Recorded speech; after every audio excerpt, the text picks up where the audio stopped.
Audible Realms presents Around the World in 80 Days by Jules Verne, narrated by John Kelsey, in which Phileas Fogg and Passepartout accept each other, the one as master, the other as man. Phileas Fogg lived in 1872 at 7 Savile Row, Burlington Gardens, the house in which Sheridan died in 1814. He was one of the most noticeable members of the Reform Club, though he seemed always to avoid attracting attention, an enigmatical personage about whom little was known, except that he was a polished man of the world. People said that he resembled Byron, at least that his head was Byronic, but he was a bearded, tranquil Byron, who might live on 1,000 years without growing old. Certainly an Englishman, it was more doubtful whether Phileas Fogg was a Londoner. He was never seen on 'Change, nor at the bank, nor in the counting rooms of the city. No ships ever came into London docks of which he was the owner. He had no public employment. He had never been entered at any of the Inns of Court, either at the Temple, or Lincoln's Inn, or Gray's Inn. Nor had his voice ever resounded in the Court of Chancery, or in the Exchequer, or the Queen's Bench, or the ecclesiastical courts. He certainly was not a manufacturer, nor was he a merchant or a gentleman farmer. His name was strange to the scientific and learned societies, and he never was known to take part in the sage deliberations of the Royal Institution, or the London Institution, the Artisans' Association, or the Institution of Arts and Sciences. He belonged, in fact, to none of the numerous societies which swarm in the English capital, from the Harmonic to that of the Entomologists, founded mainly for the purpose of abolishing pernicious insects. Phileas Fogg was a member of the Reform, and that was all. The way in which he got admission to this exclusive club was simple enough. He was recommended by the Barings, with whom he had an open credit. His checks were regularly paid at sight from his account current, which was always flush. Was Phileas Fogg rich? Undoubtedly, but those who knew him best could not imagine how he had made his fortune, and Fogg was the last person to whom to apply for the information. He was not lavish, nor, on the contrary, avaricious. For whenever he knew that money was needed for a noble, useful, or benevolent purpose, he supplied it quietly and sometimes anonymously. He was, in short, the least communicative of men. He talked very little and seemed all the more mysterious for his taciturn manner. His daily habits were quite open to observation, but whatever he did was so exactly the same thing that he had always done before that the wits of the curious were fairly puzzled. Had he traveled? It was likely, for no one seemed to know the world more familiarly. There was no spot so secluded that he did not appear to have an intimate acquaintance with it. He often corrected, with a few clear words, the 1,000 conjectures advanced by members of the club as to lost and unheard-of travelers, pointing out the true probabilities and seeming as if gifted with a sort of second sight. So often did events justify his predictions. He must have traveled everywhere, at least in the spirit. It was at least certain that Phileas Fogg had not absented himself from London for many years. Those who were honored by a better acquaintance with him than the rest declared that nobody could pretend to have ever seen him anywhere else. His sole pastimes were reading the papers and playing whist. He often won at this game, which, as a silent one, harmonized with his nature, but his winnings never went into his purse, being reserved as a fund for his charities. Fogg played, not to win, but for the sake of playing. The game was in his eyes a contest, a struggle with a difficulty, yet a motionless, unwearying struggle, congenial to his tastes. Phileas Fogg was not known to have either wife or children, which may happen to the most honest people, either relatives or near friends, which is certainly more unusual. He lived alone in his house in Savile Row, whither none penetrated. A single domestic sufficed to serve him. He breakfasted and dined at the club, at hours mathematically fixed, in the same room, at the same table, never taking his meals with other members, much less bringing a guest with him, and went home at exactly midnight, only to retire at once to bed. He never used the cozy chambers which the Reform provides for its favored members. He passed 10 hours out of the 24 in Savile Row, either in sleeping or making his toilet. When he chose to take a walk, it was with a regular step in the entrance hall, with its mosaic flooring, or in the circular gallery with its dome supported by 20 red porphyry Ionic columns and illumined by blue painted windows. When he breakfasted or dined, all the resources of the club, its kitchens and pantries, its buttery and dairy, aided to crowd his table with their most succulent stores. He was served by the gravest waiters, in dress coats and shoes with swanskin soles, who proffered the viands in special porcelain and on the finest linen. Club decanters of a lost mold contained his sherry, his port, and his cinnamon-spiced claret, while his beverages were refreshingly cooled with ice, brought at great cost from the American lakes. If to live in this style is to be eccentric, it must be confessed that there is something good in eccentricity. The mansion in Savile Row, though not sumptuous, was exceedingly comfortable. The habits of its occupant were such as to demand but little from the sole domestic, but Phileas Fogg required him to be almost superhumanly prompt and regular. On this very 2nd of October, he had dismissed James Forster, because that luckless youth had brought him shaving water at 84 degrees Fahrenheit instead of 86, and he was awaiting his successor, who was due at the house between 11 and half past. Phileas Fogg was seated squarely in his armchair, his feet close together like those of a grenadier on parade, his hands resting on his knees, his body straight, his head erect. He was steadily watching a complicated clock, which indicated the hours, the minutes, the seconds, the days, the months, and the years. At exactly 11:30, Fogg would, according to his daily habit, quit Savile Row and repair to the Reform. A rap at this moment sounded on the door of the cozy apartment where Phileas Fogg was seated, and James Forster, the dismissed servant, appeared. "The new servant," said he. A young man of 30 advanced and bowed. "You are a Frenchman, I believe?" asked Phileas Fogg. "And your name is John?" "Jean, if monsieur pleases," replied the newcomer. "Jean Passepartout, a surname which has clung to me because I have a natural aptness for going out of one business into another. I believe I'm honest, monsieur, but to be outspoken, I've had several trades. I've been an itinerant singer, a circus rider, when I used to vault like Leotard and dance on a rope like Blondin. Then I got to be a professor of gymnastics, so as to make better use of my talents. And then I was a sergeant fireman at Paris, and assisted at many a big fire. But I quitted France 5 years ago, and wishing to taste the sweets of domestic life, took service as a valet here in England. Finding myself out of place, and hearing that Monsieur Phileas Fogg was the most exact and settled gentleman in the United Kingdom, I have come to Monsieur in the hope of living with him a tranquil life, and forgetting even the name of Passepartout." "Passepartout suits me," responded Fogg. "You are well recommended to me. I hear a good report of you. You know my conditions." "Yes, monsieur." "Good. What time is it?" 22 minutes after 11, returned Passepartout, drawing an enormous silver watch from the depths of his pocket. "You are too slow," said Fogg. "Pardon me, monsieur. It is impossible." "You are 4 minutes too slow. No matter. It's enough to mention the error. Now, from this moment, 29 minutes after 11, this Wednesday, 2nd October, you are in my service." Phileas Fogg got up, took his hat in his left hand, put it on his head with an automatic motion, and went off without a word. Passepartout heard the street door shut once. It was his new master going out. He heard it shut again.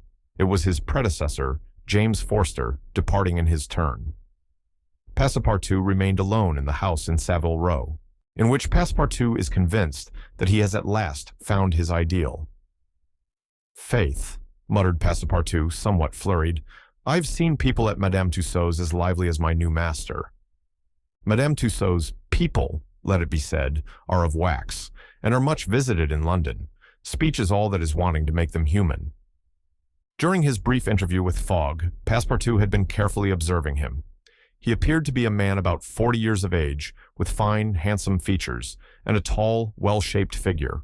His hair and whiskers were light, his forehead compact and unwrinkled, his face rather pale, his teeth magnificent. His countenance possessed in the highest degree what physiognomists call repose in action, a quality of those who act rather than talk. Calm and phlegmatic, with a clear eye, Fogg seemed a perfect type of that English composure which Angelica Kauffmann has so skillfully represented on canvas. Seen in the various phases of his daily life, he gave the idea of being perfectly well-balanced, as exactly regulated as a Leroy chronometer.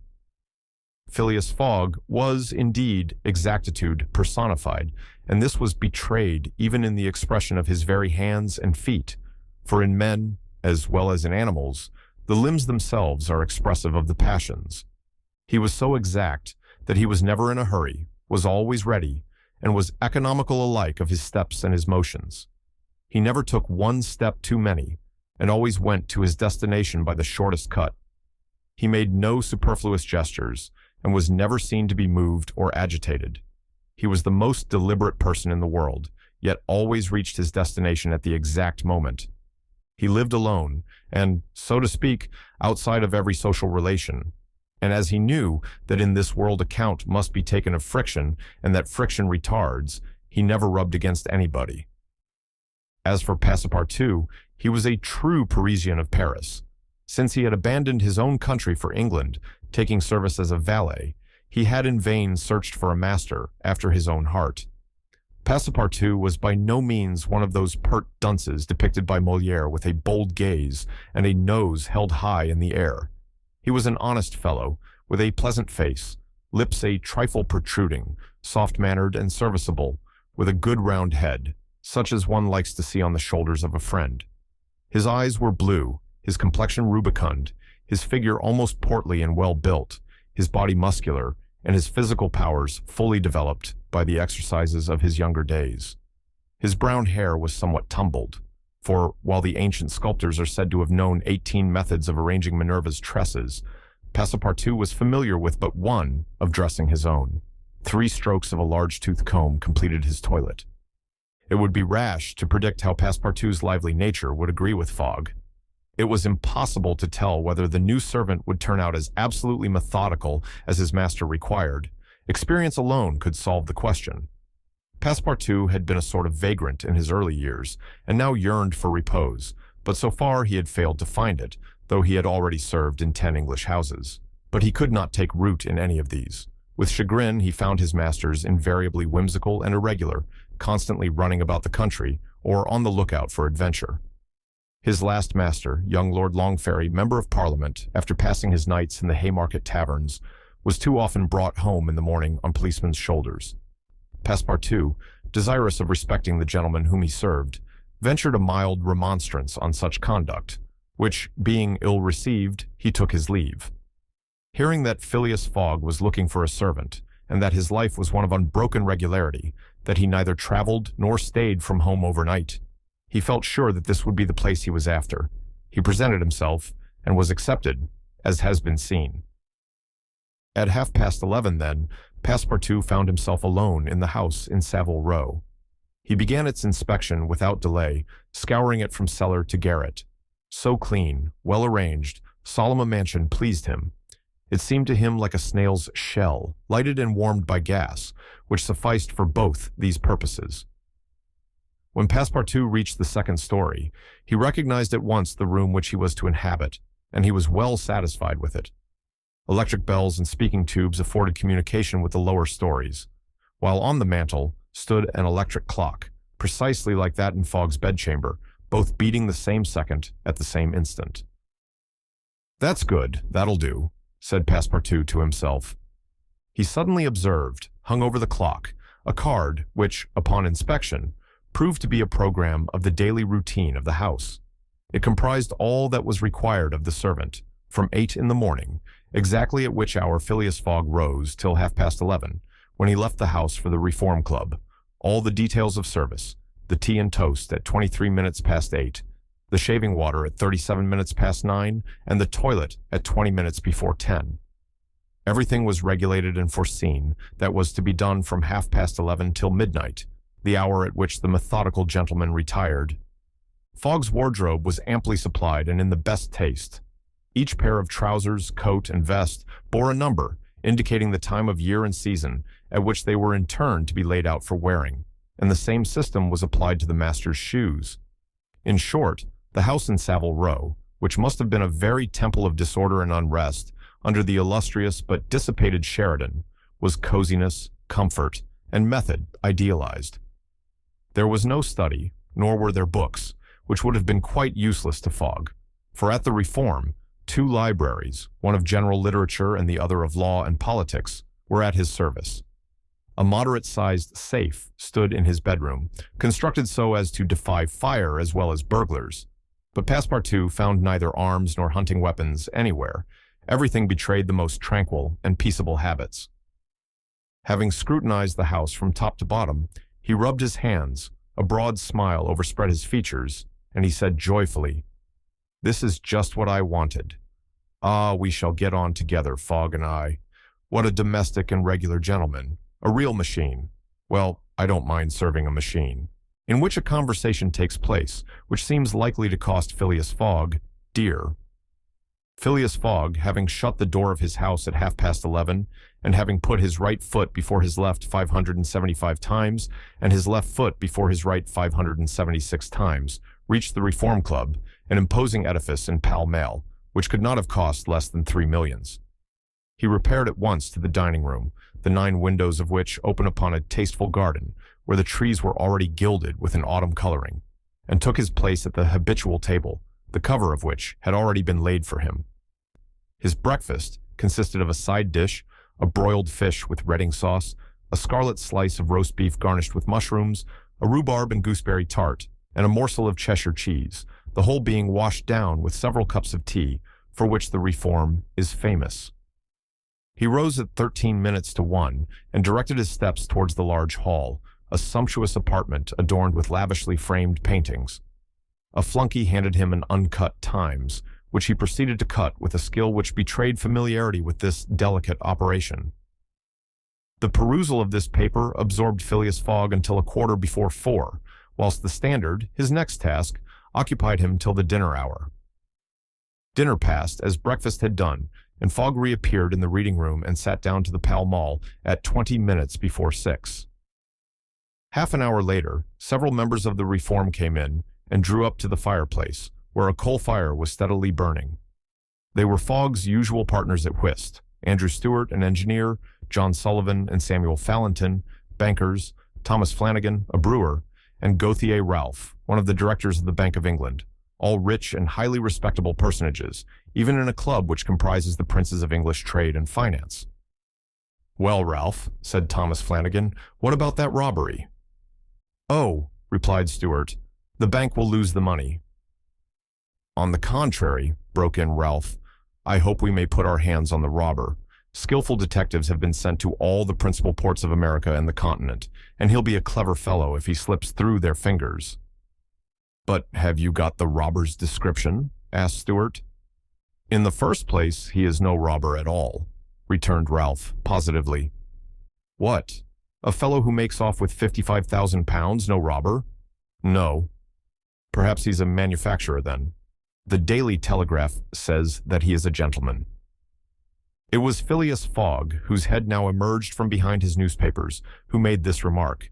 He bowed to his friends and entered into the conversation. The affair which formed its subject and which was town talk had occurred 3 days before at the Bank of England. A package of banknotes, to the value of £55,000, had been taken from the principal cashier's table, that functionary being at the moment engaged in registering the receipt of 3 shillings and 6pence. Of course, he could not have his eyes everywhere. Let it be observed that the Bank of England reposes a touching confidence in the honesty of the public.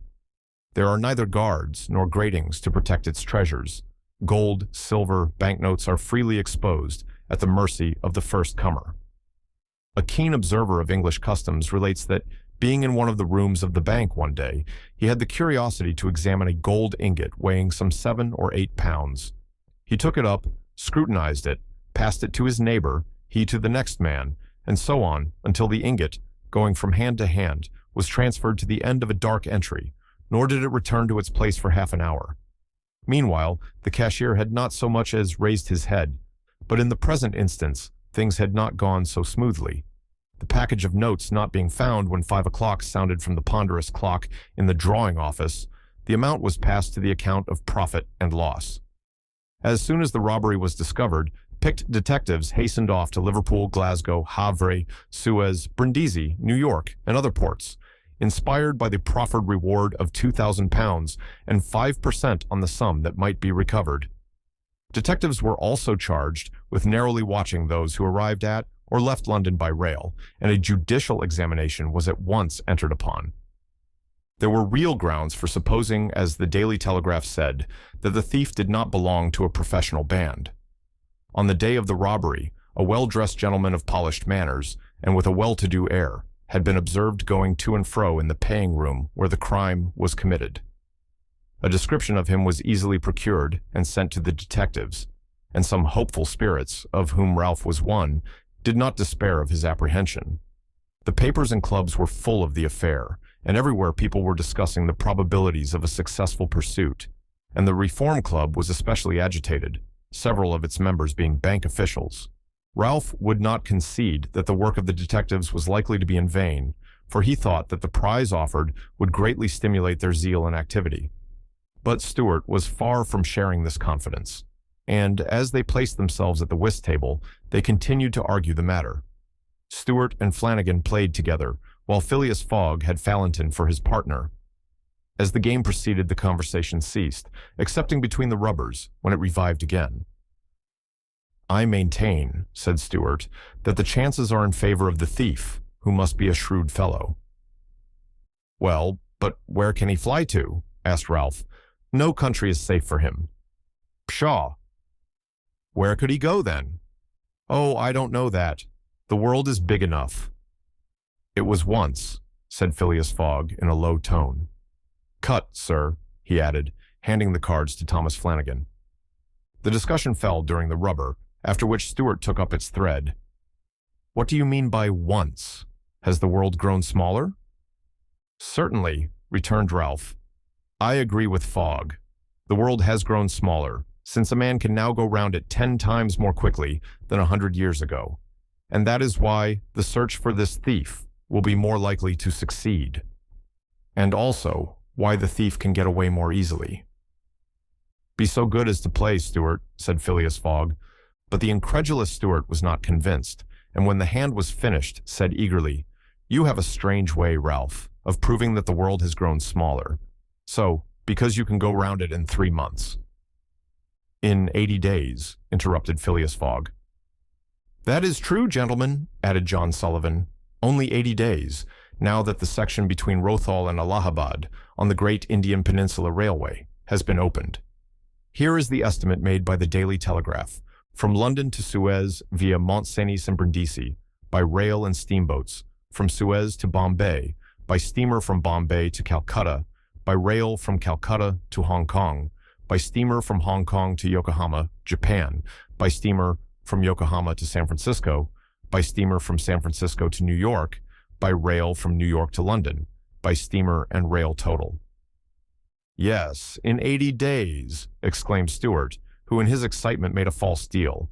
"But that doesn't take into account bad weather, contrary winds, shipwrecks, railway accidents, and so on."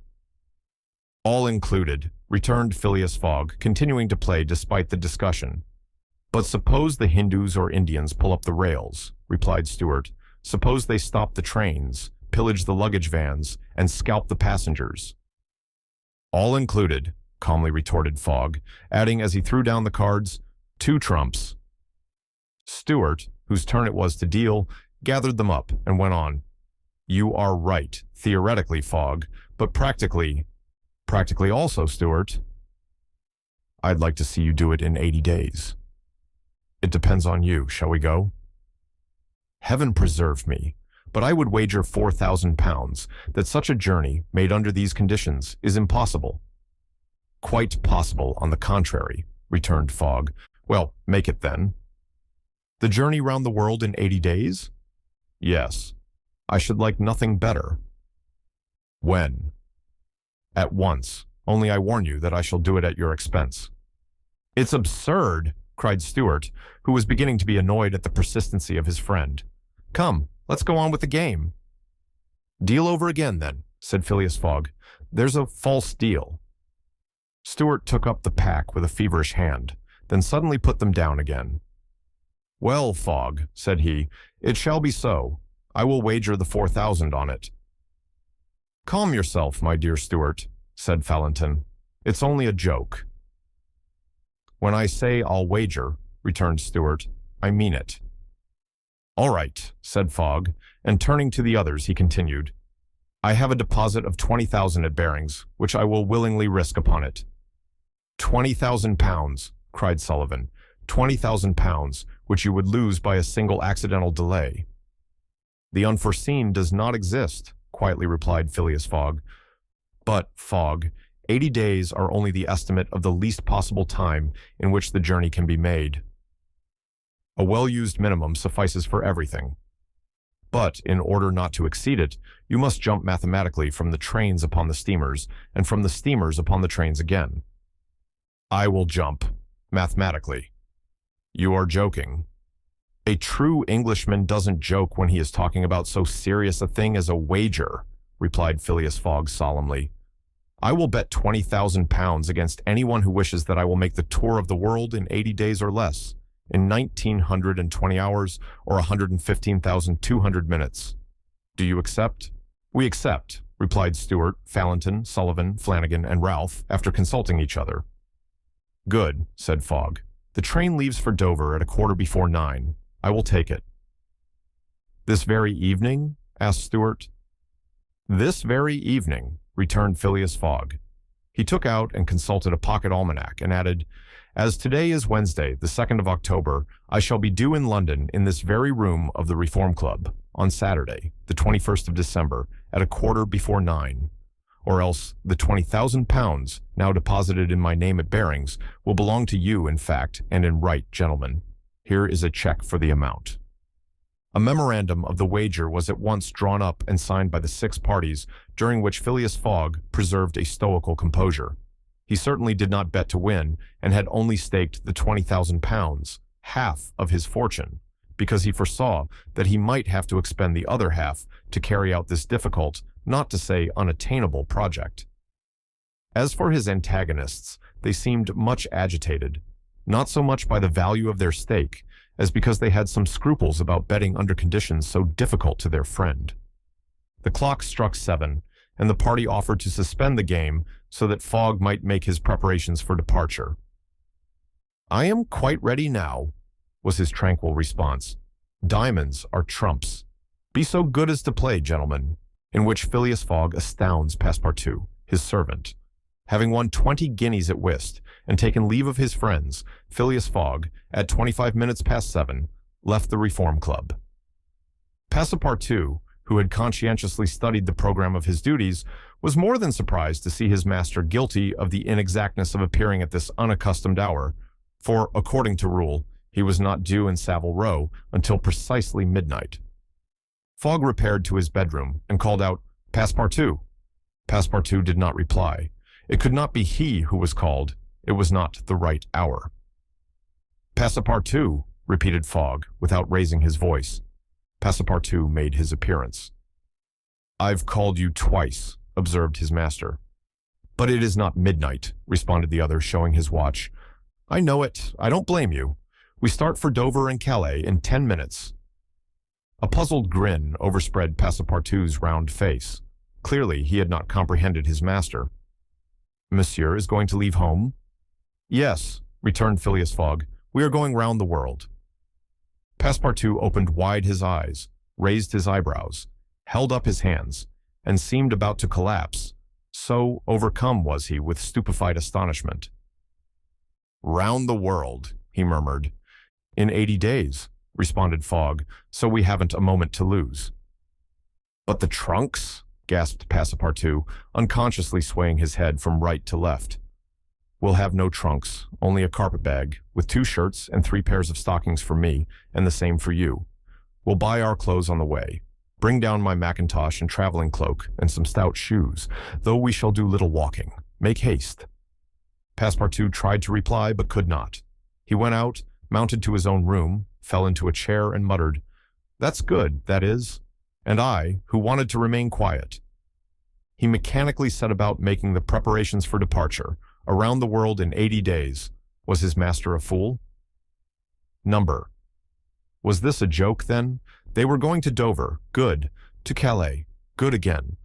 After all, Passepartout, who had been away from France 5 years, would not be sorry to set foot on his native soil again.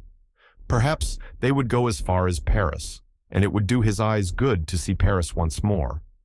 But surely a gentleman so chary of his steps would stop there, no doubt.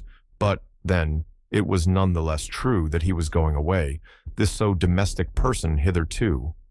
By 8 o'clock, Passepartout had packed the modest carpet-bag, containing the wardrobes of his master and himself. Then, still troubled in mind, he carefully shut the door of his room and descended to Fogg. Fogg was quite ready.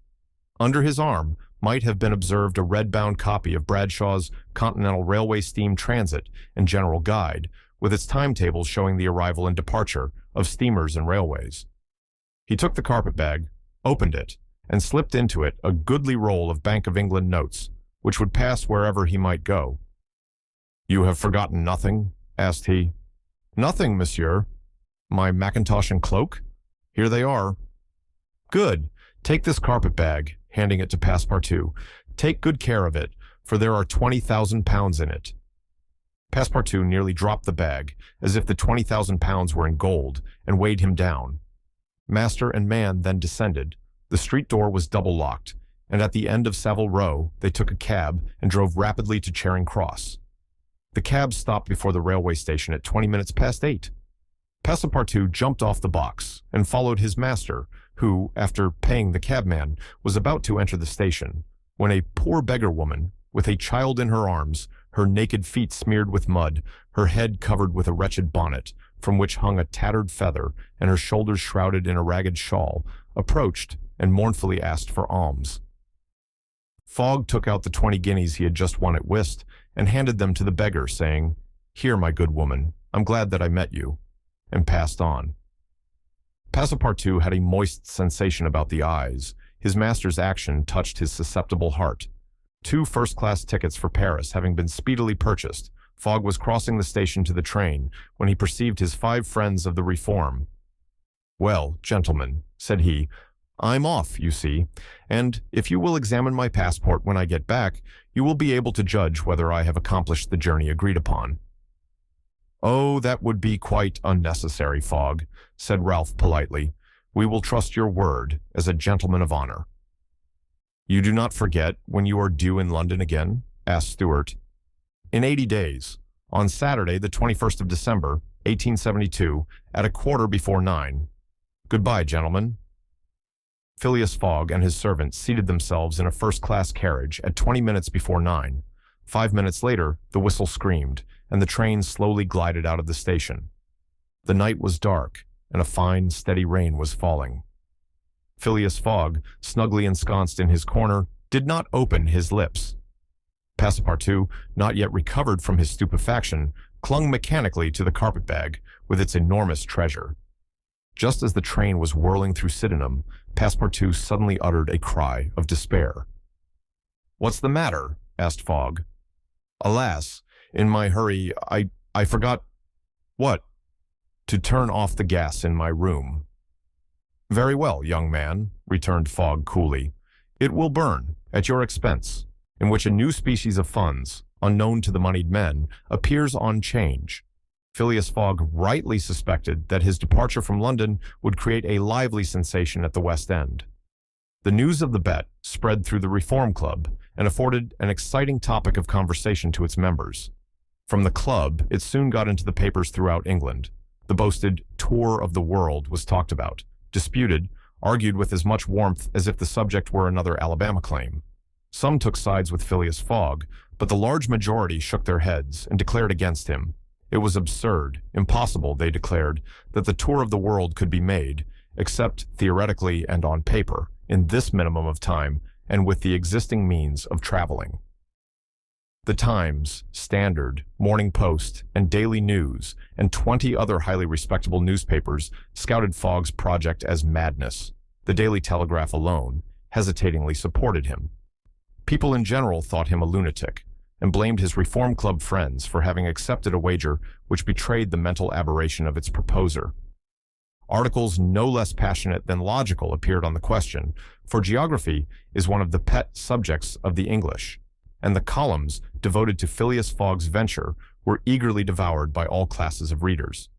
At first, some rash individuals, principally of the gentler sex, espoused his cause, which became still more popular when the Illustrated London News came out with his portrait, copied from a photograph in the Reform Club. A few readers of the Daily Telegraph even dared to say, "Why not, after all?" Stranger things have come to pass. At last, a long article appeared on the 7th of October in the Bulletin of the Royal Geographical Society, which treated the question from every point of view and demonstrated the utter folly of the enterprise. Everything, it said, was against the travelers, every obstacle imposed alike by man and by nature. A miraculous agreement of the times of departure and arrival, which was impossible, was absolutely necessary to his success. He might perhaps reckon on the arrival of trains at the designated hours in Europe, where the distances were relatively moderate, but when he calculated upon crossing India in 3 days and the United States in 7, could he rely beyond misgiving upon accomplishing his task? There were accidents to machinery, the liability of trains to run off the line, collisions, bad weather, the blocking up by snow. Were not all these against Phileas Fogg? Would he not find himself, when traveling by steamer in winter, at the mercy of the winds and fogs? Is it uncommon for the best ocean steamers to be 2 or 3 days behind time? But a single delay would suffice to fatally break the chain of communication. Should Phileas Fogg once miss, even by an hour, a steamer, he would have to wait for the next, and that would irrevocably render his attempt vain. This article made a great deal of noise, and being copied into all the papers, seriously depressed the advocates of the rash tourist. Everybody knows that England is the world of betting men, who are of a higher class than mere gamblers. To bet is in the English temperament. Not only the members of the Reform, but the general public made heavy wagers for or against Phileas Fogg, who was set down in the betting books as if he were a racehorse. Bonds were issued and made their appearance on 'change. Phileas Fogg bonds were offered at par or at a premium, and a great business was done in them. But 5 days after the article in the Bulletin of the Geographical Society appeared, the demand began to subside. Phileas Fogg declined. They were offered by packages, at first of 5, then of 10, until at last nobody would take less than 20, 50, 100. Lord Albemarle, an elderly paralytic gentleman, was now the only advocate of Phileas Fogg left. This noble lord, who was fastened to his chair, would have given his fortune to be able to make the tour of the world if it took 10 years, and he bet £5,000 on Phileas Fogg. When the folly as well as the uselessness of the adventure was pointed out to him, he contented himself with replying, "If the thing is feasible, the first to do it ought to be an Englishman." The Fogg party dwindled more and more. Everybody was going against him, and the bets stood 150 to 1 and 200 to 1. And a week after his departure, an incident occurred which deprived him of backers at any price. The Commissioner of Police was sitting in his office at 9 o'clock one evening when the following telegraphic dispatch was put into his hands. Suez to London. Rowan, Commissioner of Police, Scotland Yard. I've found the bank robber, Phileas Fogg. Send without delay warrant of arrest to Bombay. Fix, detective. The effect of this dispatch was instantaneous.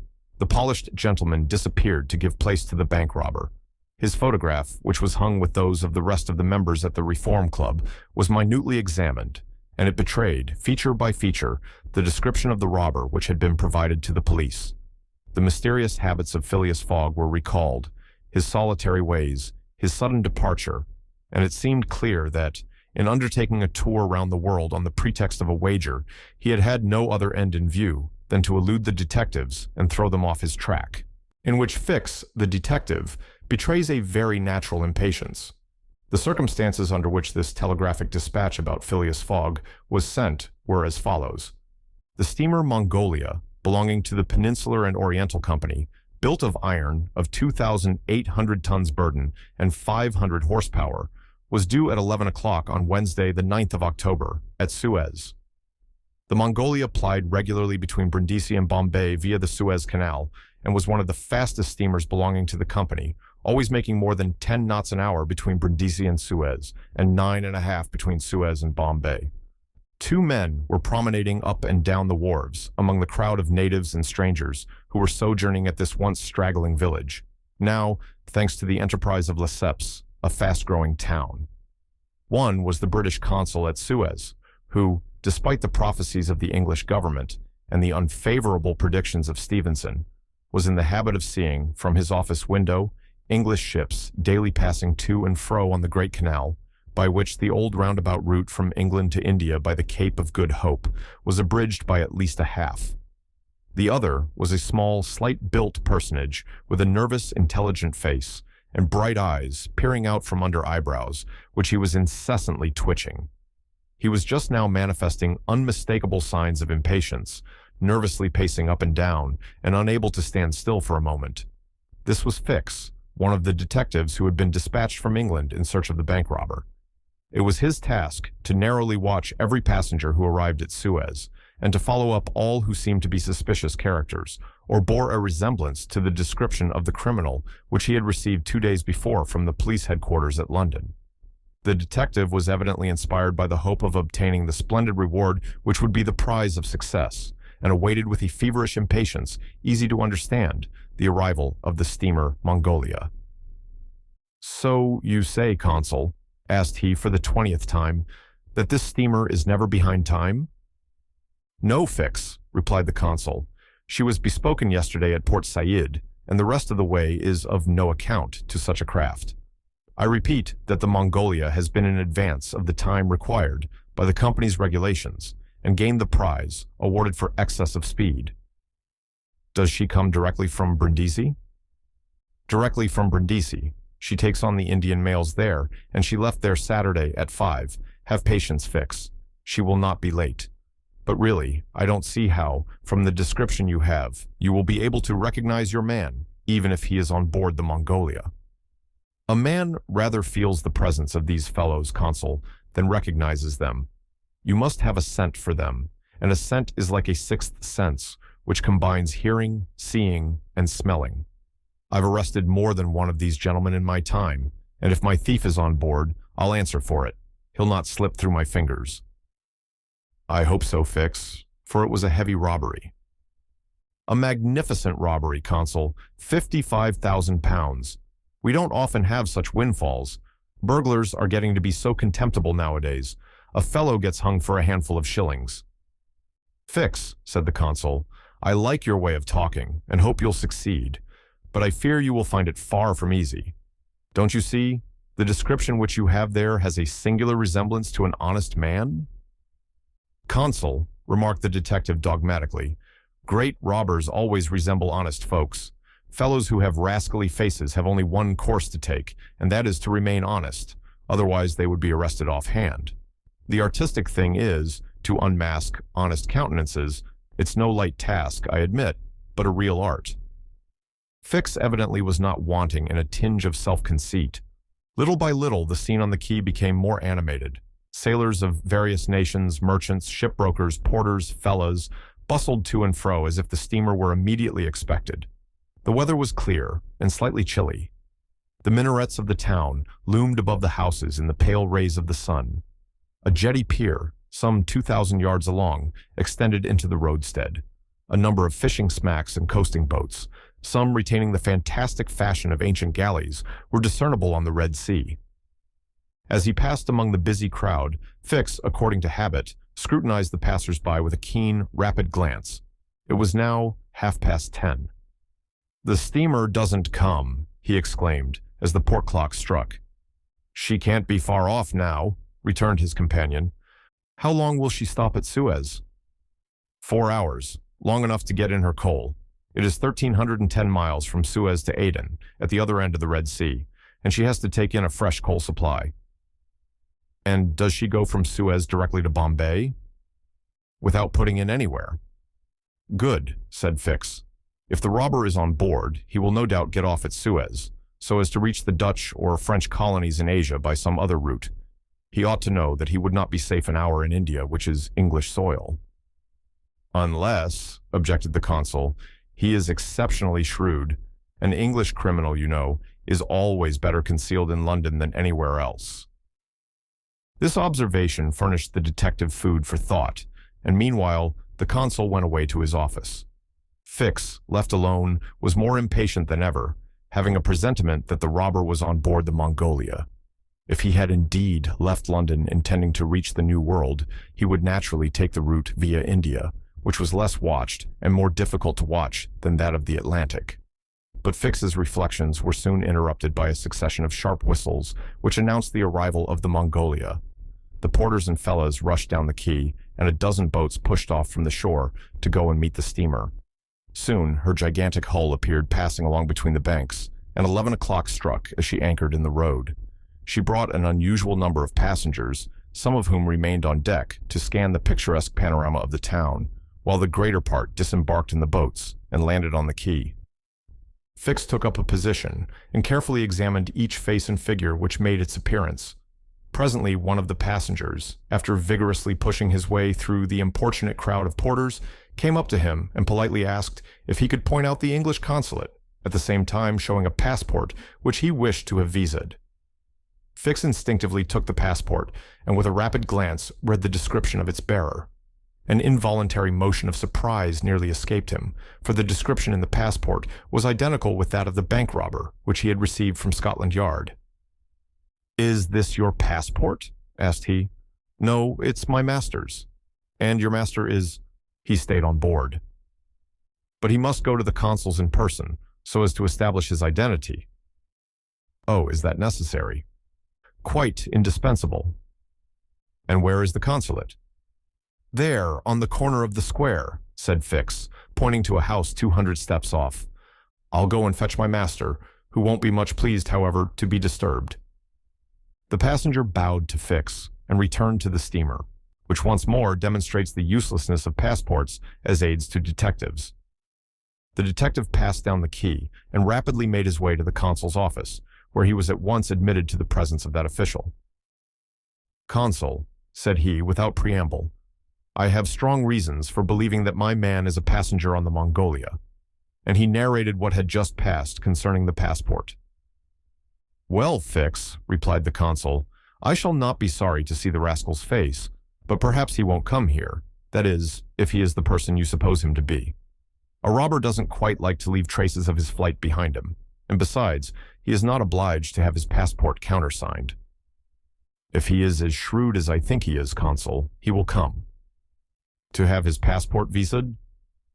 "Yes, passports are only good for annoying honest folks and aiding in the flight of rogues. I assure you it will be quite the thing for him to do, but I hope you will not visa the passport." "Why not?" "If the passport is genuine, I have no right to refuse." "Still, I must keep this man here until I can get a warrant to arrest him from London." "Ah, that's your lookout, but I cannot—" The consul did not finish his sentence, for as he spoke, a knock was heard at the door, and two strangers entered, one of whom was the servant whom Fix had met on the quay. The other, who was his master, held out his passport with the request that the consul would do him the favor to visa it. The consul took the document and carefully read it, whilst Fix observed, or rather devoured, the stranger with his eyes from a corner of the room. "You are Phileas Fogg?" said the consul, after reading the passport. "I am." "And this man is your servant?" "He is a Frenchman named Passepartout." "You are from London?" "Yes." "And you are going—" "To Bombay."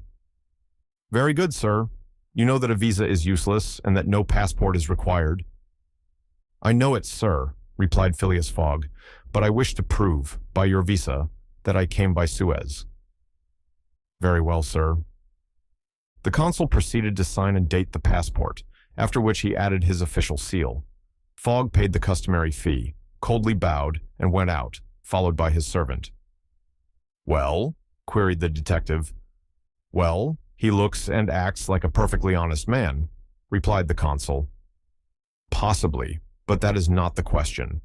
Do you think, consul, that this phlegmatic gentleman resembles, feature by feature, the robber whose description I have received?" "I concede that, but then, you know, all descriptions—" "I'll make certain of it," interrupted Fix. "The servant seems to me less mysterious than the master. Besides, he's a Frenchman and can't help talking. Excuse me for a little while, consul." Fix started off in search of Passepartout. Meanwhile, Fogg, after leaving the consulate, repaired to the quay, gave some orders to Passepartout, went off to the Mongolia in a boat, and descended to his cabin. He took up his notebook, which contained the following memoranda. Left London, Wednesday, October 2nd, at 8:45. Reached Paris, Thursday, October 3rd, at 7:20. Left Paris, Thursday, at 8:40. Reached Turin by Mont-Cenis, Friday, October 4th, at 6:35. Left Turin Friday at 7:20. Arrived at Brindisi, Saturday, October 5th, at 4. Sailed on the Mongolia Saturday at 5. Reached Suez, Wednesday, October 9th, at 11. Total of hours spent, 158 plus, or in days, 6 days and a half. These dates were inscribed in an itinerary divided into columns, indicating the month, the day of the month, and the day for the stipulated and actual arrivals at each principal point: Paris, Brindisi, Suez, Bombay, Calcutta, Singapore, Hong Kong, Yokohama, San Francisco, New York, and London, from the 2nd of October to the 21st of December, and giving a space for setting down the gain made or the loss suffered on arrival at each locality. This methodical record thus contained an account of everything needed, and Fogg always knew whether he was behindhand or in advance of his time. On this Friday, October 9th, he noted his arrival at Suez, and observed that he had as yet neither gained nor lost. He sat down quietly to breakfast in his cabin, never once thinking of inspecting the town, being one of those Englishmen who are wont to see foreign countries through the eyes of their domestics, in which Passepartout talks rather more, perhaps, than is prudent. Fix soon rejoined Passepartout, who was lounging and looking about on the quay, as if he did not feel that he, at least, was obliged not to see anything. "Well, my friend," said the detective, coming up with him, "is your passport visaed?" "Ah, it's you, is it, monsieur?" responded Passepartout. "Thanks, yes, the passport is all right." "And you are looking about you?" "Yes, but we travel so fast that I seem to be journeying in a dream. So this is Suez?" "Yes." "In Egypt?" "Certainly, in Egypt." "And in Africa?" "In Africa." "In Africa," repeated Passepartout. "Just think, monsieur, I had no idea that we should go farther than Paris, and all that I saw of Paris was between 20 minutes past 7 and 20 minutes before 9 in the morning, between the Northern and the Lion stations, through the windows of a car, and in a driving rain. How I regret not having seen once more Père Lachaise and the circus in the Champs-Élysées." "You are in a great hurry, then?" "I am not, but my master is. By the way, I must buy some shoes and shirts. We came away without trunks, only with a carpet bag." "I will show you an excellent shop for getting what you want." "Really, monsieur, you are very kind." And they walked off together, Passepartout chatting volubly as they went along. "Above all," said he, "don't let me lose the steamer." "You have plenty of time. It's only 12 o'clock." Passepartout pulled out his big watch. 12, he exclaimed. "Why, it's only 8 minutes before 10. "Your watch is slow." "My watch? A family watch, monsieur, which has come down from my great-grandfather. It doesn't vary 5 minutes in the year. It's a perfect chronometer, look you." "I see how it is," said Fix. "You have kept London time, which is 2 hours behind that of Suez. You ought to regulate your watch at noon in each country." "I regulate my watch? Never." "Well, then, it will not agree with the sun." "So much the worse for the sun, monsieur. The sun will be wrong, then." And the worthy fellow returned the watch to its fob with a defiant gesture. After a few minutes' silence, Fix resumed. "You left London hastily, then?" "I rather think so. Last Friday at 8 o'clock in the evening, Monsieur Fogg came home from his club, and 3/4 of an hour afterwards, we were off." "But where is your master going?"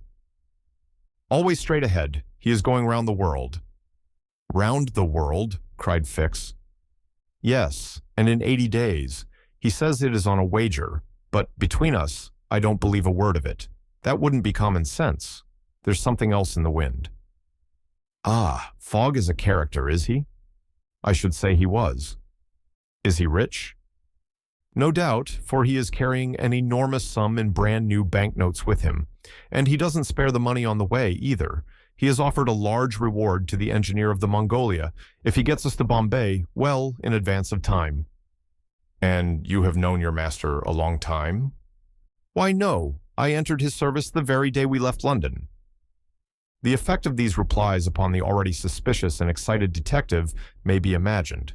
The hasty departure from London soon after the robbery, the large sum carried by Fogg, his eagerness to reach distant countries, the pretext of an eccentric and foolhardy bet, all confirmed Fix in his theory. He continued to pump poor Passepartout and learned that he really knew little or nothing of his master, who lived a solitary existence in London, was said to be rich, though no one knew whence came his riches, and was mysterious and impenetrable in his affairs and habits. Fix felt sure that Phileas Fogg would not land at Suez, but was really going on to Bombay. "Is Bombay far from here?" asked Passepartout. "Pretty far. It is a 10 days' voyage by sea." "And in what country is Bombay?" "India. In Asia." "Certainly." "The deuce. I was going to tell you there's one thing that worries me, my burner." "What burner?" "My gas burner, which I forgot to turn off, and which is at this moment burning at my expense. I have calculated, monsieur, that I lose 2 shillings every 24 hours, exactly 6 pence more than I earn, and you will understand that the longer our journey—" Did Fix pay any attention to Passepartout's trouble about the gas? It is not probable. He was not listening, but was cogitating a project.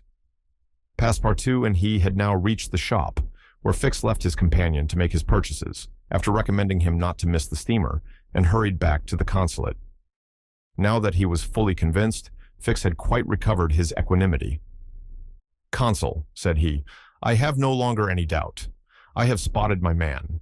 He passes himself off as an odd stick, who is going round the world in 80 days. "Then he's a sharp fellow," returned the consul, "and counts on returning to London after putting the police of the 2 countries off his track." "We'll see about that," replied Fix. "But are you not mistaken?" "I am not mistaken." Why was this robber so anxious to prove, by the visa, that he had passed through Suez? Why? I have no idea, but listen to me. He reported in a few words the most important parts of his conversation with Passepartout. "In short," said the consul, "appearances are wholly against this man, and what are you going to do?" "Send a dispatch to London for a warrant of arrest, to be dispatched instantly to Bombay, take passage on board the Mongolia, follow my rogue to India, and there, on English ground, arrest him politely, with my warrant in my hand, and my hand on his shoulder." Having uttered these words with a cool, careless air, the detective took leave of the consul and repaired to the telegraph office, whence he sent the dispatch which we have seen to the London police office. A quarter of an hour later found Fix, with a small bag in his hand, proceeding on board the Mongolia, and, ere many moments longer, the noble steamer rode out at full steam upon the waters of the Red Sea, in which the Red Sea and the Indian Ocean proved propitious to the designs of Phileas Fogg. The distance between Suez and Aden is precisely 1,310 miles, and the regulations of the company allow the steamers 138 hours in which to traverse it. The Mongolia, thanks to the vigorous exertions of the engineer, seemed likely, so rapid was her speed, to reach her destination considerably within that time. The greater part of the passengers from Brindisi were bound for India, some for Bombay, others for Calcutta by way of Bombay, the nearest route thither, now that a railway crosses the Indian peninsula. Among the passengers was a number of officials and military officers of various grades, the latter being either attached to the regular British forces or commanding the sepoy troops, and receiving high salaries ever since the central government has assumed the powers of the East India Company. For the sub-lieutenants get £280, brigadiers £2,400, and generals of divisions £4,000. What with the military men, a number of rich young Englishmen on their travels, and the hospitable efforts of the purser, the time passed quickly on the Mongolia. The best of fare was spread upon the cabin tables, at breakfast, lunch, dinner, and the 8 o'clock supper, and the ladies scrupulously changed their toilets twice a day, and the hours were whirled away when the sea was tranquil with music, dancing, and games. But the Red Sea is full of caprice, and often boisterous, like most long and narrow gulfs. When the wind came from the African or Asian coast, the Mongolia, with her long hull, rolled fearfully. Then the ladies speedily disappeared below. The pianos were silent. Singing and dancing suddenly ceased. Yet the good ship plowed straight on, unretarded by wind or wave, towards the straits of Bab el-Mandeb. What was Phileas Fogg doing all this time? It might be thought that, in his anxiety, he would be constantly watching the changes of the wind, the disorderly raging of the billows, every chance, in short, which might force the Mongolia to slacken her speed and thus interrupt his journey. But if he thought of these possibilities, he did not betray the fact by any outward sign. Always the same impassible member of the Reform Club, whom no incident could surprise, as unvarying as the ship's chronometers, and seldom having the curiosity even to go upon the deck, he passed through the memorable scenes of the Red Sea with cold indifference, did not care to recognize the historic towns and villages which, along its borders, raised their picturesque outlines against the sky, and betrayed no fear of the dangers of the Arabic Gulf, which the old historians always spoke of with horror, and upon which the ancient navigators never ventured without propitiating the gods by ample sacrifices. How did this eccentric personage pass his time on the Mongolia?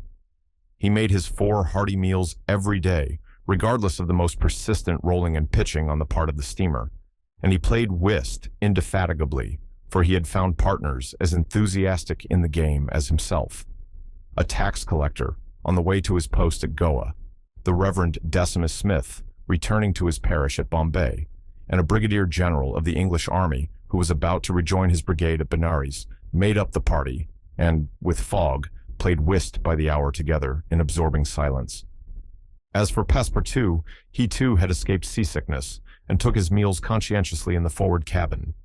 He rather enjoyed the voyage, for he was well fed and well lodged, took a great interest in the scenes through which they were passing, and consoled himself with the delusion that his master's whim would end at Bombay. He was pleased, on the day after leaving Suez, to find on deck the obliging person with whom he had walked and chatted on the quays. "If I am not mistaken," said he, approaching this person with his most amiable smile, "you are the gentleman who so kindly volunteered to guide me at Suez?" "Ah, I quite recognize you. You are the servant of the strange Englishman." "Just so, Monsieur Fix." "Monsieur Fix," resumed Passepartout, "I'm charmed to find you on board. Where are you bound?" "Like you, to Bombay." "That's capital. Have you made this trip before?" "Several times. I am one of the agents of the Peninsular Company." "Then you know India?" "Why, yes," replied Fix, who spoke cautiously. "A curious place, this India." "Oh, very curious. Mosques, minarets, temples, fakirs, pagodas, tigers, snakes, elephants. I hope you will have ample time to see the sights." "I hope so, Monsieur Fix. You see, a man of sound sense ought not to spend his life jumping from a steamer upon a railway train, and from a railway train upon a steamer again, pretending to make the tour of the world in 80 days. No, all these gymnastics, you may be sure, will cease at Bombay." "And Fogg is getting on well?" asked Fix, in the most natural tone in the world. "Quite well, and I too. I eat like a famished ogre. It's the sea air." "But I never see your master on deck."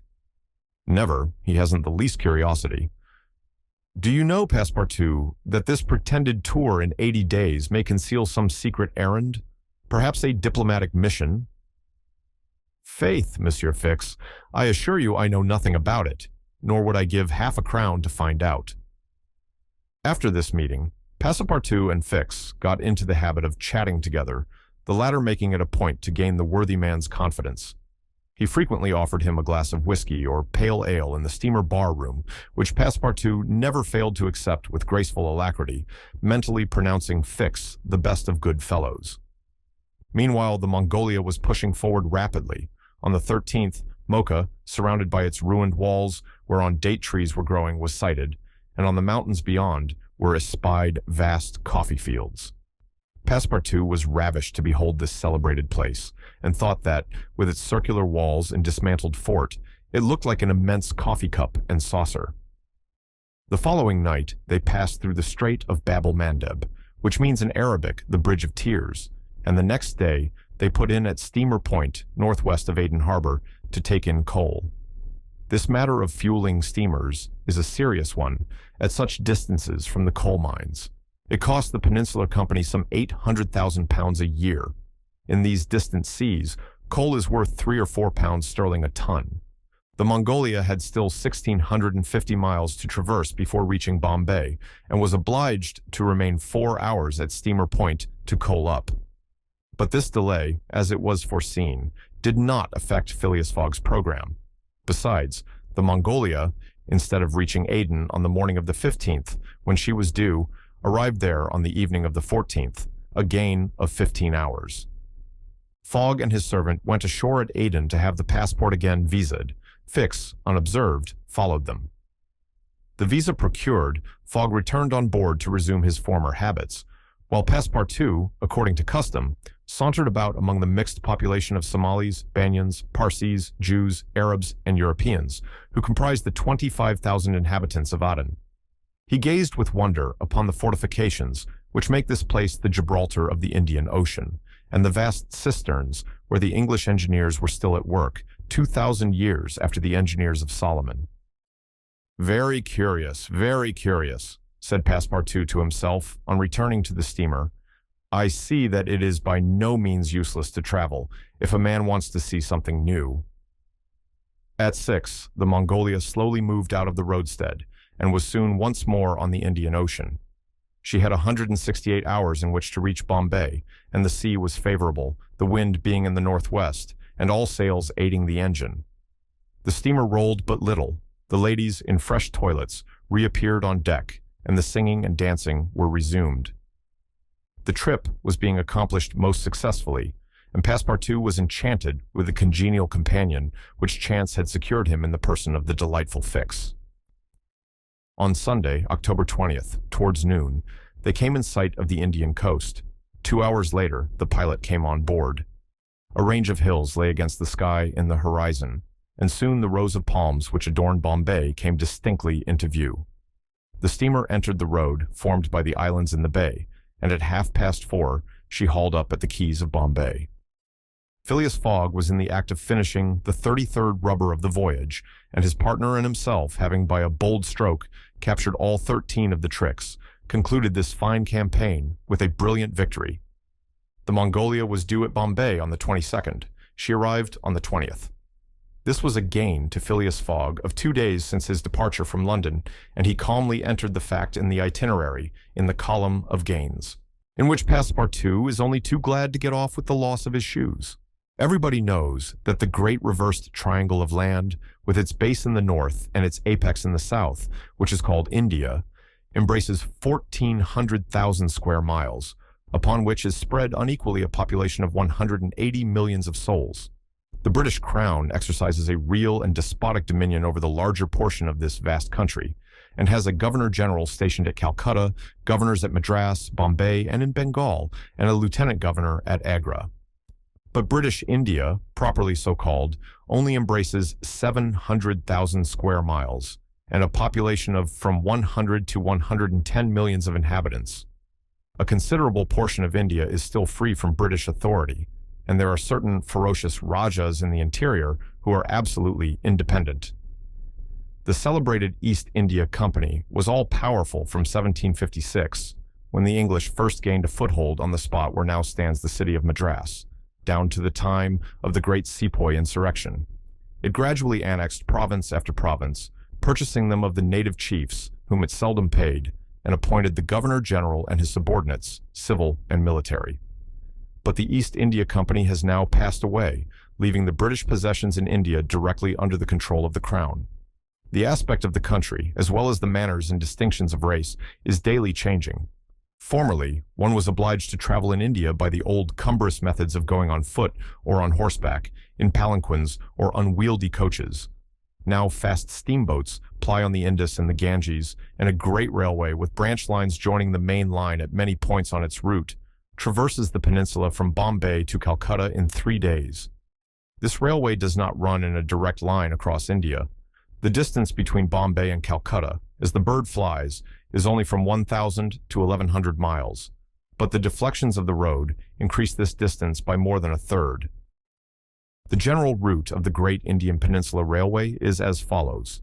Leaving Bombay, it passes through Salsette, crossing to the continent opposite Tanna, goes over the chain of the Western Ghats, runs thence northeast as far as Burhampur, skirts the nearly independent territory of Bundelkhand, ascends to Allahabad, turns thence eastwardly, meeting the Ganges at Benares, then departs from the river a little, and, descending southeastward by Burdwan and the French town of Chandernagore, has its terminus at Calcutta.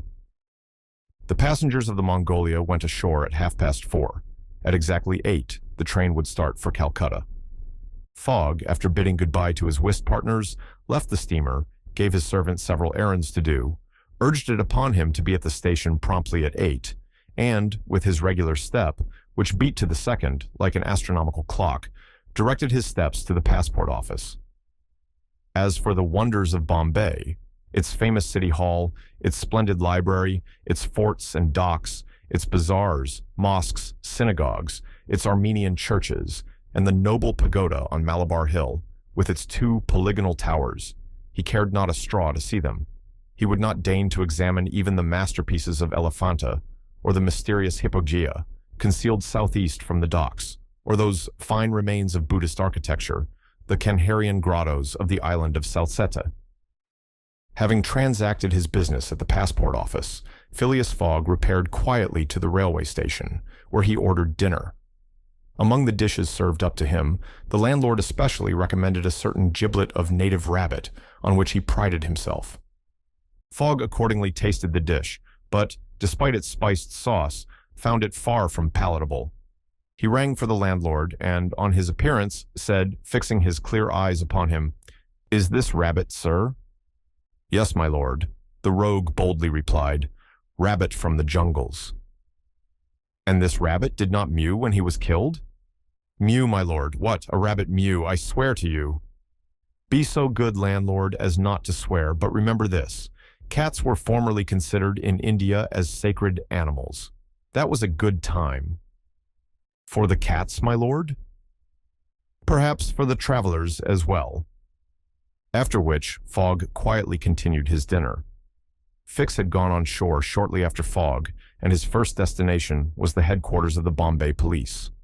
He made himself known as a London detective, told his business at Bombay, and the position of affairs relative to the supposed robber, and nervously asked if a warrant had arrived from London. It had not reached the office. Indeed, there had not yet been time for it to arrive. Fix was sorely disappointed, and tried to obtain an order of arrest from the director of the Bombay police. This the director refused, as the matter concerned the London office, which alone could legally deliver the warrant. Fix did not insist, and was fain to resign himself to await the arrival of the important document, but he was determined not to lose sight of the mysterious rogue as long as he stayed in Bombay. He did not doubt for a moment, any more than Passepartout, that Phileas Fogg would remain there, at least until it was time for the warrant to arrive.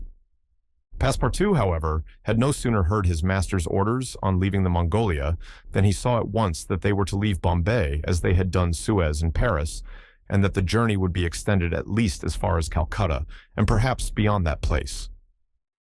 He began to ask himself if this bet that Fogg talked about was not really in good earnest, and whether his fate was not in truth forcing him, despite his love of repose, around the world in 80 days.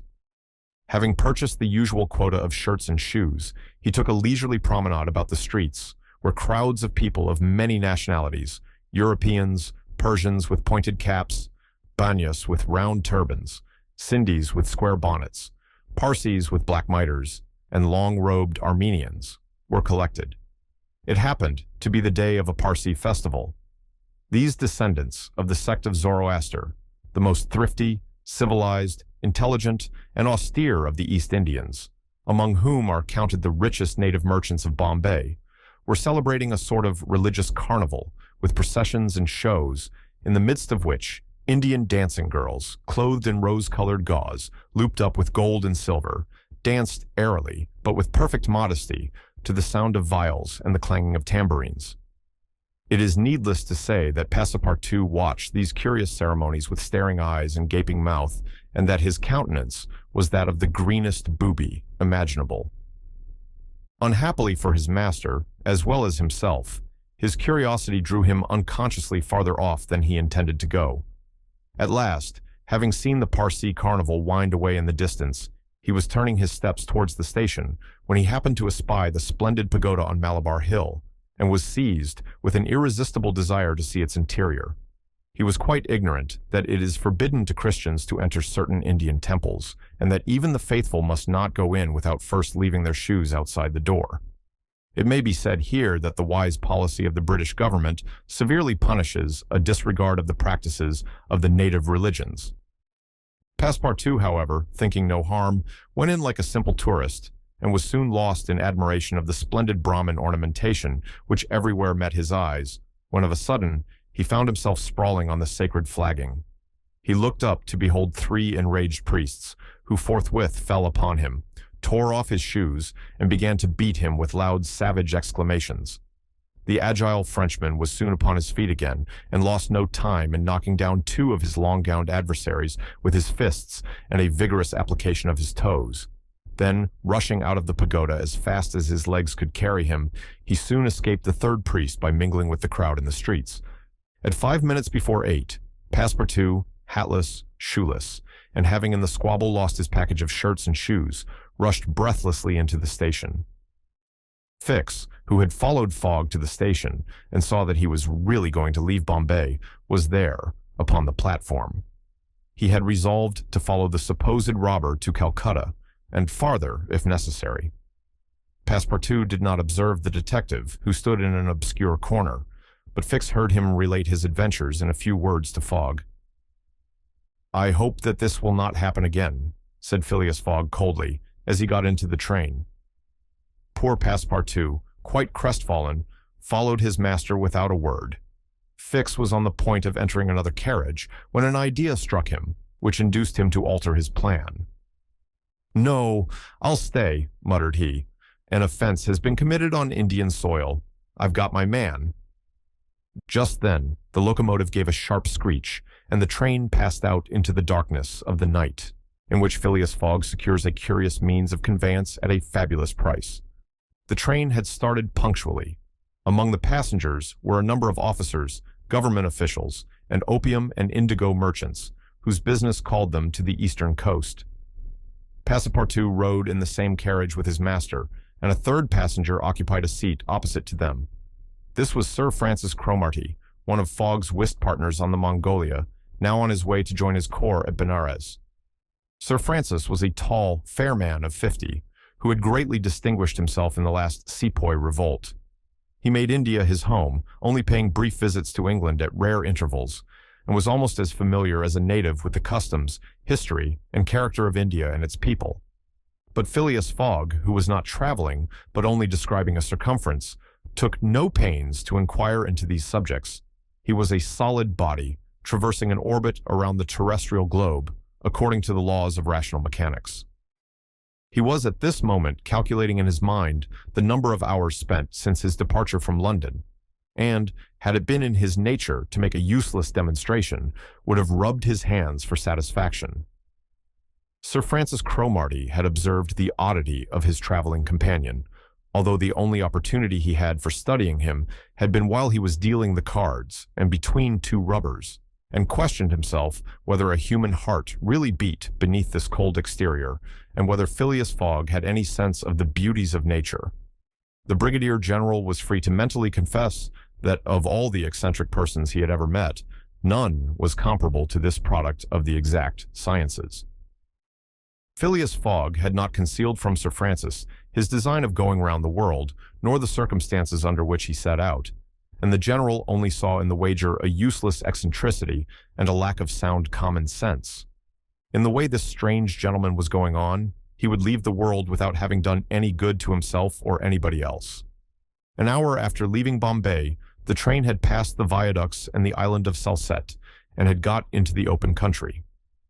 At Kalyan, they reached the junction of the branch line which descends towards southeastern India by Kandala and Poona, and, passing Powell, they entered the defiles of the mountains, with their basalt bases and their summits crowned with thick and verdant forests. Phileas Fogg and Sir Francis Cromarty exchanged a few words from time to time, and now Sir Francis, reviving the conversation, observed, Some years ago, Fogg, you would have met with a delay at this point, which would probably have lost you your wager. How so, Sir Francis? Because the railway stopped at the base of these mountains, which the passengers were obliged to cross in palanquins or on ponies to Kandala on the other side. Such a delay would not have deranged my plans in the least, said Fogg. I have constantly foreseen the likelihood of certain obstacles. But, Fogg, pursued Sir Francis, you run the risk of having some difficulty about this worthy fellow's adventure at the pagoda. Passepartout, his feet comfortably wrapped in his traveling blanket, was sound asleep and did not dream that anybody was talking about him. The government is very severe upon that kind of offense. It takes particular care that the religious customs of the Indians should be respected, and if your servant were caught— Very well, Sir Francis, replied Fogg. If he had been caught, he would have been condemned and punished, and then would have quietly returned to Europe. I don't see how this affair could have delayed his master. The conversation fell again. During the night, the train left the mountains behind and passed Nasik, and the next day proceeded over the flat, well-cultivated country of the Khandesh, with its straggling villages, above which rose the minarets of the pagodas. This fertile territory is watered by numerous small rivers and limpid streams, mostly tributaries of the Godavari. Passepartout, on waking and looking out, could not realize that he was actually crossing India in a railway train. The locomotive, guided by an English engineer and fed with English coal, threw out its smoke upon cotton, coffee, nutmeg, clove, and pepper plantations, while the steam curled in spirals around groups of palm trees, in the midst of which were seen picturesque bungalows, viharis, sort of abandoned monasteries, and marvelous temples enriched by the exhaustless ornamentation of Indian architecture. Then they came upon vast tracts extending to the horizon, with jungles inhabited by snakes and tigers, which fled at the noise of the train, succeeded by forests penetrated by the railway, and still haunted by elephants which, with pensive eyes, gazed at the train as it passed. The travelers crossed, beyond Milligam, the fatal country so often stained with blood by the sectaries of the goddess Kali. Not far off rose Ellora, with its graceful pagodas, and the famous Aurungabad, capital of the ferocious Aurangzeb, now the chief town of one of the detached provinces of the kingdom of the Nizam. It was thereabouts that Faringhia, the Thuggee chief, king of the Stranglers, held his sway. These ruffians, united by a secret bond, strangled victims of every age in honor of the goddess Death, without ever shedding blood. There was a period when this part of the country could scarcely be traveled over without corpses being found in every direction. The English government has succeeded in greatly diminishing these murders, though the Thuggees still exist, and pursue the exercise of their horrible rights. At 12:30, the train stopped at Burhampur, where Passepartout was able to purchase some Indian slippers, ornamented with false pearls, in which, with evident vanity, he proceeded to encase his feet. The travelers made a hasty breakfast and started off for Surgur, after skirting for a little the banks of the small river Tapti, which empties into the Gulf of Cambrai, near Surat. Passepartout was now plunged into absorbing reverie. Up to his arrival at Bombay, he had entertained hopes that their journey would end there, but now that they were plainly whirling across India at full speed, a sudden change had come over the spirit of his dreams. His old vagabond nature returned to him. The fantastic ideas of his youth once more took possession of him. He came to regard his master's project as intended in good earnest, believed in the reality of the bet, and therefore in the tour of the world and the necessity of making it without fail within the designated period. Already he began to worry about possible delays and accidents which might happen on the way. He recognized himself as being personally interested in the wager, and trembled at the thought that he might have been the means of losing it by his unpardonable folly of the night before.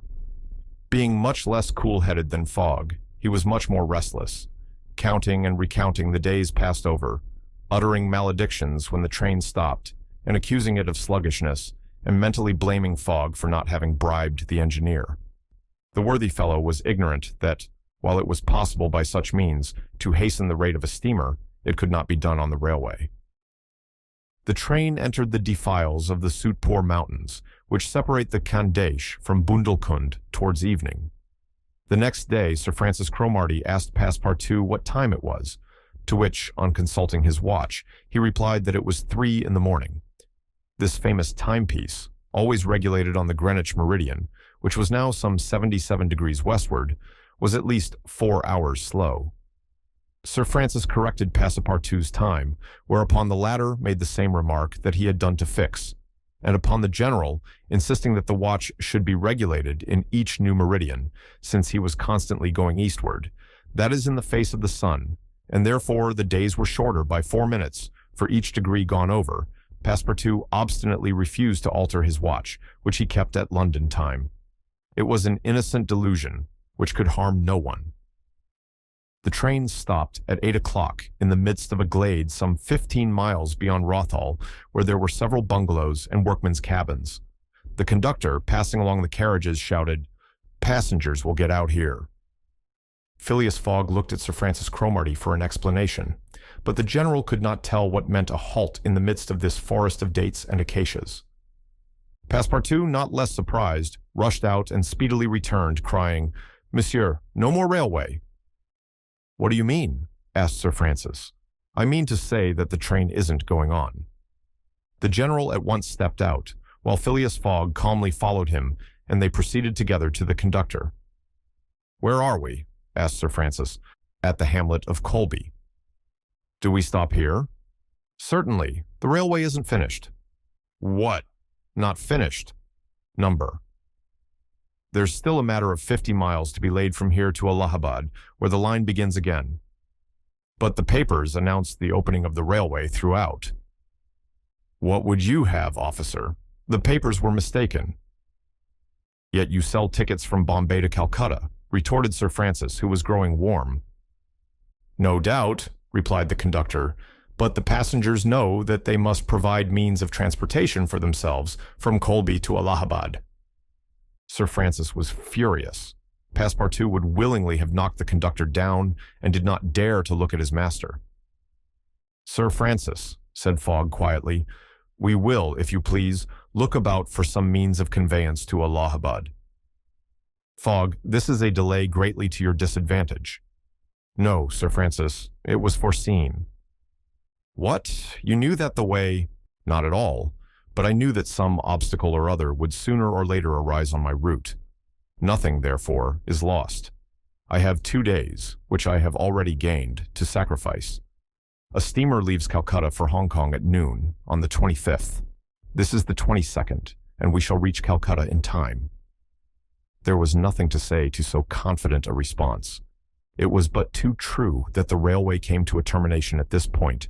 The papers were like some watches, which have a way of getting too fast, and had been premature in their announcement of the completion of the line.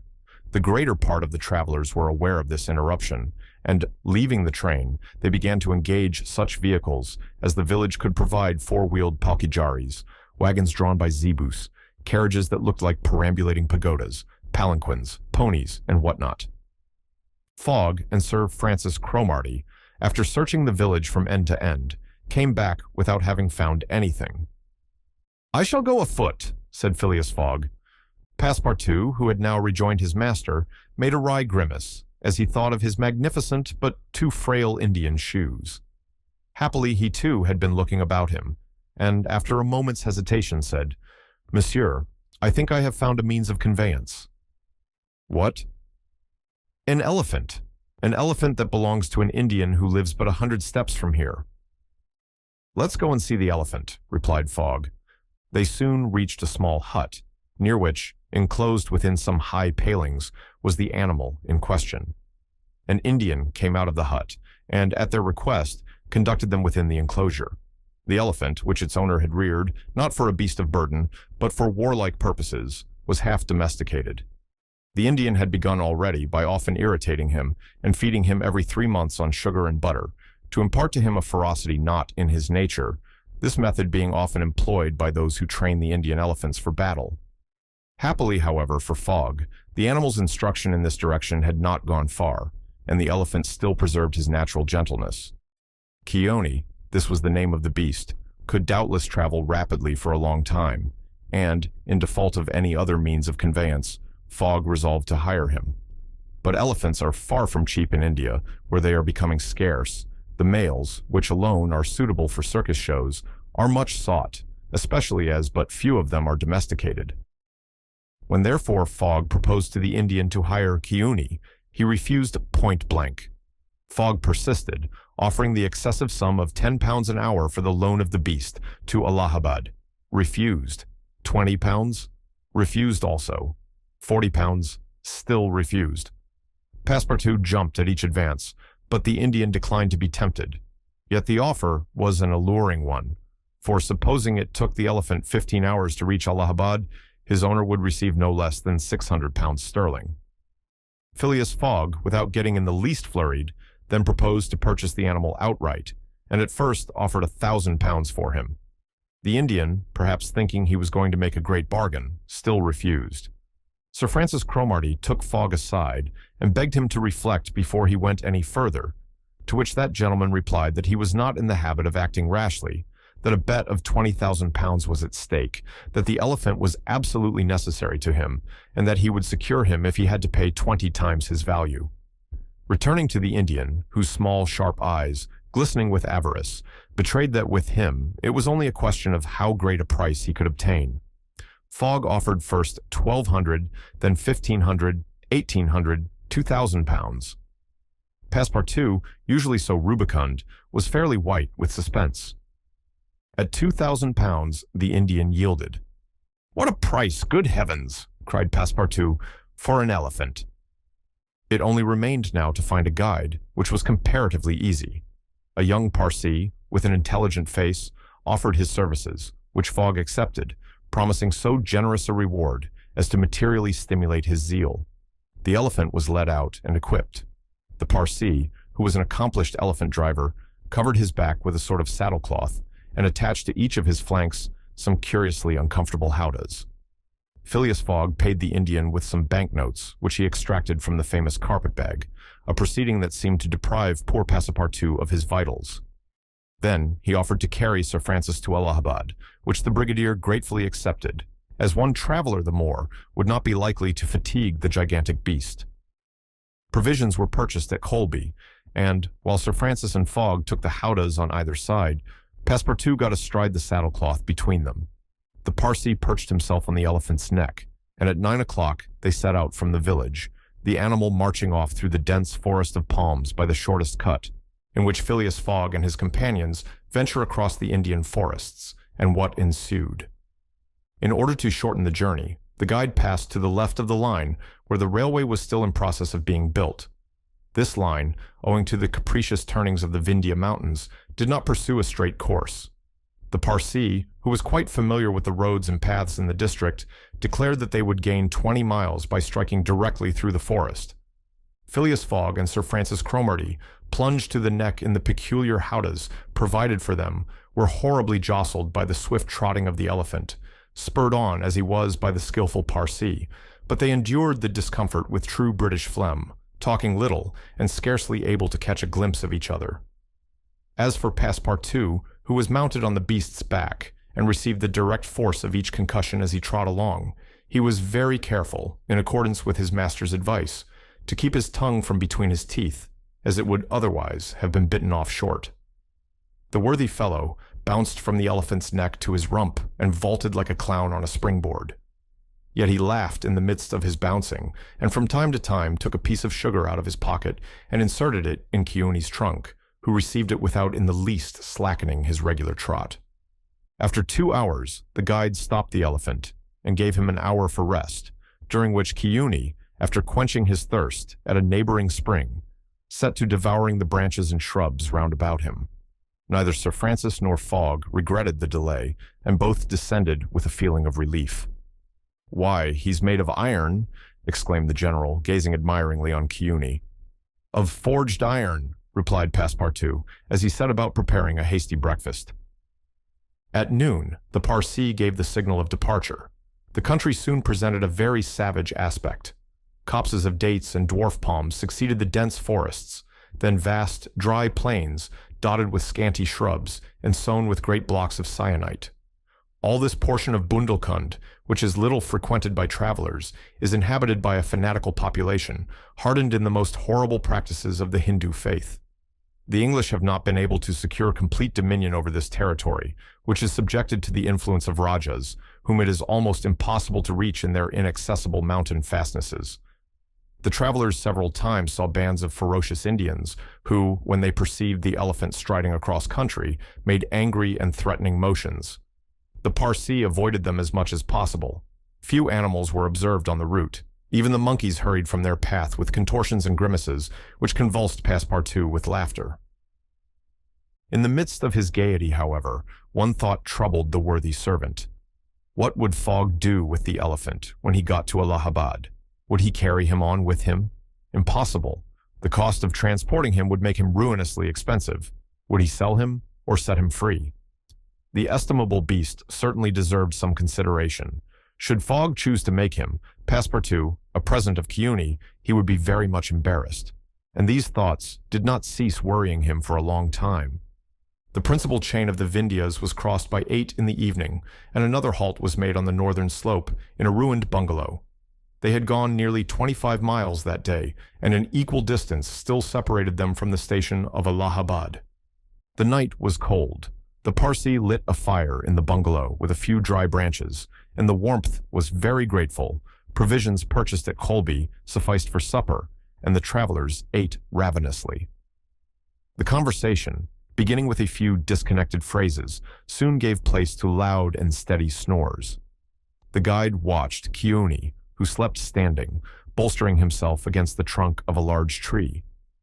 Nothing occurred during the night to disturb the slumberers, although occasional growls from panthers and chatterings of monkeys broke the silence.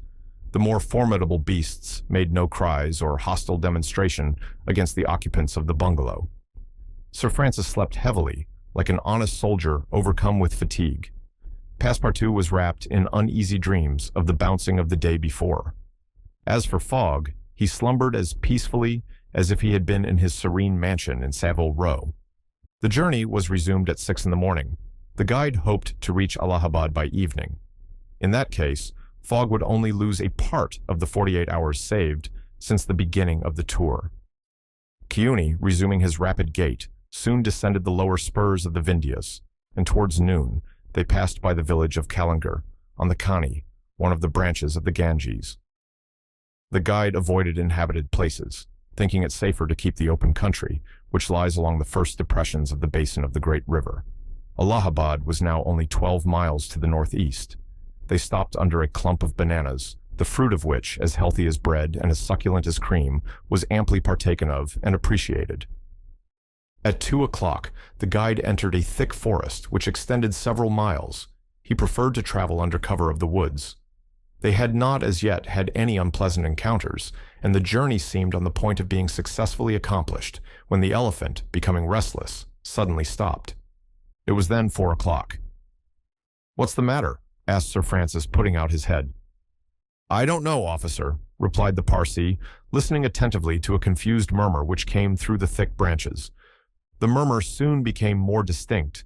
It now seemed like a distant concert of human voices, accompanied by brass instruments. Passepartout was all eyes and ears. Fogg patiently waited without a word. The Parsee jumped to the ground, fastened the elephant to a tree, and plunged into the thicket. He soon returned, saying, "A procession of Brahmins is coming this way. We must prevent their seeing us, if possible." The guide unloosed the elephant and led him into a thicket, at the same time asking the travelers not to stir.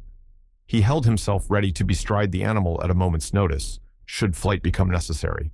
But he evidently thought that the procession of the faithful would pass without perceiving them amid the thick foliage in which they were wholly concealed.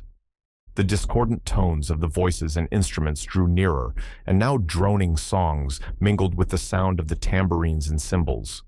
The head of the procession soon appeared beneath the trees, 100 paces away, and the strange figures who performed the religious ceremony were easily distinguished through the branches. First came the priests, with mitres on their heads and clothed in long lace robes. They were surrounded by men, women, and children, who sang a kind of lugubrious psalm, interrupted at regular intervals by the tambourines and cymbals. while behind them was drawn a car with large wheels, the spokes of which represented serpents entwined with each other.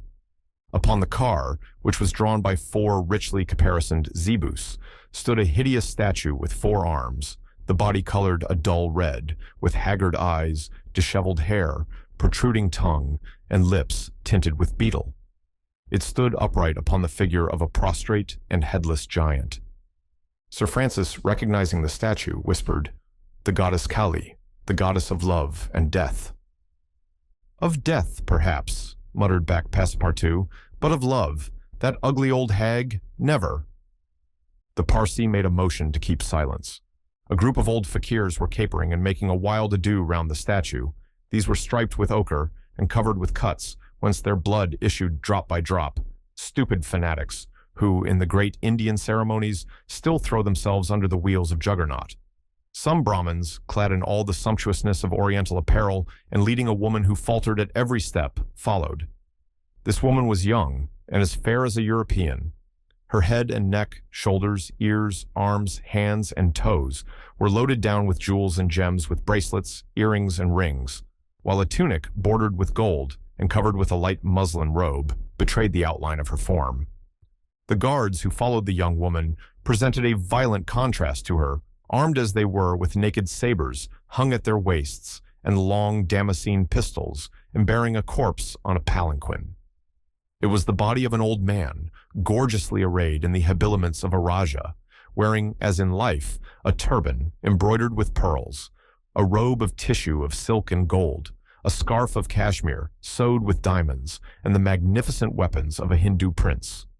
Next came the musicians and a rear guard of capering fakirs, whose cries sometimes drowned the noise of the instruments.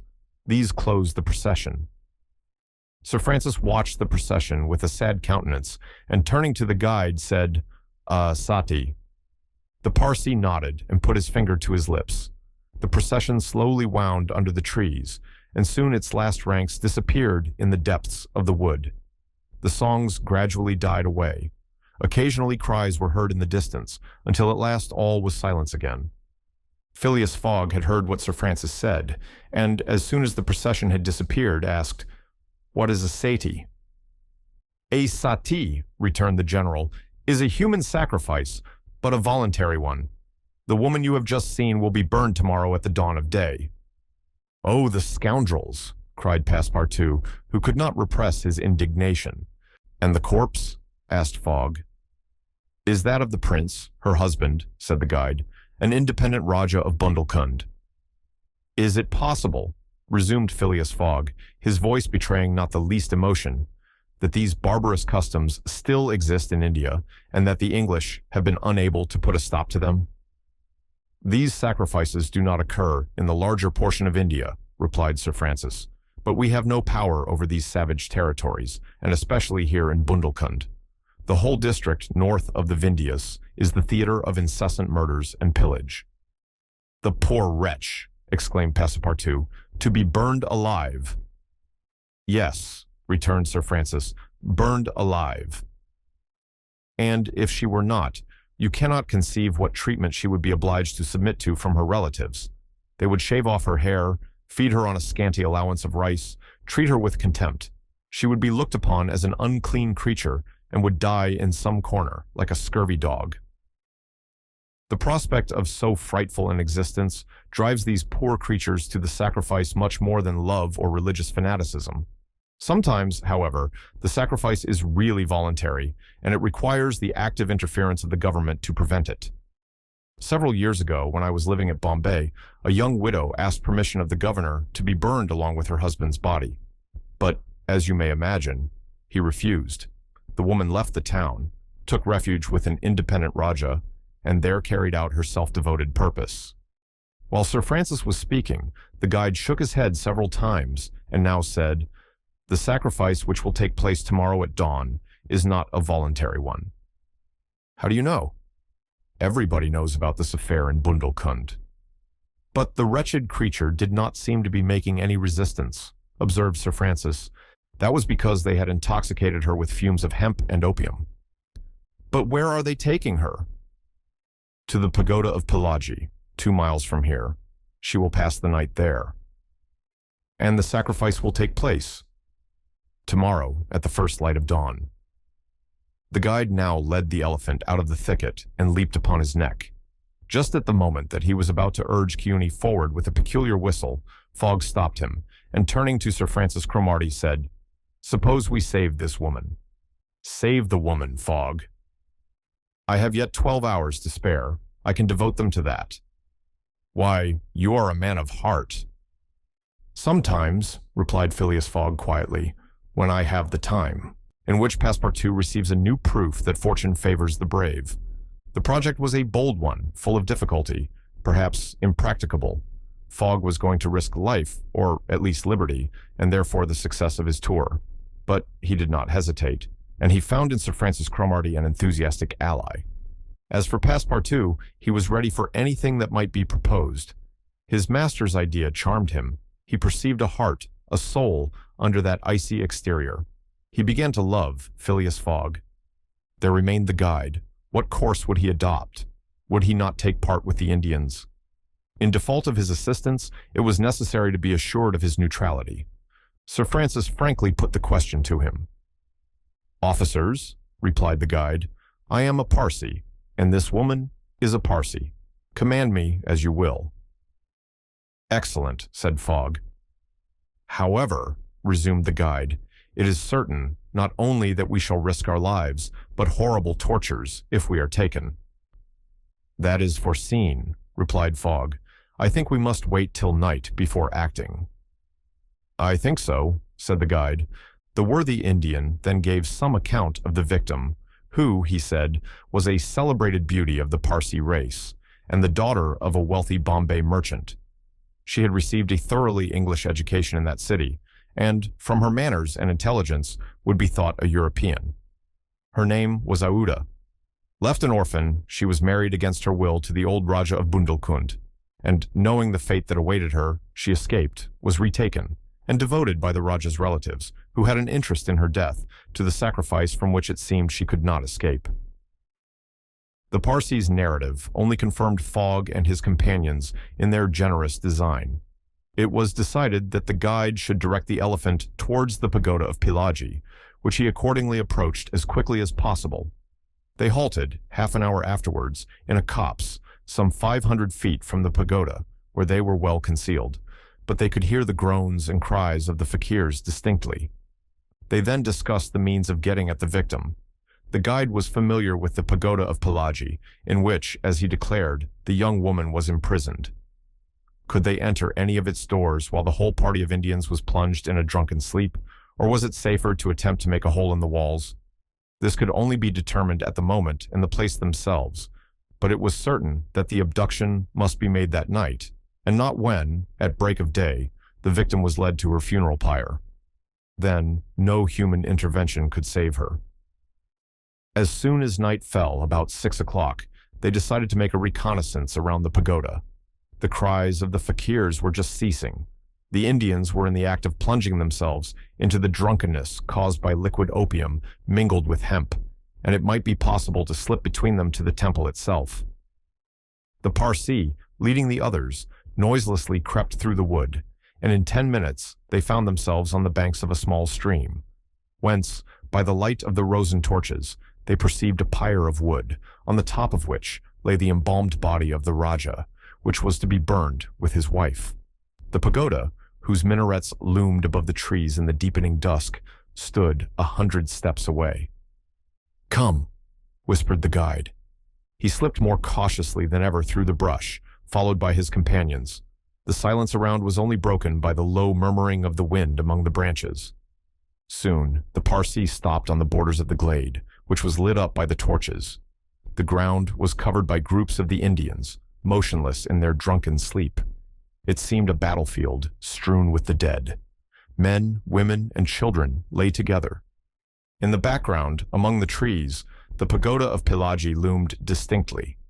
Much to the guide's disappointment, the guards of the Rajah, lighted by torches, were watching at the doors and marching to and fro with naked sabers. Probably the priests, too, were watching within. The Parsee, now convinced that it was impossible to force an entrance to the temple, advanced no farther, but led his companions back again. Phileas Fogg and Sir Francis Cromarty also saw that nothing could be attempted in that direction. They stopped and engaged in a whispered colloquy. "It is only 8 now," said the brigadier, "and these guards may also go to sleep." "It is not impossible," returned the Parsee. They lay down at the foot of a tree and waited. The time seemed long. The guide ever and anon left them to take an observation on the edge of the wood, but the guards watched steadily by the glare of the torches, and a dim light crept through the windows of the pagoda. They waited till midnight, but no change took place among the guards, and it became apparent that their yielding to sleep could not be counted on. The other plan must be carried out. An opening in the walls of the pagoda must be made. It remained to ascertain whether the priests were watching by the side of their victim as assiduously as were the soldiers at the door. After a last consultation, the guide announced that he was ready for the attempt and advanced, followed by the others. They took a roundabout way so as to get at the pagoda on the rear. They reached the walls about 12:30 without having met anyone. Here there was no guard, nor were there either windows or doors. The night was dark. The moon, on the wane, scarcely left the horizon and was covered with heavy clouds. The height of the trees deepened the darkness. It was not enough to reach the walls. An opening in them must be accomplished, and to attain this purpose, the party only had their pocket knives. Happily, the temple walls were built of brick and wood, which could be penetrated with little difficulty. After one brick had been taken out, the rest would yield easily. They set noiselessly to work, and the Parsee on one side and Passepartout on the other began to loosen the bricks so as to make an aperture 2 feet wide. They were getting on rapidly, when suddenly a cry was heard in the interior of the temple, followed almost instantly by other cries replying from the outside. Passepartout and the guide stopped. Had they been heard? Was the alarm being given? Common prudence urged them to retire, and they did so, followed by Phileas Fogg and Sir Francis. They again hid themselves in the wood, and waited till the disturbance, whatever it might be, ceased, holding themselves ready to resume their attempt without delay. But, awkwardly enough, the guards now appeared at the rear of the temple, and there installed themselves, in readiness to prevent a surprise. It would be difficult to describe the disappointment of the party, thus interrupted in their work. They could not now reach the victim. How, then, could they save her? Sir Francis shook his fists. Passepartout was beside himself, and the guide gnashed his teeth with rage. The tranquil Fogg waited, without betraying any emotion. "We have nothing to do but to go away," whispered Sir Francis. "Nothing but to go away," echoed the guide. "Stop," said Fogg. "I am only due at Allahabad tomorrow before noon." "But what can you hope to do?" asked Sir Francis. "In a few hours it will be daylight, and the chance which now seems lost may present itself at the last moment." Sir Francis would have liked to read Phileas Fogg's eyes. What was this cool Englishman thinking of? Was he planning to make a rush for the young woman at the very moment of the sacrifice and boldly snatch her from her executioners? This would be utter folly, and it was hard to admit that Fogg was such a fool. Sir Francis consented, however, to remain to the end of this terrible drama. The guide led them to the rear of the glade, where they were able to observe the sleeping groups. Meanwhile, Passepartout, who had perched himself on the lower branches of a tree, was resolving an idea which had at first struck him like a flash, and which was now firmly lodged in his brain. He had commenced by saying to himself, "What folly!" And then he repeated, "Why not, after all? It's a chance, perhaps the only one, and with such sots." Thinking thus, he slipped, with the suppleness of a serpent, to the lowest branches, the ends of which bent almost to the ground. The hours passed, and the lighter shades now announced the approach of day, though it was not yet light. This was the moment. The slumbering multitude became animated. The tambourines sounded. Songs and cries arose. The hour of the sacrifice had come. The doors of the pagoda swung open, and a bright light escaped from its interior, in the midst of which Fogg and Sir Francis espied the victim. She seemed, having shaken off the stupor of intoxication, to be striving to escape from her executioner. Sir Francis's heart throbbed, and, convulsively seizing Fogg's hand, found in it an open knife. Just at this moment, the crowd began to move. The young woman had again fallen into a stupor caused by the fumes of hemp and passed among the fakirs, who escorted her with their wild religious cries. Phileas Fogg and his companions, mingling in the rear ranks of the crowd, followed, and in 2 minutes they reached the banks of the stream and stopped 50 paces from the pyre upon which still lay the Rajah's corpse. In the semi-obscurity, they saw the victim, quite senseless, stretched out beside her husband's body. Then a torch was brought, and the wood, heavily soaked with oil, instantly took fire. At this moment, Sir Francis and the guide seized Phileas Fogg, who, in an instant of mad generosity, was about to rush upon the pyre. But he had quickly pushed them aside when the whole scene suddenly changed. A cry of terror arose. The whole multitude prostrated themselves, terror-stricken on the ground. The old Rajah was not dead, then, since he rose of a sudden, like a spectre, took up his wife in his arms, and descended from the pyre in the midst of the clouds of smoke, which only heightened his ghostly appearance. Fakirs and soldiers and priests, seized with instant terror, lay there, with their faces on the ground, not daring to lift their eyes and behold such a prodigy. The inanimate victim was borne along by the vigorous arms which supported her, and which she did not seem in the least to burden. Fogg and Sir Francis stood erect. The Parsee bowed his head, and Passepartout was, no doubt, scarcely less stupefied. The resuscitated Rajah approached Sir Francis and Fogg, and, in an abrupt tone, said, "Let us be off." It was Passepartout himself who had slipped upon the pyre in the midst of the smoke, and, profiting by the still overhanging darkness, had delivered the young woman from death. It was Passepartout who, playing his part with a happy audacity, had passed through the crowd amid the general terror. A moment after all, 4 of the party had disappeared in the woods, and the elephant was bearing them away at a rapid pace.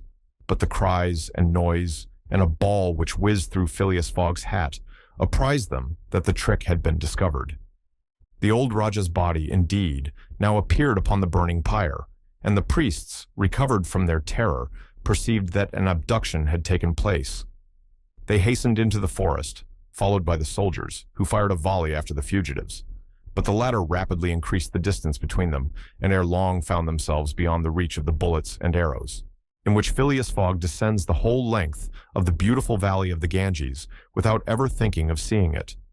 The rash exploit had been accomplished, and for an hour Passepartout laughed gaily at his success. Sir Francis pressed the worthy fellow's hand, and his master said, "Well done," which, from him, was high commendation, to which Passepartout replied that all the credit of the affair belonged to Fogg.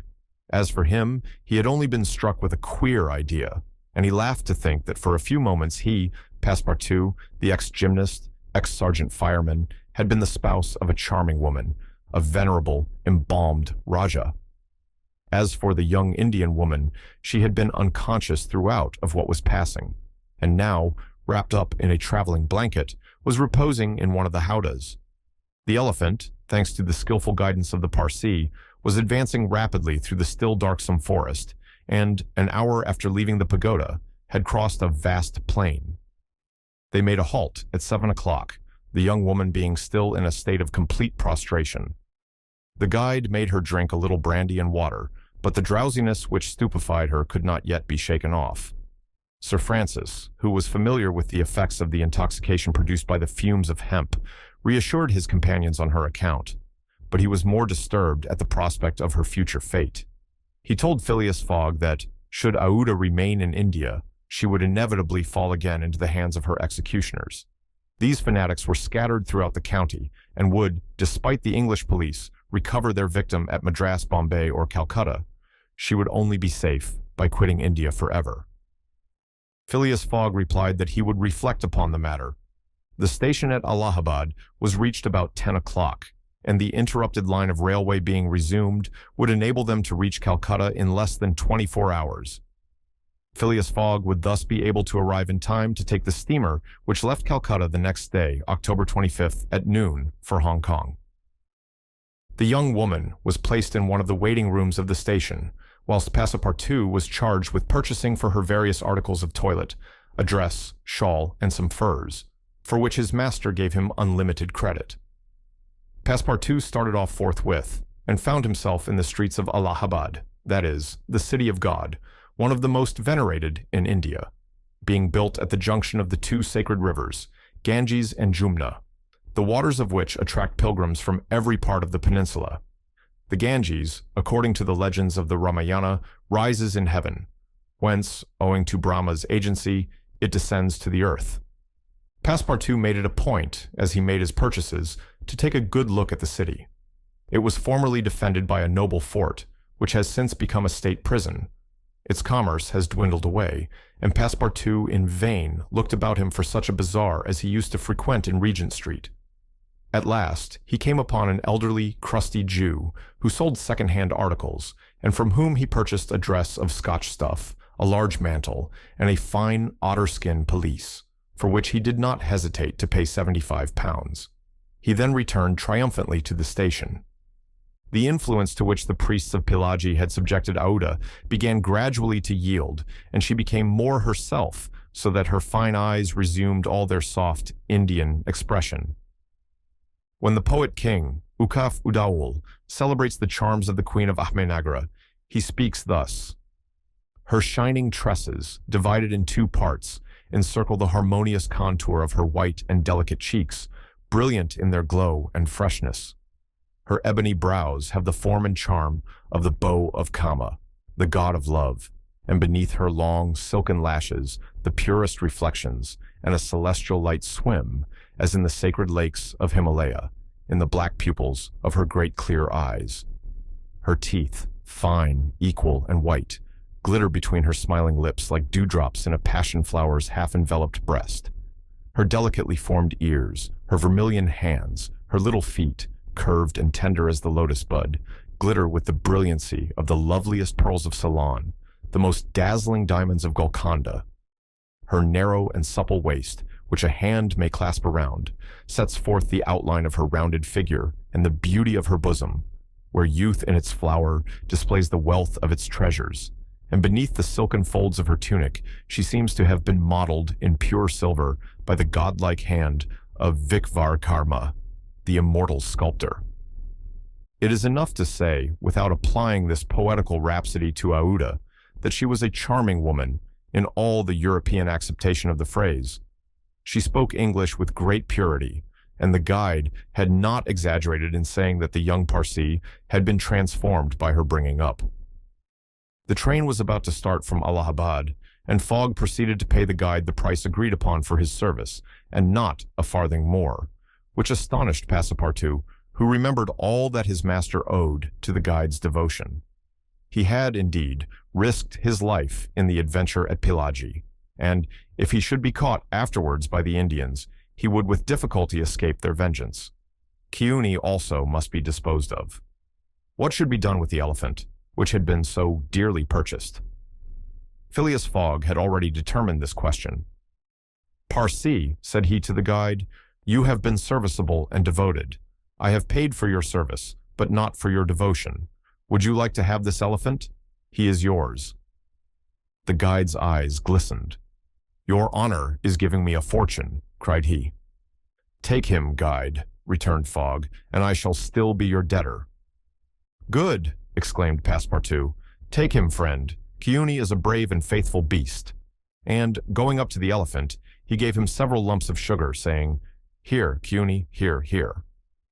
The elephant grunted out his satisfaction, and clasping Passepartout around the waist with his trunk, lifted him as high as his head. Passepartout, not in the least alarmed, caressed the animal, which replaced him gently on the ground. Soon after, Phileas Fogg, Sir Francis Cromarty, and Passepartout, installed in a carriage with Aouda, who had the best seat, were whirling at full speed towards Benares. It was a run of 80 miles, and was accomplished in 2 hours. During the journey, the young woman fully recovered her senses. What was her astonishment to find herself in this carriage, on the railway, dressed in European habiliments, and with travelers who were quite strangers to her. Her companions first set about fully reviving her with a little liquor, and then Sir Francis narrated to her what had passed, dwelling upon the courage with which Phileas Fogg had not hesitated to risk his life to save her, and recounting the happy sequel of the venture, the result of Passepartout's rash idea. Fogg said nothing, while Passepartout, abashed, kept repeating that it wasn't worth telling. Aouda pathetically thanked her deliverers, rather with tears than words. Her fine eyes interpreted her gratitude better than her lips. Then, as her thoughts strayed back to the scene of the sacrifice and recalled the dangers which still menaced her, she shuddered with terror.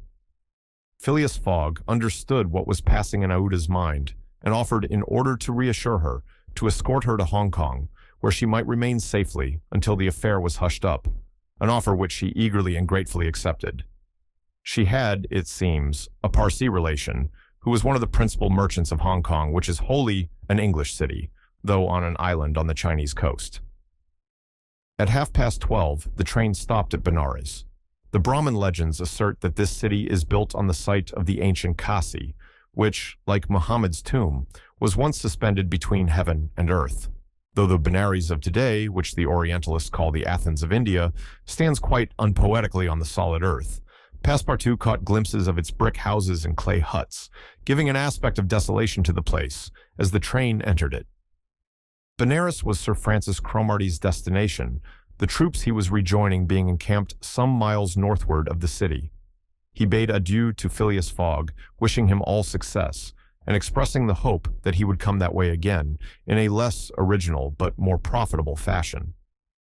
Fogg lightly pressed him by the hand. The parting of Aouda, who did not forget what she owed to Sir Francis, betrayed more warmth, and as for Passepartout, he received a hearty shake of the hand from the gallant general. The railway, on leaving Benares, passed for a while along the valley of the Ganges. Through the windows of their carriage, the travelers had glimpses of the diversified landscape of Bihar, with its mountains clothed in verdure, its fields of barley, wheat, and corn, its jungles peopled with green alligators, its neat villages, and its still thickly leaved forests. Elephants were bathing in the waters of the sacred river, and groups of Indians, despite the advanced season and chilly air, were performing solemnly their pious ablutions. These were fervent Brahmins, the bitterest foes of Buddhism, their deities being Vishnu, the solar god, Shiva, the divine impersonation of natural forces, and Brahma, the supreme ruler of priests and legislators. What would these divinities think of India, anglicized as it is today, with steamers whistling and scudding along the Ganges, frightening the gulls which float upon its surface, the turtles swarming along its banks, and the faithful dwelling upon its borders? The panorama passed before their eyes like a flash, save when the steam concealed it fitfully from the view.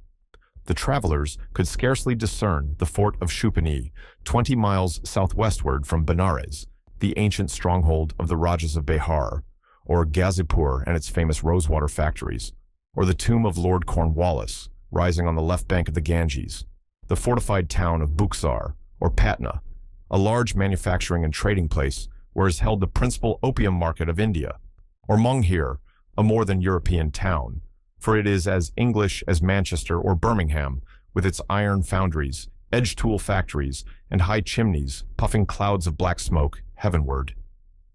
Night came on. The train passed on at full speed, in the midst of the roaring of the tigers, bears, and wolves which fled before the locomotive, and the marvels of Bengal, Golconda, ruined Gur, Murshidabad, the ancient capital, Burdwan, Hugli, and the French town of Chandernagore, where Passepartout would have been proud to see his country's flag flying, were hidden from their view in the darkness. Calcutta was reached at 7 in the morning, and the packet left for Hong Kong at noon, so that Phileas Fogg had 5 hours before him. According to his journal, he was due at Calcutta on the 25th of October, and that was the exact date of his actual arrival. He was therefore neither behindhand nor ahead of time. The 2 days gained between London and Bombay had been lost, as has been seen in the journey across India. But it is not to be supposed that Phileas Fogg regretted them, in which the bag of banknotes disgorges some thousands of pounds more. The train entered the station, and Passepartout, jumping out first, was followed by Fogg, who assisted his fair companion to descend. Phileas Fogg intended to proceed at once to the Hong Kong steamer in order to get Aouda comfortably settled for the voyage. He was unwilling to leave her while they were still on dangerous ground. Just as he was leaving the station, a policeman came up to him and said, "Phileas Fogg?" "I am he." "Is this man your servant?" added the policeman, pointing to Passepartout. "Yes." "Be so good, both of you, as to follow me." Fogg betrayed no surprise whatever. The policeman was a representative of the law, and law is sacred to an Englishman. Passepartout tried to reason about the matter, but the policeman tapped him with his stick, and Fogg made him a signal to obey. "May this young lady go with us?" asked he. "She may," replied the policeman. Fogg, Aouda, and Passepartout were conducted to a palkigari, a sort of four-wheeled carriage, drawn by two horses, in which they took their places and were driven away. No one spoke during the 20 minutes which elapsed before they reached their destination. They first passed through the Black Town, with its narrow streets, its miserable, dirty huts and squalid population.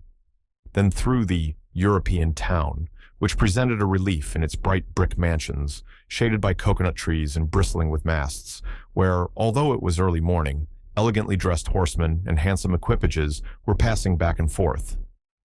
The carriage stopped before a modest-looking house, which, however, did not have the appearance of a private mansion. The policeman, having requested his prisoners, for so truly they might be called, to descend, conducted them into a room with barred windows, and said, "You will appear before Judge Obadiah at 8:30. He then retired and closed the door.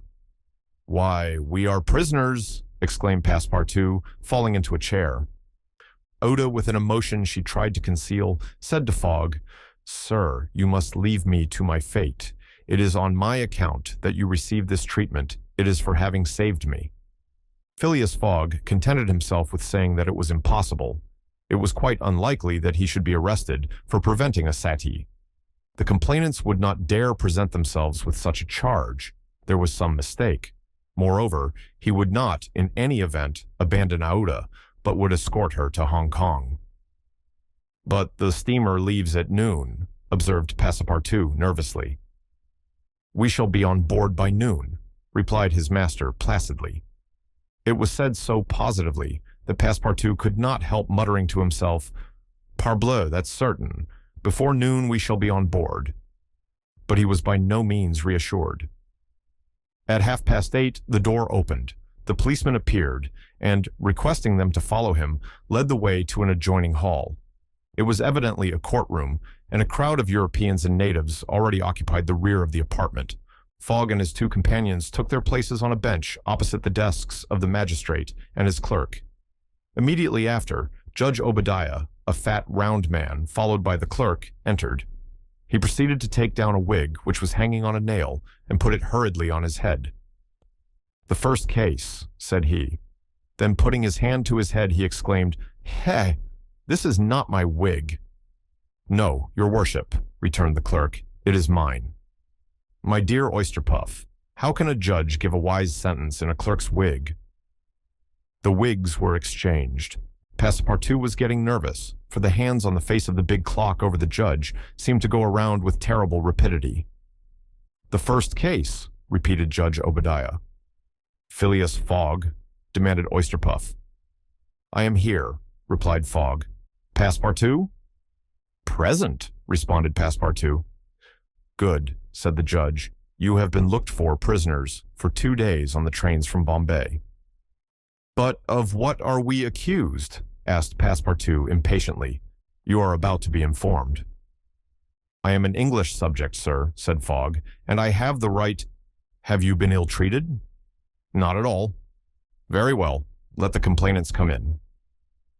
A door was swung open by order of the judge, and 3 Indian priests entered. "That's it," muttered Passepartout. "These are the rogues who were going to burn our young lady." The priests took their places in front of the judge, and the clerk proceeded to read in a loud voice a complaint of sacrilege against Phileas Fogg and his servant, who were accused of having violated a place held consecrated by the Brahmin religion. "You hear the charge?" asked the judge. "Yes, sir," replied Fogg, consulting his watch, "and I admit it." "You admit it?" "I admit it, and I wish to hear these priests admit, in their turn, what they were going to do at the pagoda of Pilagi."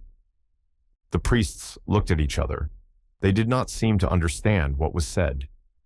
"Yes," cried Passepartout warmly, "at the pagoda of Pilagi, where they were on the point of burning their victim."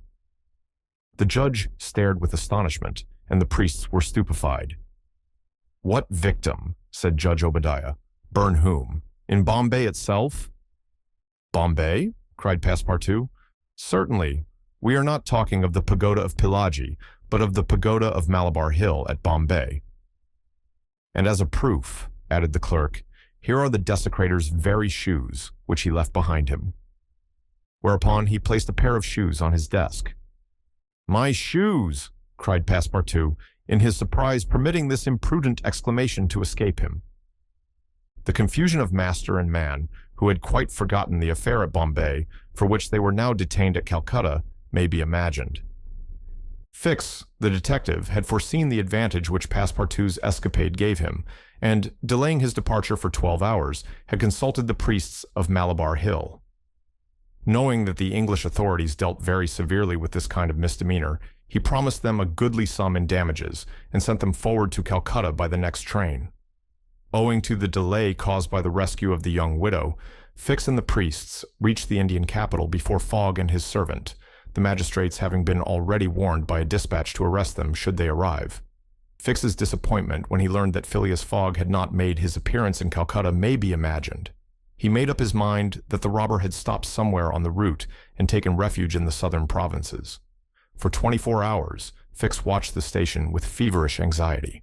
At last, he was rewarded by seeing Fogg and Passepartout arrive, accompanied by a young woman, whose presence he was wholly at a loss to explain. He hastened for a policeman, and this was how the party came to be arrested and brought before Judge Obadiah.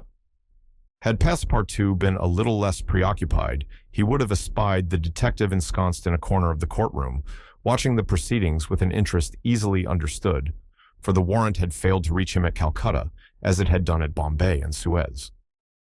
Judge Obadiah had unfortunately caught Passepartout's rash exclamation, which the poor fellow would have given the world to recall. "The facts are admitted?" asked the judge. "Admitted," replied Fogg coldly. "Inasmuch," resumed the judge, "as the English law protects equally and sternly the religions of the Indian people, and as the man Passepartout has admitted that he violated the sacred pagoda of Malabar Hill at Bombay on the 20th of October, I condemn the said Passepartout to imprisonment for 15 days and a fine of £300. £300! Cried Passepartout, startled at the largeness of the sum. Silence, shouted the constable. And inasmuch, continued the judge, as it is not proved that the act was not done by the connivance of the master with the servant, and as the master in any case must be held responsible for the acts of his paid servant, I condemn Phileas Fogg to a week's imprisonment and a fine of £150. Fix rubbed his hands softly with satisfaction. If Phileas Fogg could be detained in Calcutta a week, it would be more than time for the warrant to arrive. Passepartout was stupefied. This sentence ruined his master. A wager of £20,000 lost, because he, like a precious fool, had gone into that abominable pagoda. Phileas Fogg, as self-composed as if the judgment did not in the least concern him, did not even lift his eyebrows while it was being pronounced. Just as the clerk was calling the next case, he rose and said, "I offer bail." "You have that right," returned the judge. Fix's blood ran cold, but he resumed his composure when he heard the judge announce that the bail required for each prisoner would be £1,000. "I will pay it at once," said Fogg, taking a roll of bank bills from the carpet-bag, which Passepartout had by him, and placing them on the clerk's desk. "This sum will be restored to you upon your release from prison," said the judge. "Meanwhile, you are liberated on bail." "Come," said Phileas Fogg to his servant. "But let them at least give me back my shoes," cried Passepartout angrily. "Ah, these are pretty dear shoes," he muttered as they were handed to him. "More than £1,000 apiece. Besides, they pinch my feet." Fogg, offering his arm to Aouda, then departed, followed by the crestfallen Passepartout. Fix still nourished hopes that the robber would not, after all, leave the £2,000 behind him, but would decide to serve out his week in jail, and issued forth on Fogg's traces. That gentleman took a carriage, and the party were soon landed on one of the quays. The Rangoon was moored half a mile off in the harbor, its signal of departure hoisted at the masthead. 11 o'clock was striking. Fogg was an hour in advance of time. Fix saw them leave the carriage and push off in a boat for the steamer, and stamped his feet with disappointment. "The rascal is off, after all," he exclaimed. £2,000 sacrificed. He's as prodigal as a thief. I'll follow him to the end of the world if necessary. But, at the rate he is going on, the stolen money will soon be exhausted." The detective was not far wrong in making this conjecture, since leaving London, what with traveling expenses, bribes, the purchase of the elephant, bails and fines, Fogg had already spent more than £5,000 on the way, and the percentage of the sum recovered from the bank robber promised to the detectives was rapidly diminishing, in which Fix does not seem to understand in the least what is said to him. The Rangoon, one of the Peninsular and Oriental Company's boats plying in the Chinese and Japanese seas, was a screw steamer built of iron, weighing about 1,770 tons and with engines of 400 horsepower.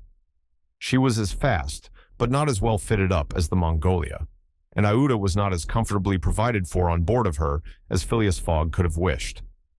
However, the trip from Calcutta to Hong Kong only comprised some 3,500 miles, occupying from 10 to 12 days, and the young woman was not difficult to please. During the first days of the journey, Aouda became better acquainted with her protector and constantly gave evidence of her deep gratitude for what he had done. The phlegmatic gentleman listened to her, apparently at least, with coldness, neither his voice nor his manner betraying the slightest emotion, but he seemed to be always on the watch that nothing should be wanting to Aouda's comfort. He visited her regularly each day at certain hours, not so much to talk himself as to sit and hear her talk. He treated her with the strictest politeness, but with the precision of an automaton, the movements of which had been arranged for this purpose. Aouda did not quite know what to make of him, though Passepartout had given her some hints of his master's eccentricity, and made her smile by telling her of the wager which was sending him round the world. After all, she owed Phileas Fogg her life, and she always regarded him through the exalting medium of her gratitude. Aouda confirmed the Parsi guide's narrative of her touching history. She did, indeed, belong to the highest of the native races of India. Many of the Parsi merchants have made great fortunes there by dealing in cotton, and one of them, Sir Jametsi Jijibhoy, was made a baronet by the English government. Aouda was a relative of this great man, and it was his cousin, Gigi, whom she hoped to join at Hong Kong. Whether she would find a protector in him she could not tell, but Fogg essayed to calm her anxieties and to assure her that everything would be mathematically, he used the very word, arranged. Aouda fastened her great eyes, clear as the sacred lakes of the Himalaya, upon him, but the intractable Fogg, as reserved as ever, did not seem at all inclined to throw himself into this lake. The first few days of the voyage passed prosperously, amid favorable weather and propitious winds, and they soon came in sight of the Great Andaman, the principal of the islands in the Bay of Bengal, with its picturesque saddle peak, 2,400 feet high, looming above the waters. The steamer passed along near the shores, but the savage Papuans, who are in the lowest scale of humanity, but are not, as has been asserted, cannibals, did not make their appearance. The panorama of the islands, as they steamed by them, was superb. Vast forests of palms, arex, bamboo, teakwood, of the gigantic mimosa, and tree-like ferns covered the foreground, while behind, the graceful outlines of the mountains were traced against the sky, and along the coasts, swarmed by thousands, the precious swallows whose nests furnish a luxurious dish to the tables of the celestial empire.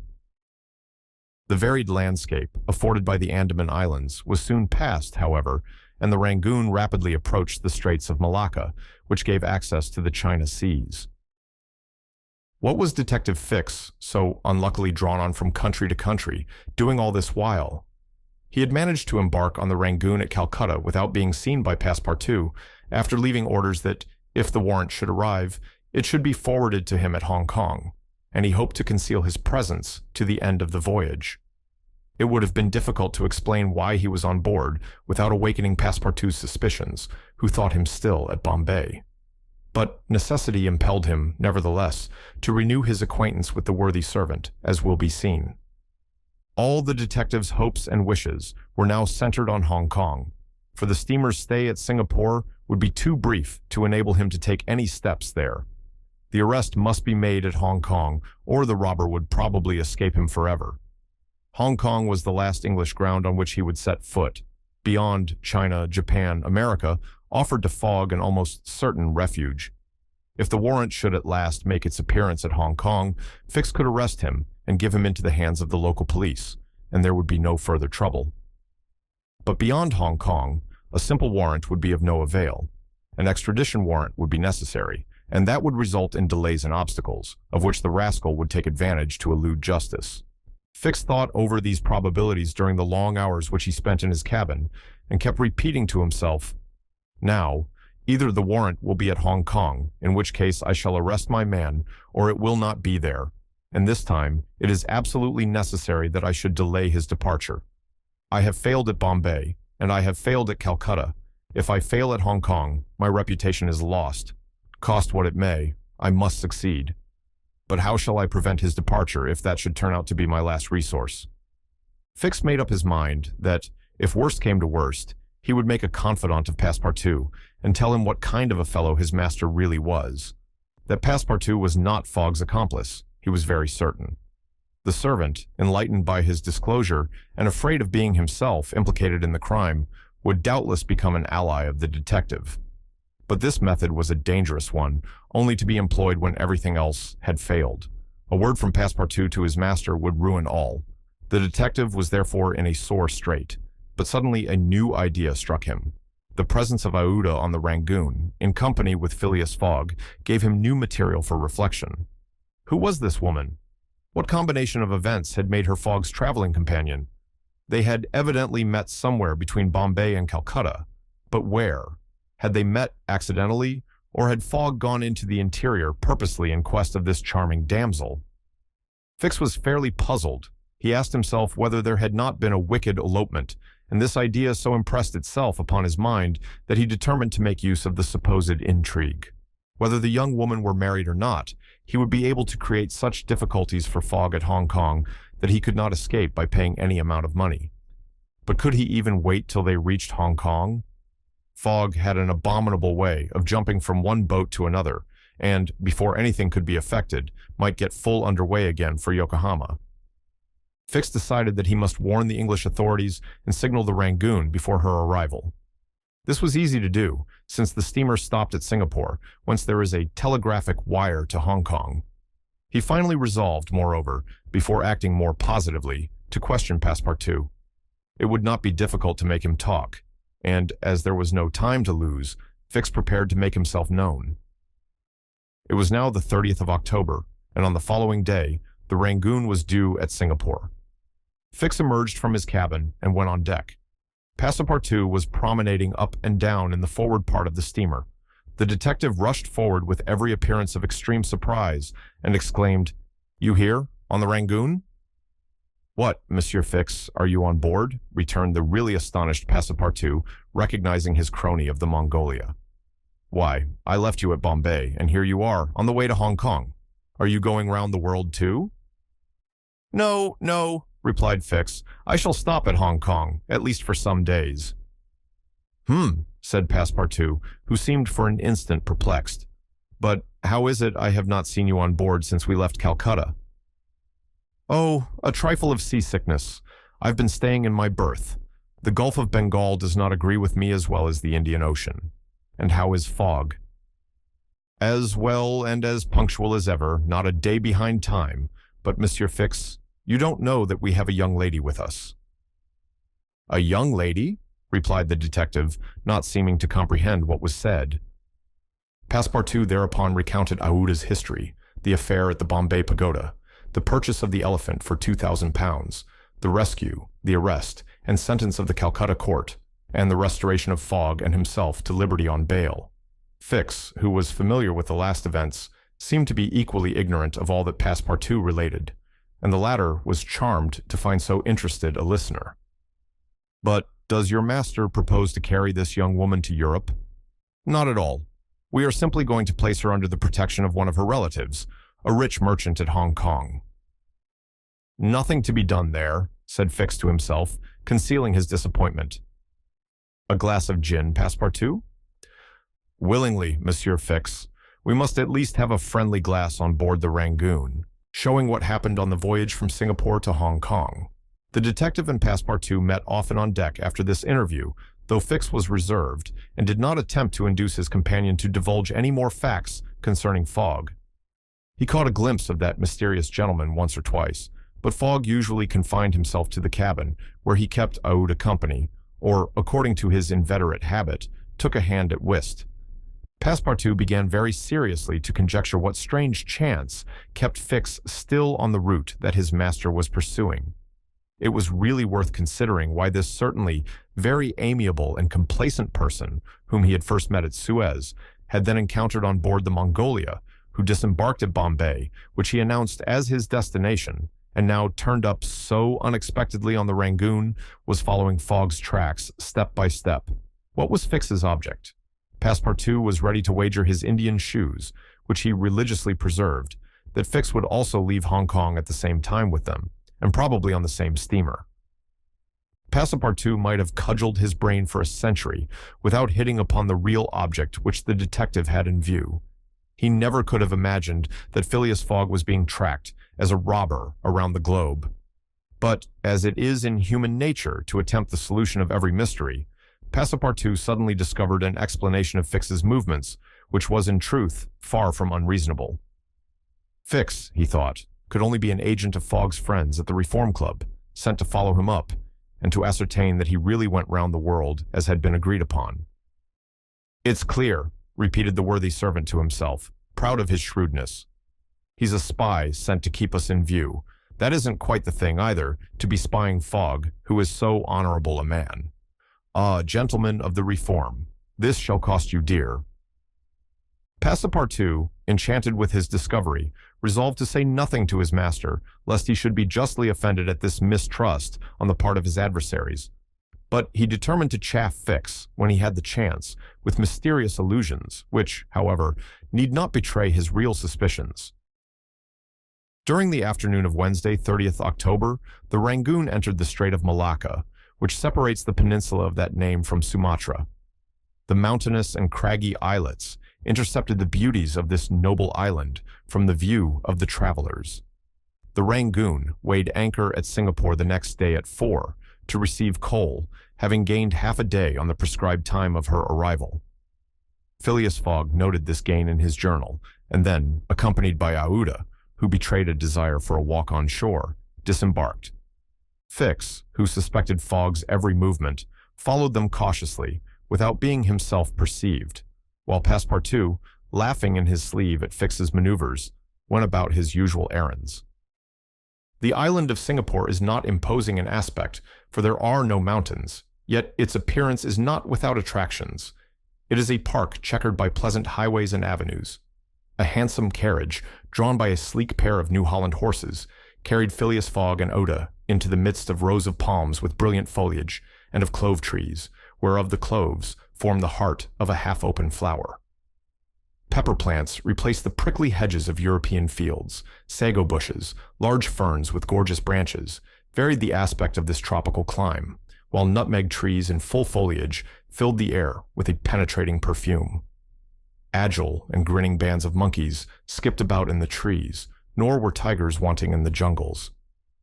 After a drive of 2 hours through the country, Aouda and Fogg returned to the town, which is a vast collection of heavy-looking, irregular houses surrounded by charming gardens rich in tropical fruits and plants.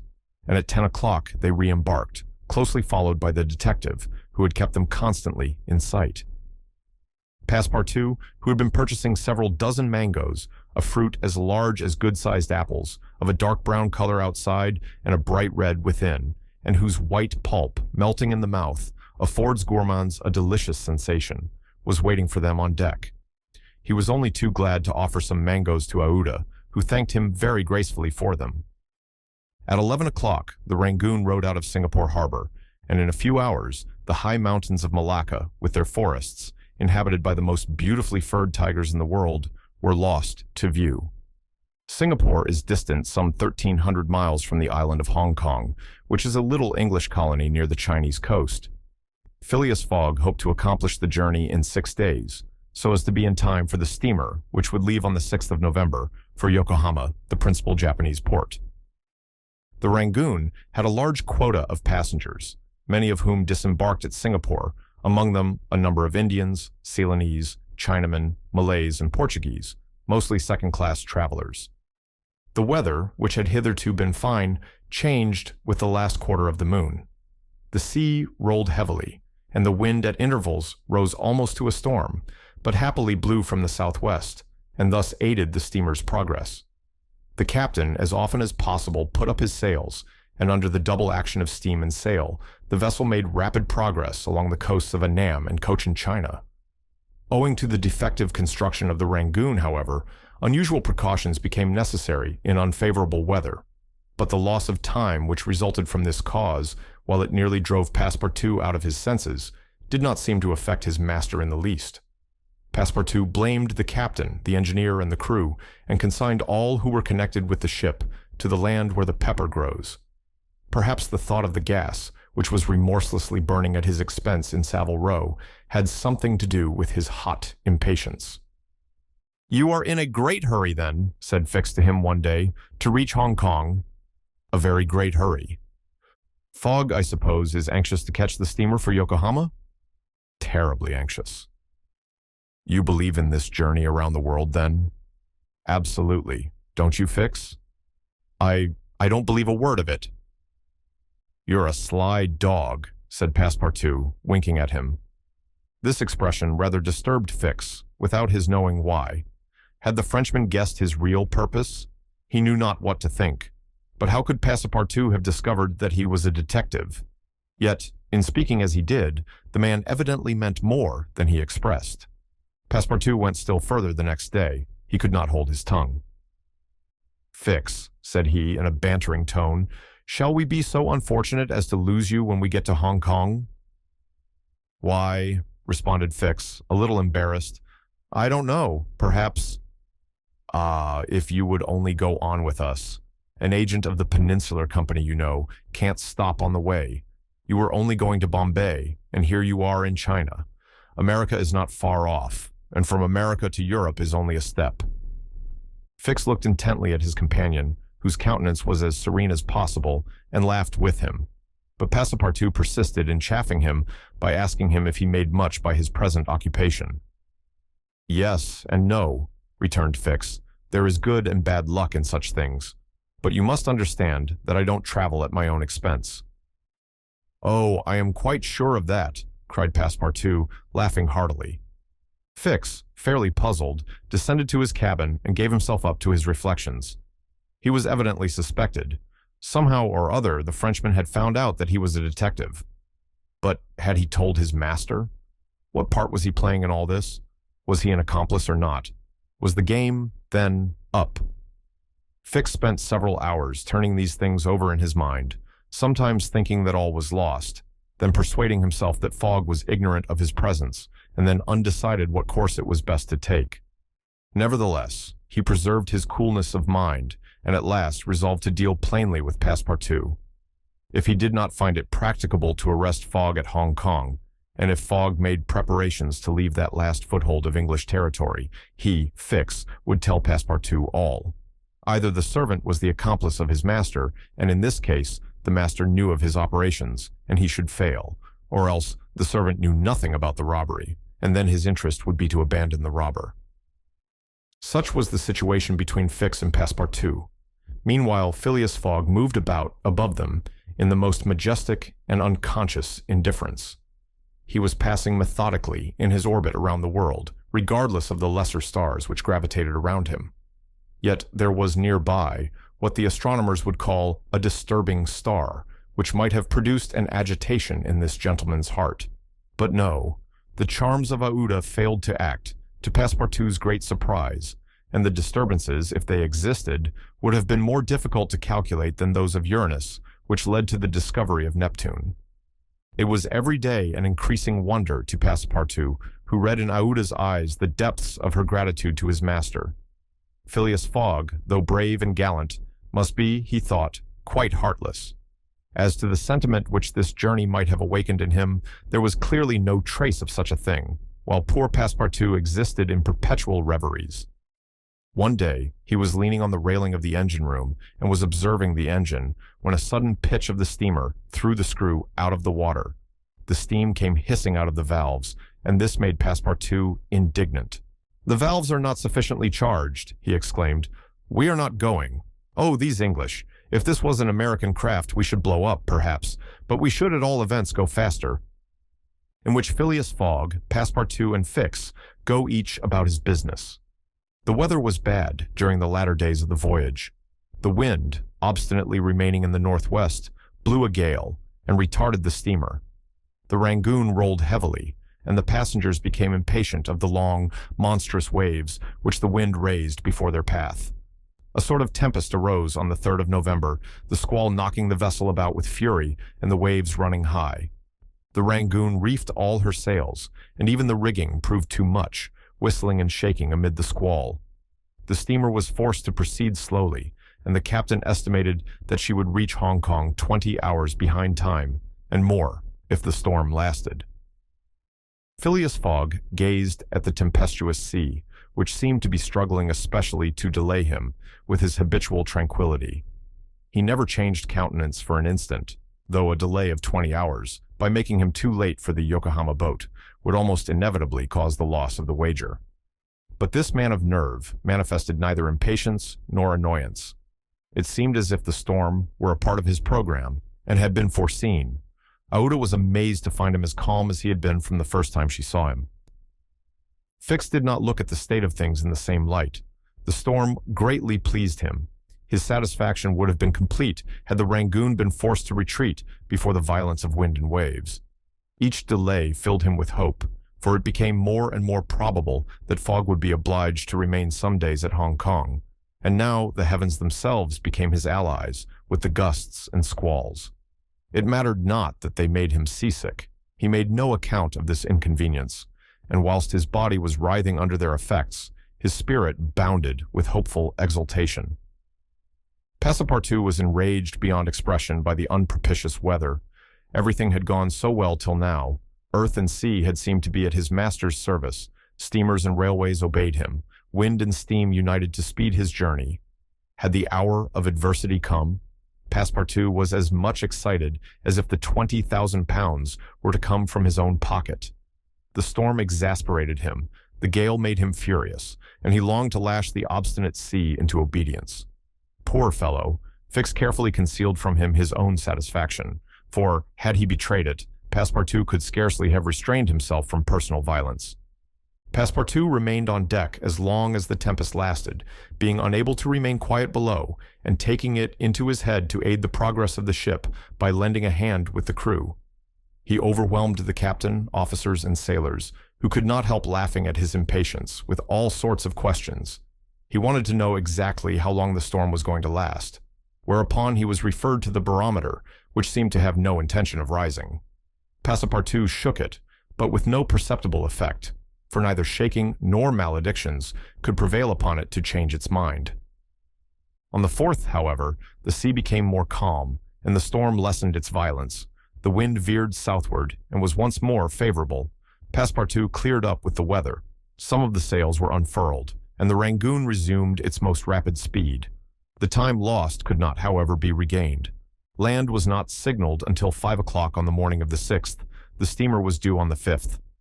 Phileas Fogg was 24 hours behind hand, and the Yokohama steamer would, of course, be missed.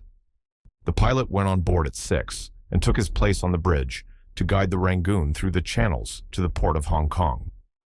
Passepartout longed to ask him if the steamer had left for Yokohama, but he dared not, for he wished to preserve the spark of hope, which still remained till the last moment.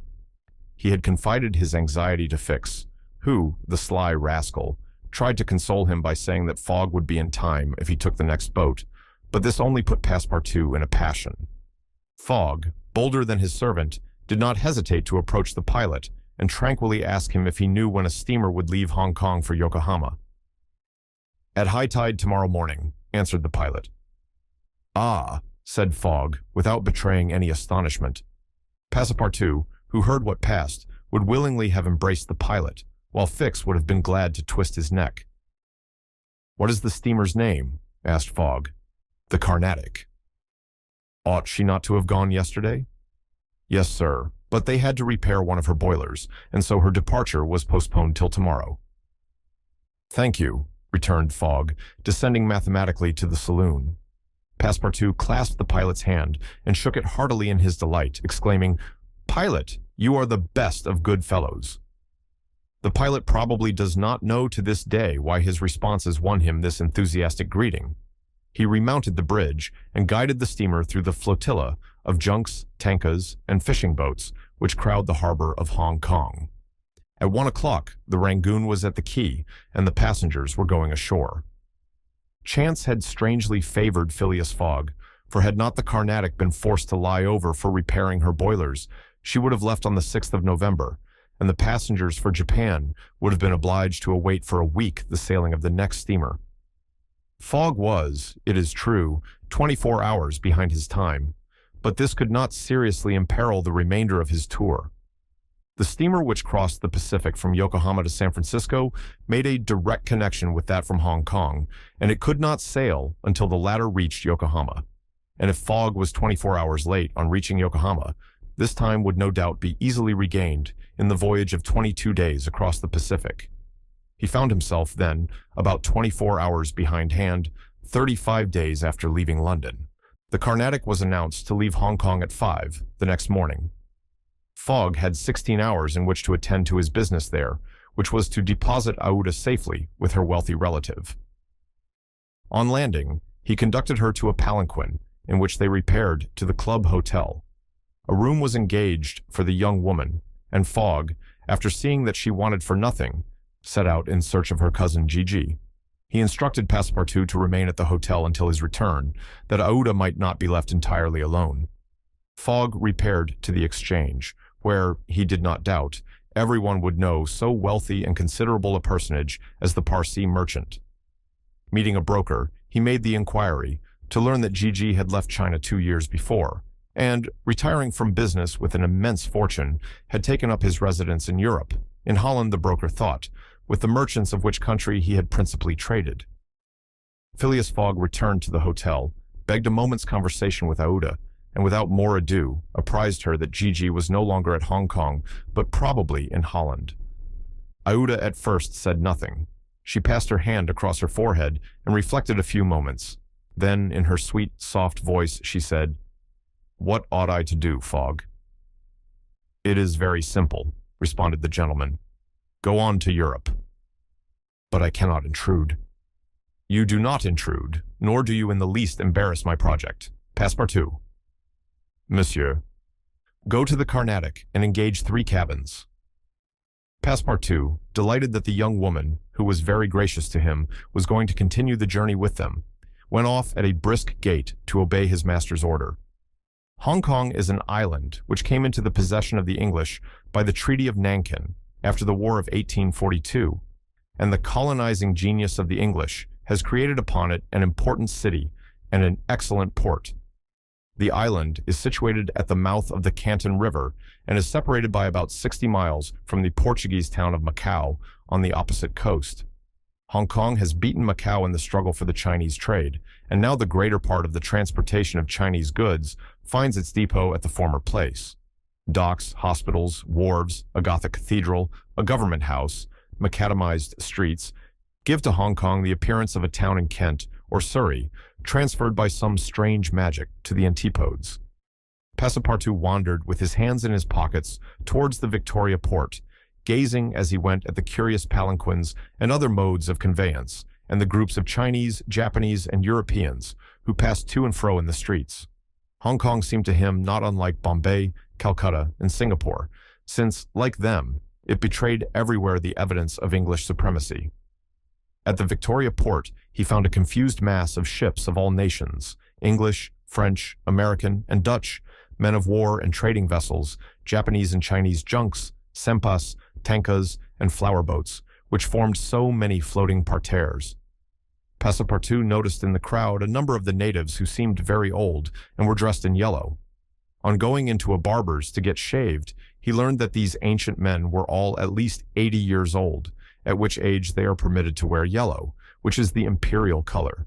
Passepartout, without exactly knowing why, thought this very funny. On reaching the quay where they were to embark on the Carnatic, he was not astonished to find Fix walking up and down. The detective seemed very much disturbed and disappointed. "This is bad," muttered Passepartout, "for the gentlemen of the Reform Club."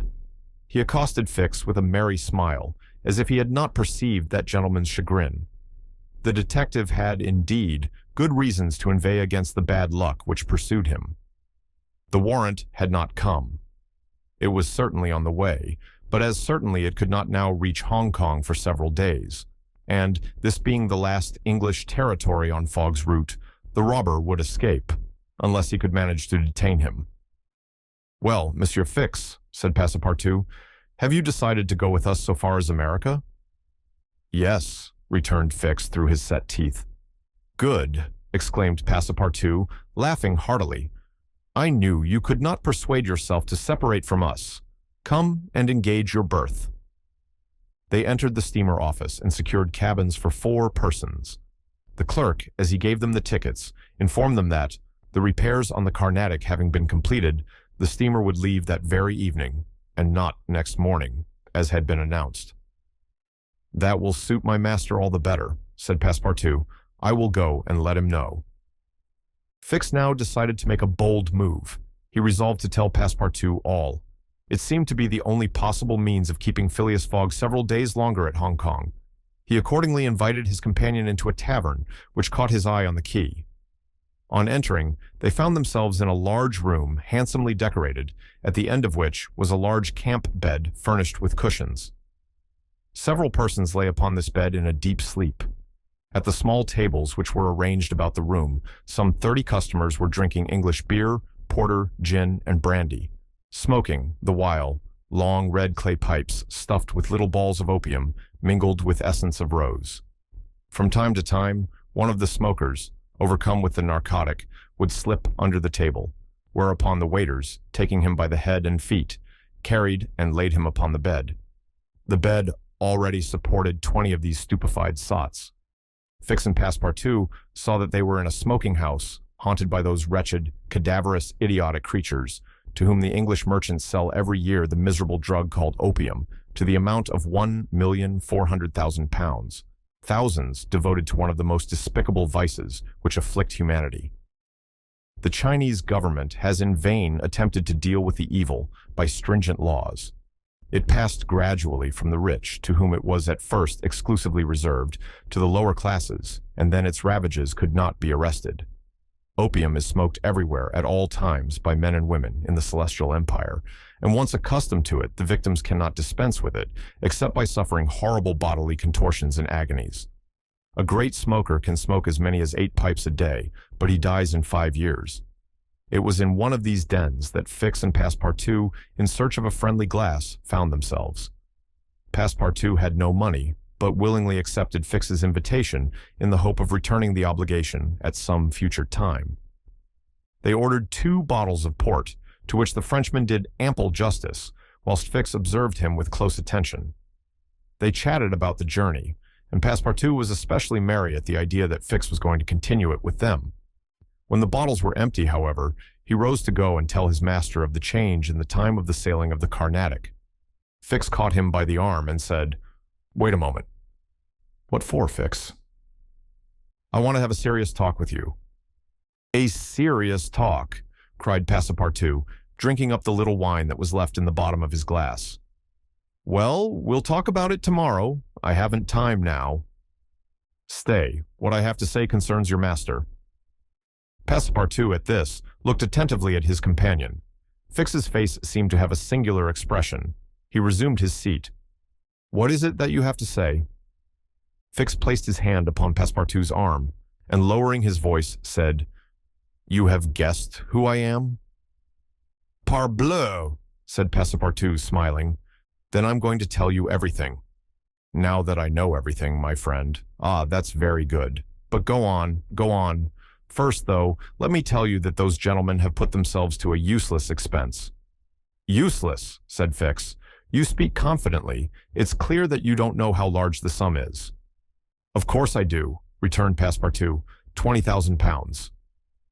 "55,000, answered Fix, pressing his companion's hand.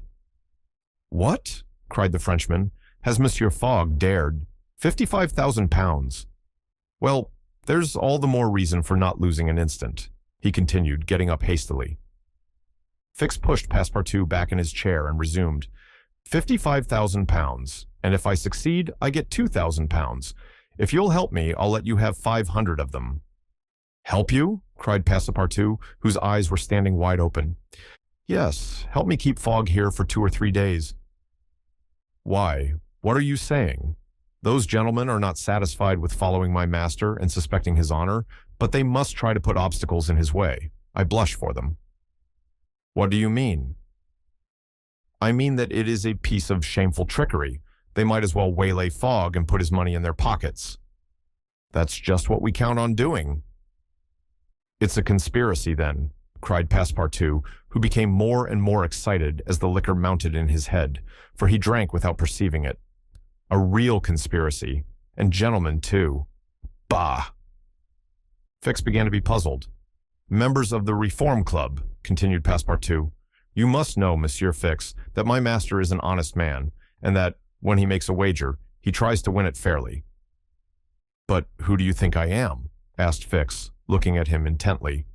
Parbleu, an agent of the members of the Reform Club, sent out here to interrupt my master's journey. But though I found you out some time ago, I've taken good care to say nothing about it to Fogg. He knows nothing, then? Nothing, replied Passepartout, again emptying his glass. The detective passed his hand across his forehead, hesitating before he spoke again. What should he do? Passepartout's mistake seemed sincere, but it made his design more difficult. It was evident that the servant was not the master's accomplice, as Fix had been inclined to suspect. Well, said the detective to himself, as he is not an accomplice, he will help me. He had no time to lose. Fogg must be detained at Hong Kong, so he resolved to make a clean breast of it. Listen to me, said Fix abruptly. I am not, as you think, an agent of the members of the Reform Club. Bah! Retorted Passepartout, with an air of raillery. I am a police detective, sent out here by the London office. You a detective? I will prove it. Here is my commission. Passepartout was speechless with astonishment when Fix displayed this document, the genuineness of which could not be doubted. Fogg's wager, resumed Fix, is only a pretext, of which you and the gentlemen of the Reform are dupes. He had a motive for securing your innocent complicity. But why? Listen. On the 28th of last September, a robbery of 55,000 pounds was committed at the Bank of England by a person whose description was fortunately secured. Here is his description. It answers exactly to that of Phileas Fogg. What nonsense, cried Passepartout, striking the table with his fist. My master is the most honorable of men. How can you tell? You know scarcely anything about him. You went into his service the day he came away, and he came away on a foolish pretext without trunks and carrying a large amount in banknotes, and yet you are bold enough to assert that he is an honest man. Yes, yes, repeated the poor fellow mechanically. Would you like to be arrested as his accomplice? Passepartout, overcome by what he had heard, held his head between his hands and did not dare to look at the detective. Phileas Fogg, the savior of Aouda, that brave and generous man, a robber. And yet, how many presumptions there were against him. Passepartout essayed to reject the suspicions which forced themselves upon his mind. He did not wish to believe that his master was guilty. Well, what do you want of me? Said he at last, with an effort. See here, replied Fix. I have tracked Fogg to this place, but as yet I have failed to receive the warrant of arrest for which I sent to London. You must help me to keep him here in Hong Kong. But I will share with you the 2,000 pounds reward offered by the Bank of England. Never, replied Passepartout, who tried to rise but fell back, exhausted in mind and body. Fix, he stammered, even should what you say be true, if my master is really the robber you are seeking for, which I deny, I am in his service. I have seen his generosity and goodness, and I will never betray him, not for all the gold in the world. I come from a village where they don't eat that kind of bread. You refuse? I refuse. Consider that I've said nothing, said Fix, and let us drink. Yes, let us drink. Passepartout felt himself yielding more and more to the effects of the liquor. Fix, seeing that he must, at all hazards, be separated from his master, wished to entirely overcome him. Some pipes full of opium lay upon the table. Fix slipped one into Passepartout's hand. He took it, put it between his lips, lit it, drew several puffs, and his head, becoming heavy under the influence of the narcotic, fell upon the table. At last, said Fix, seeing Passepartout unconscious. Fogg will not be informed of the Carnatic's departure, and if he is, he will have to go without this cursed Frenchman. And after paying his bill, Fix left the tavern, in which Fix comes face to face with Phileas Fogg. While these events were passing at the opium house, Fogg, unconscious of the danger he was in of losing the steamer, was quietly escorting Aouda about the streets of the English quarter, making the necessary purchases for the long voyage before them. It was all very well for an Englishman like Fogg to make the tour of the world with a carpet-bag. A lady could not be expected to travel comfortably under such conditions. He acquitted his task with characteristic serenity, and invariably replied to the remonstrances of his fair companion, who was confused by his patience and generosity. It is in the interest of my journey, a part of my program. The purchases made, they returned to the hotel, where they dined at a sumptuously served table d'hôte, after which Aouda, shaking hands with her protector after the English fashion, retired to her room for rest. Fogg absorbed himself throughout the evening in the perusal of the Times and Illustrated London News. Had he been capable of being astonished at anything, it would have been not to see his servant return at bedtime. But, knowing that the steamer was not to leave for Yokohama until the next morning, he did not disturb himself about the matter. When Passepartout did not appear the next morning to answer his master's bell, Fogg, not betraying the least vexation, contented himself with taking his carpet-bag, calling Aouda, and sending for a palanquin. It was then 8 o'clock.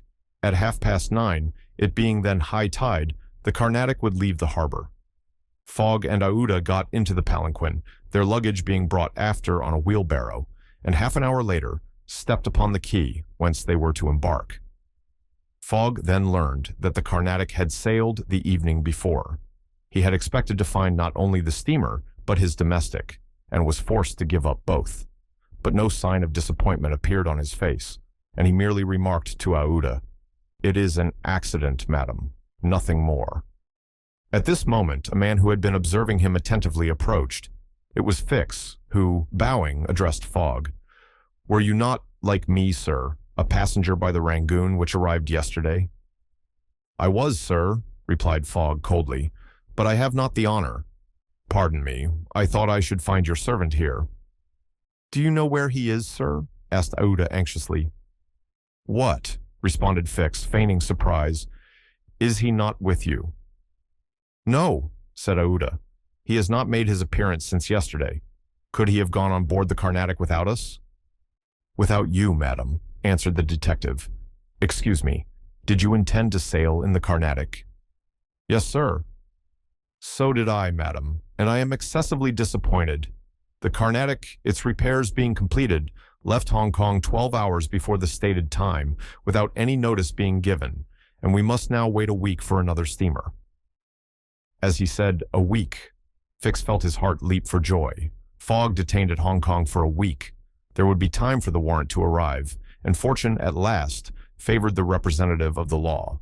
His horror may be imagined when he heard Fogg say, in his placid voice, "But there are other vessels besides the Carnatic, it seems to me, in the harbor of Hong Kong." And, offering his arm to Aouda, he directed his steps toward the docks in search of some craft about to start. Fix, stupefied, followed. It seemed as if he were attached to Fogg by an invisible thread. Chance, however, appeared really to have abandoned the man it had hitherto served so well.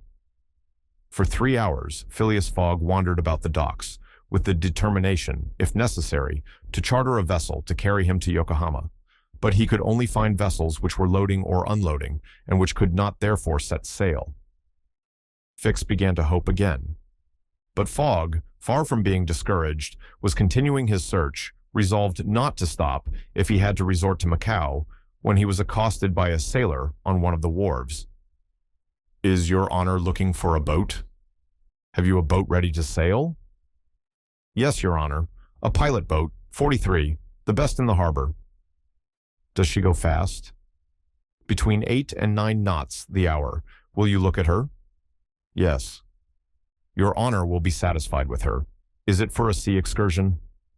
"No, for a voyage." "A voyage?" "Yes. Will you agree to take me to Yokohama?" The sailor leaned on the railing, opened his eyes wide, and said, "Is your honor joking?" "Number, I have missed the Carnatic, and I must get to Yokohama by the 14th at the latest, to take the boat for San Francisco." "I am sorry," said the sailor, "but it is impossible. I offer you £100 per day, and an additional reward of £200 if I reach Yokohama in time." "Are you in earnest?" "Very much so." The pilot walked away a little distance and gazed out to sea, evidently struggling between the anxiety to gain a large sum and the fear of venturing so far. Fix was in mortal suspense. Fogg turned to Aouda and asked her, "You would not be afraid, would you, madam?" "Not with you, Fogg," was her answer. The pilot now returned, shuffling his hat in his hands. "Well, pilot," said Fogg. "Well, your honor," replied he, "I could not risk myself, my men, or my little boat of scarcely 20 tons on so long a voyage at this time of year. Besides, we could not reach Yokohama in time, for it is 1,660 miles from Hong Kong." "Only 1,600, said Fogg. "It's the same thing." Fix breathed more freely. "But," added the pilot, "it might be arranged another way." Fix ceased to breathe at all. "How?" asked Fogg. "By going to Nagasaki at the extreme south of Japan, or even to Shanghai, which is only 800 miles from here. In going to Shanghai, we should not be forced to sail wide of the Chinese coast, which would be a great advantage, as the currents run northward, and would aid us." "Pilot," said Fogg, "I must take the American steamer at Yokohama, and not at Shanghai or Nagasaki." "Why not?" returned the pilot. "The San Francisco steamer does not start from Yokohama. It puts in at Yokohama and Nagasaki, but it starts from Shanghai." "You are sure of that?" "Perfectly." "And when does the boat leave Shanghai?" "On the 11th, at 7 in the evening. We have, therefore, 4 days before us, that is 96 hours, and in that time, if we had good luck and a southwest wind and the sea was calm, we could make those 800 miles to Shanghai. And you could go in an hour, as soon as provisions could be got aboard and the sails put up." "It is a bargain. Are you the master of the boat?" "Yes, John Bunsby, master of the Tankadere." "Would you like some earnest money?" "If it would not put your honor out." "Here are £200 on account, sir," added Phileas Fogg, turning to Fix, "if you would like to take advantage." "Thanks, sir. I was about to ask the favor." "Very well. In half an hour we shall go on board." "But poor Passepartout," urged Aouda, who was much disturbed by the servant's disappearance. "I shall do all I can to find him," replied Phileas Fogg, while Fix, in a feverish, nervous state, repaired to the pilot boat. The others directed their course to the police station at Hong Kong. Phileas Fogg there gave Passepartout's description and left a sum of money to be spent in the search for him. The same formalities having been gone through at the French consulate, and the palanquin having stopped at the hotel for the luggage, which had been sent back there, they returned to the wharf. It was now 3 o'clock, and pilot boat 43, with its crew on board and its provisions stored away, was ready for departure. The Tankadere was a neat little craft of 20 tons, as gracefully built as if she were a racing yacht. Her shining copper sheathing, her galvanized ironwork, her deck, white as ivory, betrayed the pride taken by John Bunsby in making her presentable. Her 2 masts leaned a trifle backward. She carried brigantine, foresail, storm jib, and standing jib, and was well rigged for running before the wind, and she seemed capable of brisk speed, which indeed she had already proved by gaining several prizes in pilot boat races. The crew of the Tankadere was composed of John Bunsby, the master, and 4 hardy mariners who were familiar with the Chinese seas. John Bunsby himself, a man of 45 or thereabouts, vigorous, sunburnt, with a sprightly expression of the eye, and energetic and self-reliant countenance, would have inspired confidence in the most timid. Phileas Fogg and Aouda went on board, where they found Fix already installed. Below deck was a square cabin, of which the walls bulged out in the form of cots, above a circular divan. In the center was a table provided with a swinging lamp. The accommodation was confined, but neat. "I am sorry to have nothing better to offer you," said Fogg to Fix, who bowed without responding. The detective had a feeling akin to humiliation in profiting by the kindness of Fogg. "It's certain," thought he, "though rascal as he is a polite one." The sails and the English flag were hoisted at 10 minutes past 3. Fogg and Aouda, who were seated on deck, cast a last glance at the quay in the hope of espying Passepartout. Fix was not without his fears, lest chance should direct the steps of the unfortunate servant, whom he had so badly treated in this direction, in which case an explanation the reverse of satisfactory to the detective must have ensued. But the Frenchman did not appear, and, without doubt, was still lying under the stupefying influence of the opium. John Bunsby, master, at length gave the order to start, and the Tankadere, taking the wind under her brigantine, foresail, and standing jib, bounded briskly forward over the waves. This voyage of 800 miles was a perilous venture on a craft of 20 tons, and at that season of the year.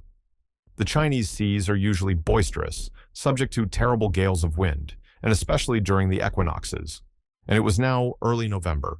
It would clearly have been to the master's advantage to carry his passengers to Yokohama, since he was paid a certain sum per day, but he would have been rash to attempt such a voyage, and it was imprudent even to attempt to reach Shanghai.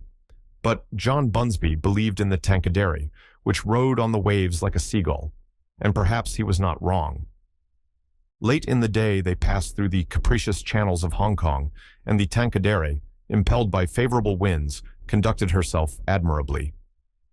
"I do not need, pilot," said Phileas Fogg when they got into the open sea, "to advise you to use all possible speed." "Trust me, Your Honor, we are carrying all the sail the wind will let us. The poles would add nothing, and are only used when we are going into port." "It's your trade, not mine, pilot, and I confide in you."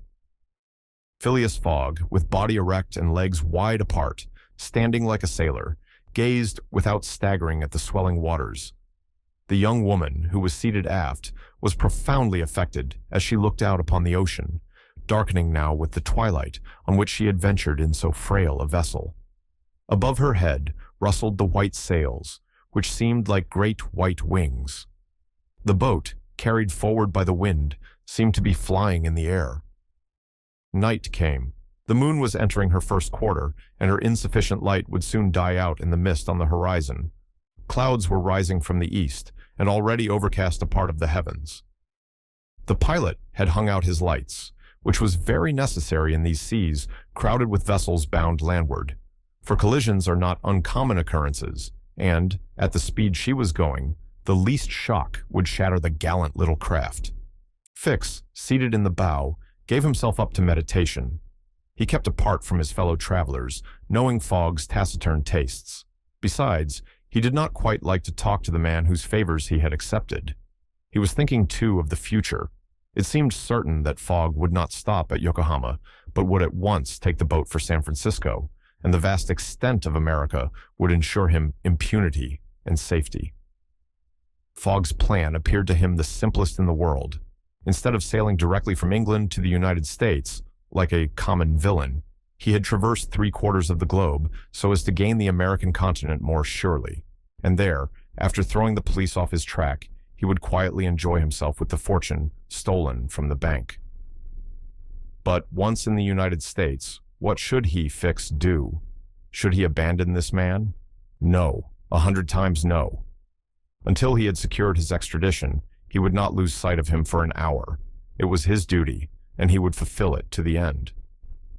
At all events, there was one thing to be thankful for.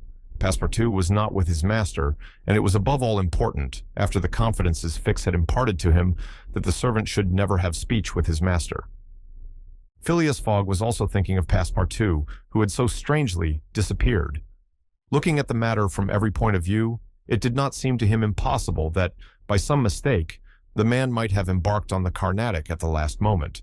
And this was also Aouda's opinion, who regretted very much the loss of the worthy fellow to whom she owed so much.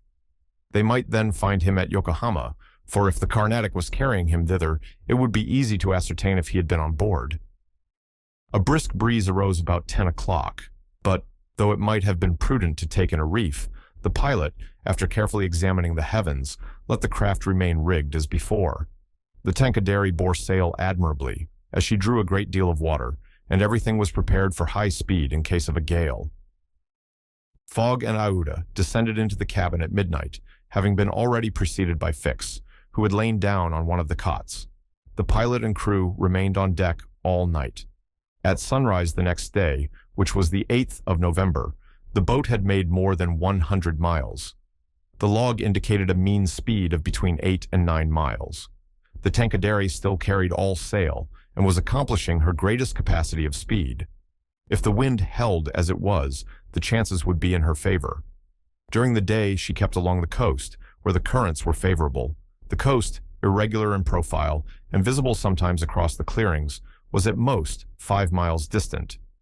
The sea was less boisterous, since the wind came off land, a fortunate circumstance for the boat, which would suffer, owing to its small tonnage, by a heavy surge on the sea. The breeze subsided a little towards noon, and set in from the southwest. The pilot put up his poles, but took them down again within 2 hours, as the wind freshened up anew.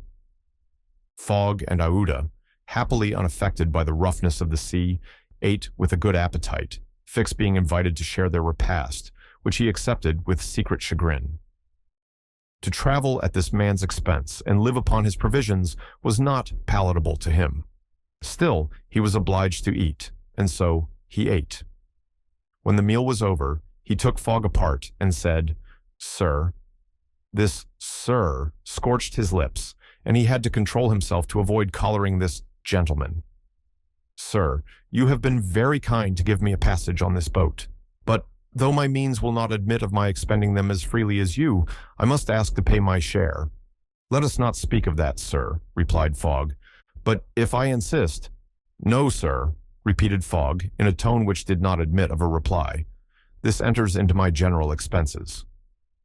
Fix, as he bowed, had a stifled feeling, and, going forward, where he ensconced himself, did not open his mouth for the rest of the day.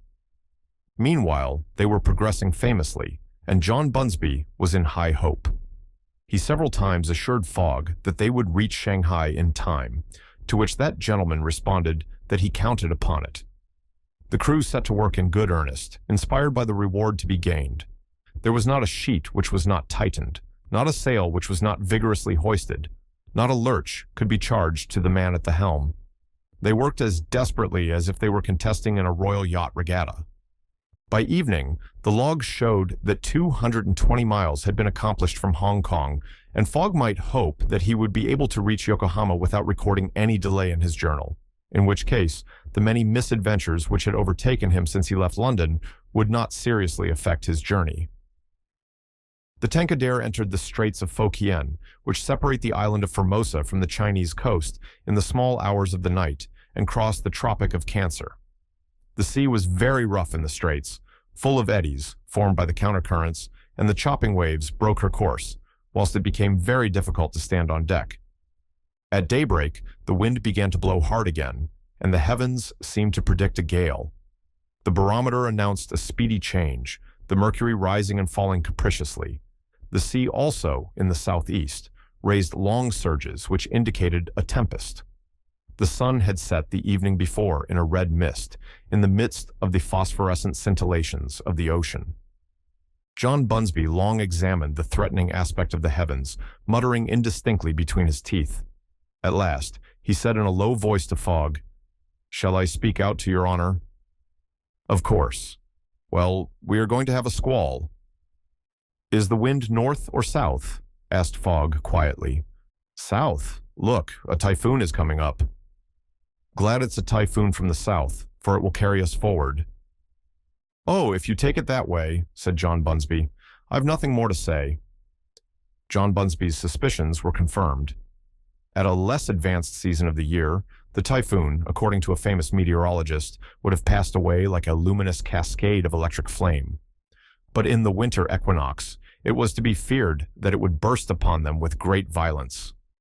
The pilot took his precautions in advance. He reefed all sail, the polemasts were dispensed with, all hands went forward to the bows. A single triangular sail of strong canvas was hoisted as a storm jib so as to hold the wind from behind. Then they waited.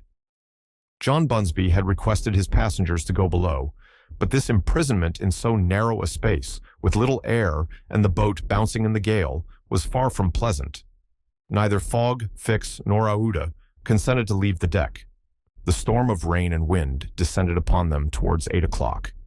With but its bit of sail, the Tankadere was lifted like a feather by a wind, an idea of whose violence can scarcely be given. To compare her speed to 4 times that of a locomotive going on full steam would be below the truth. The boat scudded thus northward during the whole day, borne on by monstrous waves, preserving always, fortunately, a speed equal to theirs.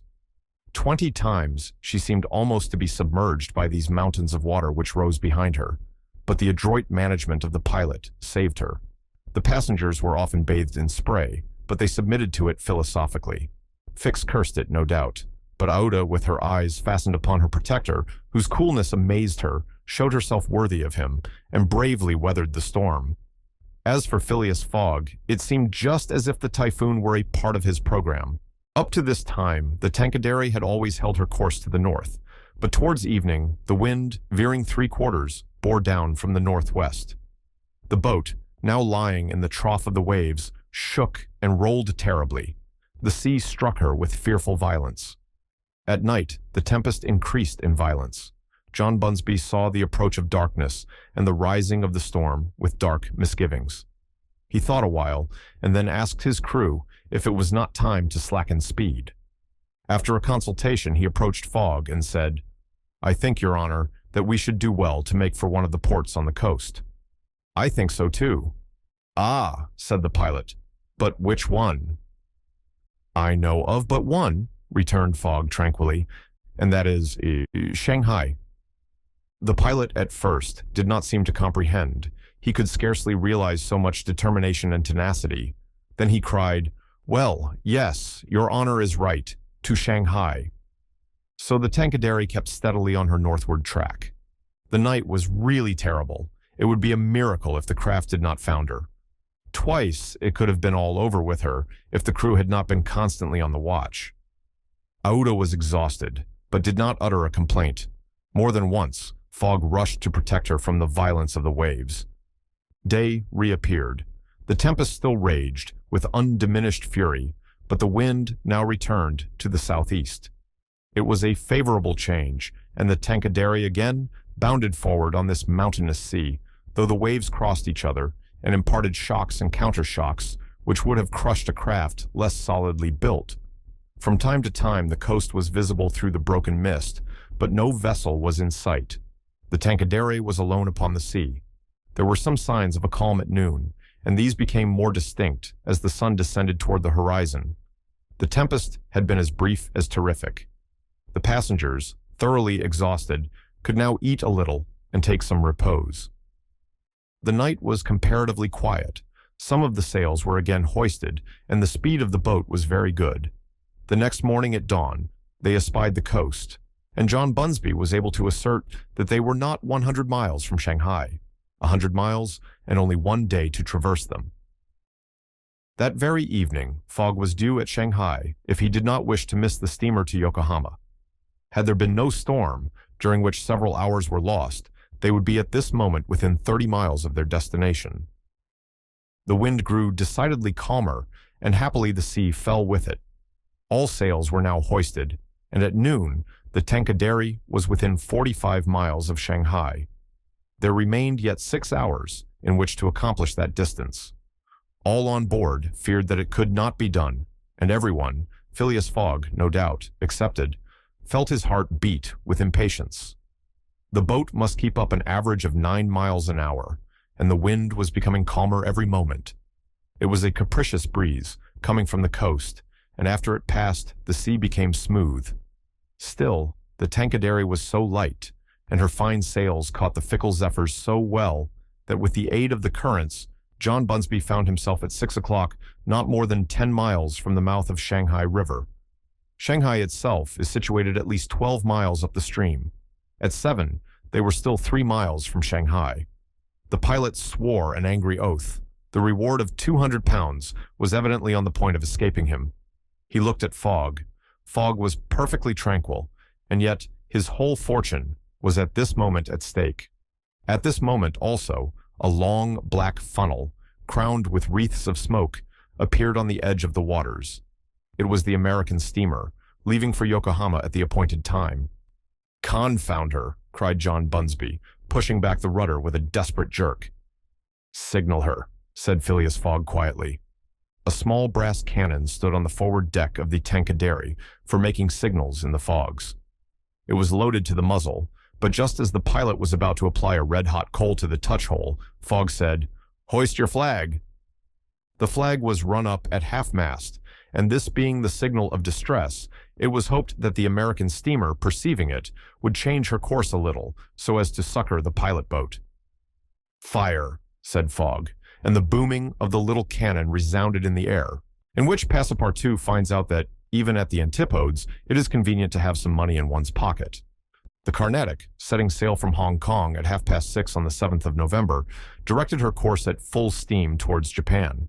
She carried a large cargo and a well-filled cabin of passengers. 2 staterooms in the rear were, however, unoccupied, those which had been engaged by Phileas Fogg. The next day, a passenger with a half-stupefied eye, staggering gait, and disordered hair was seen to emerge from the second cabin and to totter to a seat on deck. It was Passepartout, and what had happened to him was as follows. Shortly after Fix left the opium den, 2 waiters had lifted the unconscious Passepartout and had carried him to the bed reserved for the smokers. 3 hours later, pursued even in his dreams by a fixed idea, the poor fellow awoke and struggled against the stupefying influence of the narcotic. The thought of a duty unfulfilled shook off his torpor, and he hurried from the abode of drunkenness. Staggering and holding himself up by keeping against the walls, falling down and creeping up again, and irresistibly impelled by a kind of instinct, he kept crying out, "The Carnatic! The Carnatic!" The steamer lay puffing alongside the quay, on the point of starting. Passepartout had but few steps to go, and rushing upon the plank, he crossed it and fell unconscious on the deck, just as the Carnatic was moving off. Several sailors, who were evidently accustomed to this sort of scene, carried the poor Frenchman down into the second cabin, and Passepartout did not wake until they were 150 miles away from China. Thus he found himself the next morning on the deck of the Carnatic, and eagerly inhaling the exhilarating sea breeze. The pure air sobered him. He began to collect his sense, which he found a difficult task, but at last he recalled the events of the evening before, Fix's revelation, and the opium house. "It is evident," said he to himself, "that I have been abominably drunk. What will Fogg say? At least I have not missed the steamer, which is the most important thing." Then, as Fix occurred to him, "As for that rascal, I hope we are well rid of him, and that he has not dared, as he proposed, to follow us on board the Carnatic. A detective on the track of Fogg, accused of robbing the Bank of England. Pshaw, Fogg is no more a robber than I am a murderer. Should he divulge Fix's real errand to his master? Would it do to tell the part the detective was playing? Would it not be better to wait until Fogg reached London again, and then impart to him that an agent of the Metropolitan Police had been following him round the world, and have a good laugh over it? No doubt, at least, it was worth considering. The first thing to do was to find Fogg and apologize for his singular behavior. Passepartout got up and proceeded as well as he could with the rolling of the steamer to the afterdeck. He saw no one who resembled either his master or Aouda. "Good," muttered he, "Aouda has not got up yet, and Fogg has probably found some partners at whist." He descended to the saloon. Fogg was not there. Passepartout had only, however, to ask the purser the number of his master's stateroom. The purser replied that he did not know any passenger by the name of Fogg. "I beg your pardon," said Passepartout persistently. "He is a tall gentleman, quiet and not very talkative, and has with him a young lady." "There is no young lady on board," interrupted the purser. "Here is a list of the passengers. You may see for yourself." Passepartout scanned the list, but his master's name was not upon it. All at once, an idea struck him. "Ah, am I on the Carnatic?" "Yes." "On the way to Yokohama?" "Certainly." Passepartout had for an instant feared that he was on the wrong boat, but though he was really on the Carnatic, his master was not there. He fell thunderstruck on a seat. He saw it all now. He remembered that the time of sailing had been changed, that he should have informed his master of that fact, and that he had not done so. It was his fault, then, that Fogg and Aouda had missed the steamer. Yes, but it was still more the fault of the traitor who, in order to separate him from his master and detain the latter at Hong Kong, had inveigled him into getting drunk. He now saw the detective's trick, and at this moment, Fogg was certainly ruined. His bet was lost, and he himself perhaps arrested and imprisoned. At this thought, Passepartout tore his hair. Ah, if Fix ever came within his reach, what a settling of accounts there would be. After his first depression, Passepartout became calmer and began to study his situation. It was certainly not an enviable one. He found himself on the way to Japan, and what should he do when he got there? His pocket was empty. He had not a solitary shilling, not so much as a penny. His passage had fortunately been paid for in advance, and he had 5 or 6 days in which to decide upon his future course. He fell to at meals with an appetite, and ate for Fogg, Aouda, and himself. He helped himself as generously as if Japan were a desert, where nothing to eat was to be looked for. At dawn on the 13th, the Carnatic entered the port of Yokohama. This is an important port of call in the Pacific, where all the mail steamers and those carrying travelers between North America, China, Japan, and the Oriental Islands put in. It is situated in the Bay of Edo, and at but a short distance from that second capital of the Japanese Empire and the residence of the Tycoon, the civil emperor, before the Mikado, the spiritual emperor, absorbed his office in his own. The Carnatic anchored at the quay near the custom house, in the midst of a crowd of ships bearing the flags of all nations. Passepartout went timidly ashore on this so curious territory of the Sons of the Sun. He had nothing better to do than, taking chance for his guide, to wander aimlessly through the streets of Yokohama. He found himself at first in a thoroughly European quarter, the houses having low fronts and being adorned with verandas, beneath which he caught glimpses of neat peristyles. This quarter occupied, with its streets, squares, docks, and warehouses, all the space between the promontory of the treaty and the river. Here, as at Hong Kong and Calcutta, were mixed crowds of all races, Americans and English, Chinamen and Dutchmen, mostly merchants, ready to buy or sell anything. The Frenchman felt himself as much alone among them as if he had dropped down in the midst of Hottentots. He had, at least, one resource, to call on the French and English consuls at Yokohama for assistance. But he shrank from telling the story of his adventures, intimately connected as it was with that of his master, and before doing so, he determined to exhaust all other means of aid. As chance did not favor him in the European quarter, he penetrated that inhabited by the native Japanese, determined, if necessary, to push on to Edo. The Japanese quarter of Yokohama is called Benten, after the goddess of the sea, who is worshipped on the islands round about. There Passepartout beheld beautiful fir and cedar groves, sacred gates of a singular architecture, bridges half hid in the midst of bamboos and reeds, temples shaded by immense cedar trees, holy retreats where were sheltered Buddhist priests and sectaries of Confucius, and interminable streets, where a perfect harvest of rose-tinted and red-cheeked children, who looked as if they had been cut out of Japanese screens, and who were playing in the midst of short-legged poodles and yellowish cats, might have been gathered. The streets were crowded with people. Priests were passing in processions, beating their dreary tambourines. Police and custom house officers with pointed hats, encrusted with lacs and carrying 2 sabers hung to their waists. Soldiers, clad in blue cotton with white stripes and bearing guns. The Mikado's guards, enveloped in silken doubles, hauberks and coats of mail, and numbers of military folk of all ranks, for the military profession is as much respected in Japan as it is despised in China, went hither and thither in groups and pairs. Passepartout saw, too, begging friars, long-robed pilgrims, and simple civilians, with their warped and jet-black hair, big heads, long busts, slender legs, short stature, and complexions varying from copper color to a dead white, but never yellow, like the Chinese, from whom the Japanese widely differ. He did not fail to observe the curious equipages, carriages and palanquins, barrows supplied with sails, and litters made of bamboo, nor the women, whom he thought not especially handsome, who took little steps with their little feet, whereon they wore canvas shoes, straw sandals, and clogs of worked wood, and who displayed tight-looking eyes, flat chests, teeth fashionably blackened, and gowns crossed with silken scarfs, tied in an enormous knot behind an ornament which the modern Parisian ladies seem to have borrowed from the dames of Japan.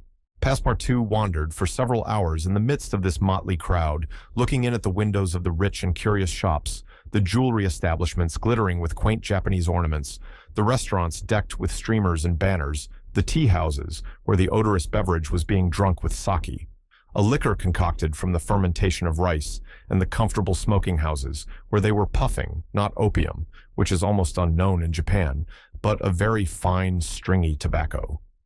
He went on till he found himself in the fields, in the midst of vast rice plantations. There he saw dazzling camellias expanding themselves, with flowers which were giving forth their last colors and perfumes, not on bushes, but on trees, and within bamboo enclosures, cherry, plum, and apple trees, which the Japanese cultivate rather for their blossoms than their fruit, and which queerly fashioned, grinning scarecrows protected from the sparrows, pigeons, ravens, and other voracious birds. On the branches of the cedars were perched large eagles. Amid the foliage of the weeping willows were herons, solemnly standing on one leg, and on every hand were crows, ducks, hawks, wild birds, and a multitude of cranes, which the Japanese consider sacred, and which to their minds symbolize long life and prosperity. As he was strolling along, Passepartout espied some violets among the shrubs. "Good," said he, "I'll have some supper." But on smelling them, he found that they were odorless. No chance there, thought he. The worthy fellow had certainly taken good care to eat as hearty a breakfast as possible before leaving the Carnatic. But, as he had been walking about all day, the demands of hunger were becoming importunate. He observed that the butcher's stalls contained neither mutton, goat, nor pork, and knowing also that it is a sacrilege to kill cattle, which are preserved solely for farming, he made up his mind that meat was far from plentiful in Yokohama, nor was he mistaken. And in default of butcher's meat, he could have wished for a quarter of wild boar or deer, a partridge, or some quails, some game or fish, which, with rice, the Japanese eat almost exclusively. But he found it necessary to keep up a stout heart, and to postpone the meal he craved till the following morning.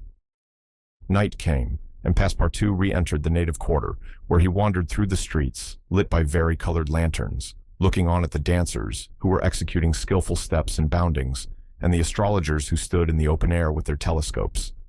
Then he came to the harbor, which was lit up by the resin torches of the fishermen, who were fishing from their boats.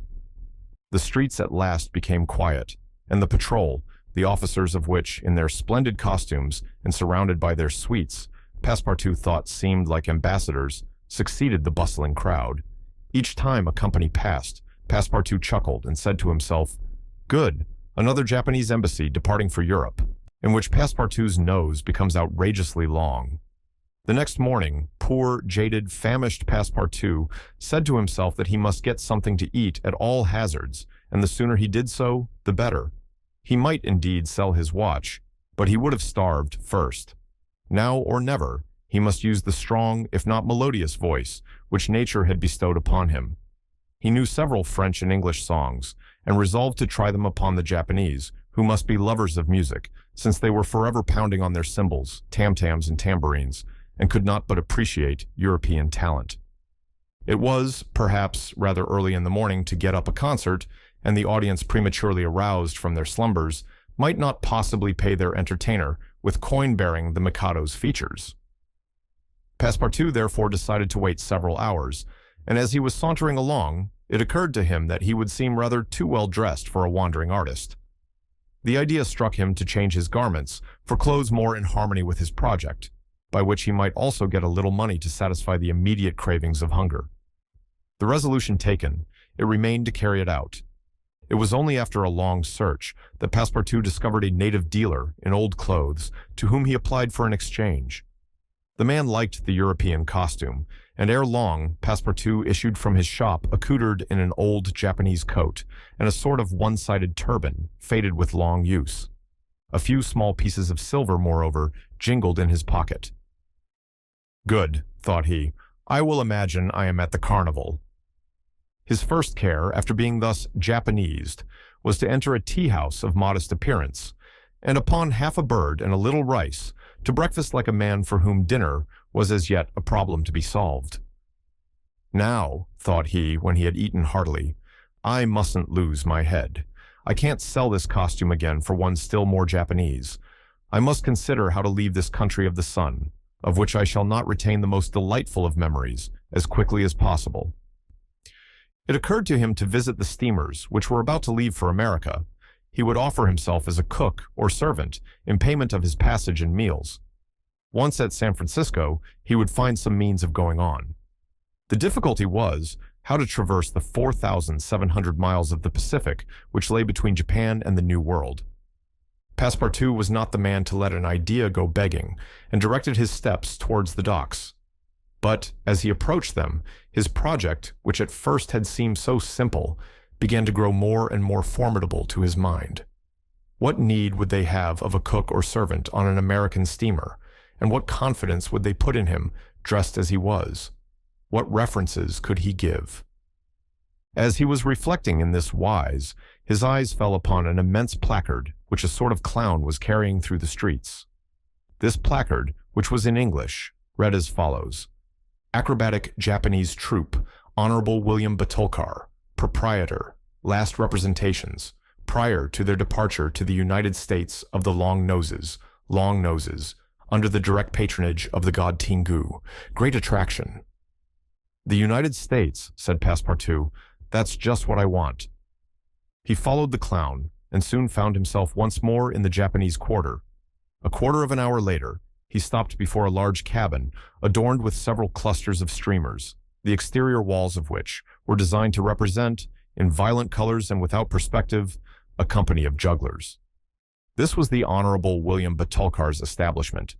That gentleman was a sort of Barnum, the director of a troupe of mountebanks, jugglers, clowns, acrobats, equilibrists, and gymnasts, who, according to the placard, was giving his last performances before leaving the Empire of the Sun for the States of the Union. Passepartout entered and asked for Batulcar, who straightway appeared in person. "What do you want?" said he to Passepartout, whom he at first took for a native. "Would you like a servant, sir?" asked Passepartout. "A servant!" cried Batulcar, caressing the thick gray beard which hung from his chin.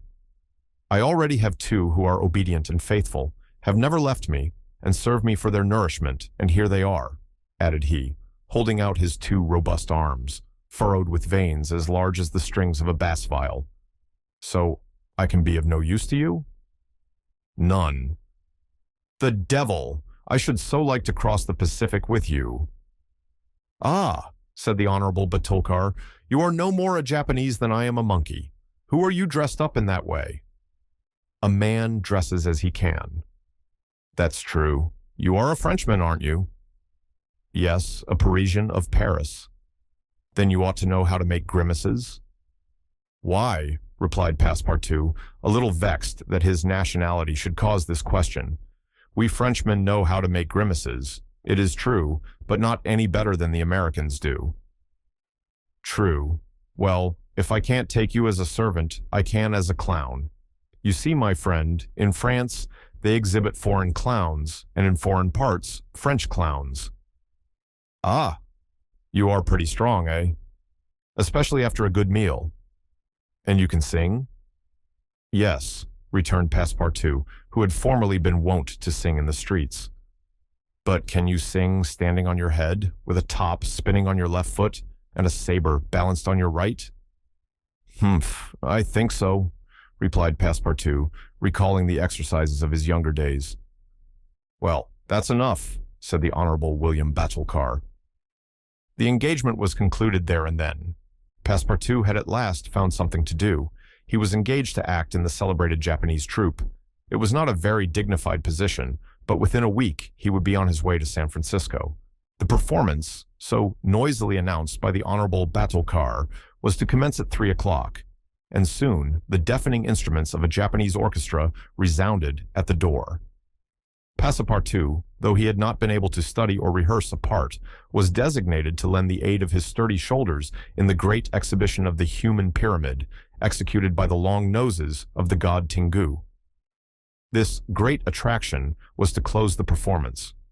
Before 3 o'clock, the large shed was invaded by the spectators, comprising Europeans and natives, Chinese and Japanese, men, women, and children, who precipitated themselves upon the narrow benches and into the boxes opposite the stage.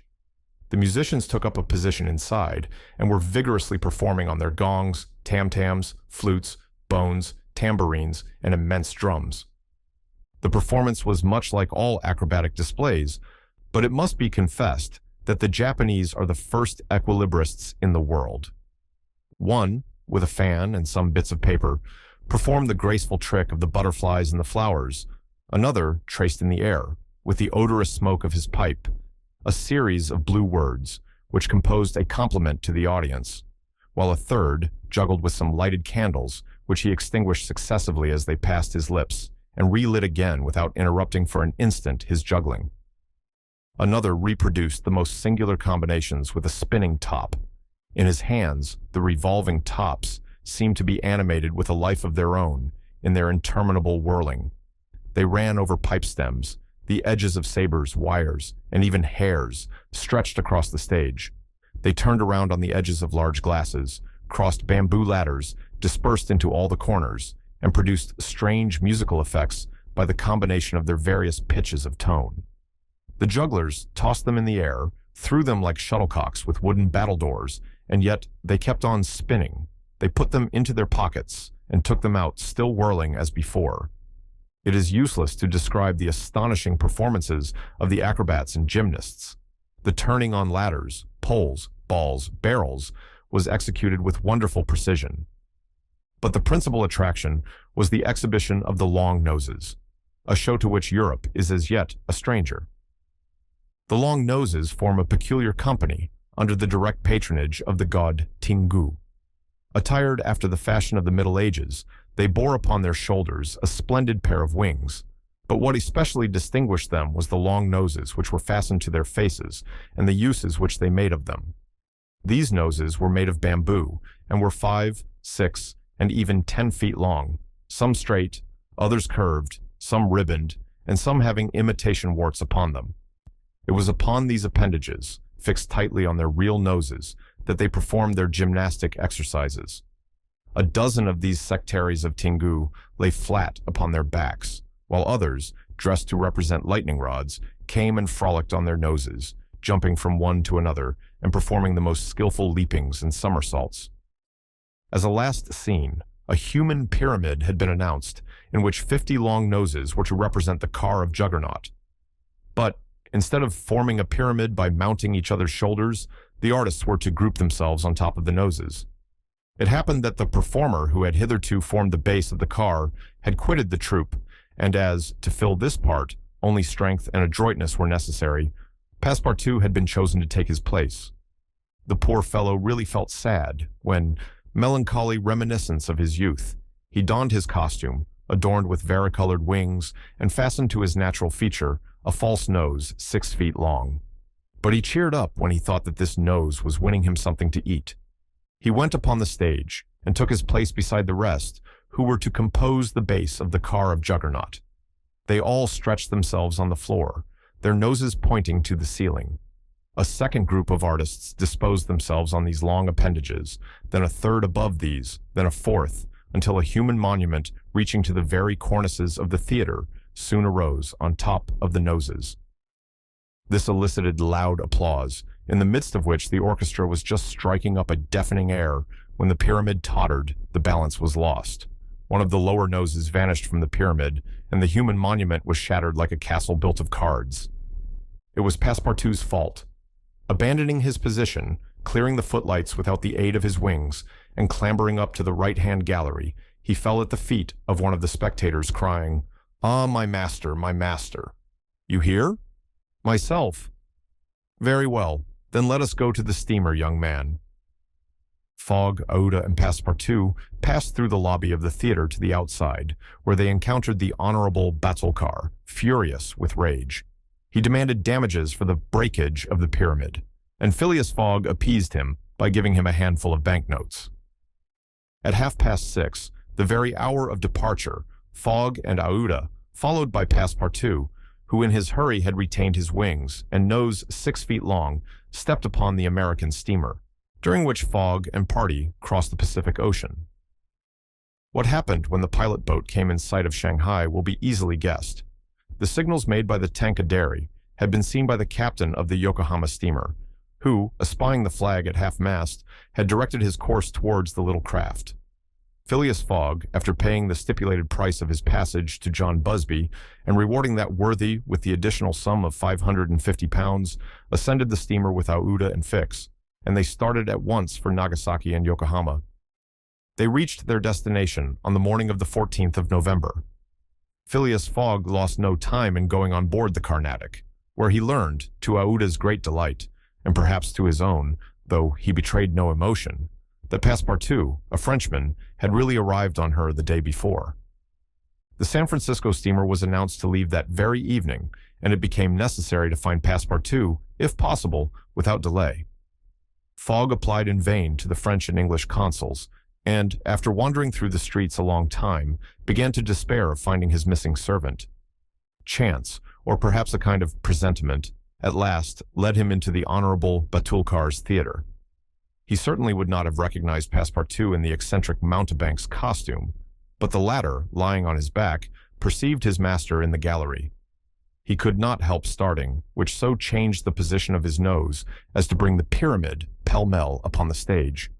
All this Passepartout learned from Aouda, who recounted to him what had taken place on the voyage from Hong Kong to Shanghai on the Tankadere, in company with one Fix. Passepartout did not change countenance on hearing this name. He thought that the time had not yet arrived to divulge to his master what had taken place between the detective and himself, and, in the account he gave of his absence, he simply excused himself for having been overtaken by drunkenness in smoking opium at a tavern in Hong Kong. Fogg heard this narrative coldly, without a word, and then furnished his man with funds necessary to obtain clothing more in harmony with his position. Within an hour, the Frenchman had cut off his nose and parted with his wings, and retained nothing about him which recalled the sectary of the god Tingo. The steamer, which was about to depart from Yokohama to San Francisco, belonged to the Pacific Mail Steamship Company and was named the General Grant. She was a large paddle-wheel steamer of 2,500 tons, well-equipped and very fast. The massive walking beam rose and fell above the deck. At one end, a piston rod worked up and down, and at the other was a connecting rod, which, in changing the rectilinear motion to a circular one, was directly connected with the shaft of the paddles. The General Grant was rigged with 3 masts, giving a large capacity for sails, and thus materially aiding the steam power. By making 12 miles an hour, she would cross the ocean in 21 days. Phileas Fogg was therefore justified in hoping that he would reach San Francisco by the 2nd of December, New York by the 11th, and London on the 20th, thus gaining several hours on the fatal date of the 21st of December. There was a full complement of passengers on board, among them English, many Americans, a large number of coolies on their way to California, and several East Indian officers who were spending their vacation in making the tour of the world. Nothing of moment happened on the voyage. The steamer, sustained on its large paddles, rolled but little, and the Pacific almost justified its name. Fogg was as calm and taciturn as ever. His young companion felt herself more and more attached to him by other ties than gratitude. His silent but generous nature impressed her more than she thought, and it was almost unconsciously that she yielded to emotions which did not seem to have the least effect upon her protector. Aouda took the keenest interest in his plans and became impatient at any incident which seemed likely to retard his journey. She often chatted with Passepartout, who did not fail to perceive the state of the lady's heart, and, being the most faithful of domestics, he never exhausted his eulogies of Phileas Fogg's honesty, generosity, and devotion. He took pains to calm Oda's doubts of a successful termination of the journey, telling her that the most difficult part of it had passed, that now they were beyond the fantastic countries of Japan and China, and were fairly on their way to civilized places again. A railway train from San Francisco to New York and a transatlantic steamer from New York to Liverpool would doubtless bring them to the end of this impossible journey round the world within the period agreed upon. On the 9th day after leaving Yokohama, Phileas Fogg had traversed exactly 1/2 of the terrestrial globe. The General Grant passed on the 23rd of November the 180th meridian and was at the very antipodes of London. Fogg had, it is true, exhausted 52 of the 80 days in which he was to complete the tour, and there were only 28 left. But though he was only halfway by the difference of meridians, he had really gone over 2/3 of the whole journey, for he had been obliged to make long circuits from London to Aden, from Aden to Bombay, from Calcutta to Singapore, and from Singapore to Yokohama. Could he have followed without deviation the 50th parallel, which is that of London, the whole distance would only have been about 12,000 miles, whereas he would be forced, by the irregular methods of locomotion, to traverse 26,000, of which he had, on the 23rd of November, accomplished 17,500. And now the course was a straight one, and Fix was no longer there to put obstacles in their way. It happened also, on the 23rd of November, that Passepartout made a joyful discovery. It will be remembered that the obstinate fellow had insisted on keeping his famous family watch at London time, and on regarding that of the countries he had passed through as quite false and unreliable. Now, on this day, though he had not changed the hands, he found that his watch exactly agreed with the ship's chronometers. His triumph was hilarious. He would have liked to know what Fix would say if he were aboard. "The rogue told me a lot of stories," repeated Passepartout, "about the meridians, the sun, and the moon. Moon indeed, moonshine more likely. If one listened to that sort of people, a pretty sort of time one would keep. I was sure that the sun would someday regulate itself by my watch." Passepartout was ignorant that, if the face of his watch had been divided into 24 hours, like the Italian clocks, he would have no reason for exultation, for the hands of his watch would then, instead of as now indicating 9 o'clock in the morning, indicate 9 o'clock in the evening, that is, the 21st hour after midnight, precisely the difference between London time and that of the 180th meridian. But if Fix had been able to explain this purely physical effect, Passepartout would not have admitted, even if he had comprehended it. Moreover, if the detective had been on board at that moment, Passepartout would have joined issue with him on a quite different subject and in an entirely different manner. Where was Fix at that moment? He was actually on board the General Grant. On reaching Yokohama, the detective, leaving Fogg, whom he expected to meet again during the day, had repaired at once to the English consulate, where he at last found the warrant of arrest. It had followed him from Bombay, and had come by the Carnatic, on which steamer he himself was supposed to be. Fix's disappointment may be imagined when he reflected that the warrant was now useless. Fogg had left English ground, and it was now necessary to procure his extradition. "Well," thought Fix, after a moment of anger, "my warrant is not good here, but it will be in England. The rogue evidently intends to return to his own country, thinking he has thrown the police off his track. Good. I will follow him across the Atlantic. As for the money, heaven grant there may be some left.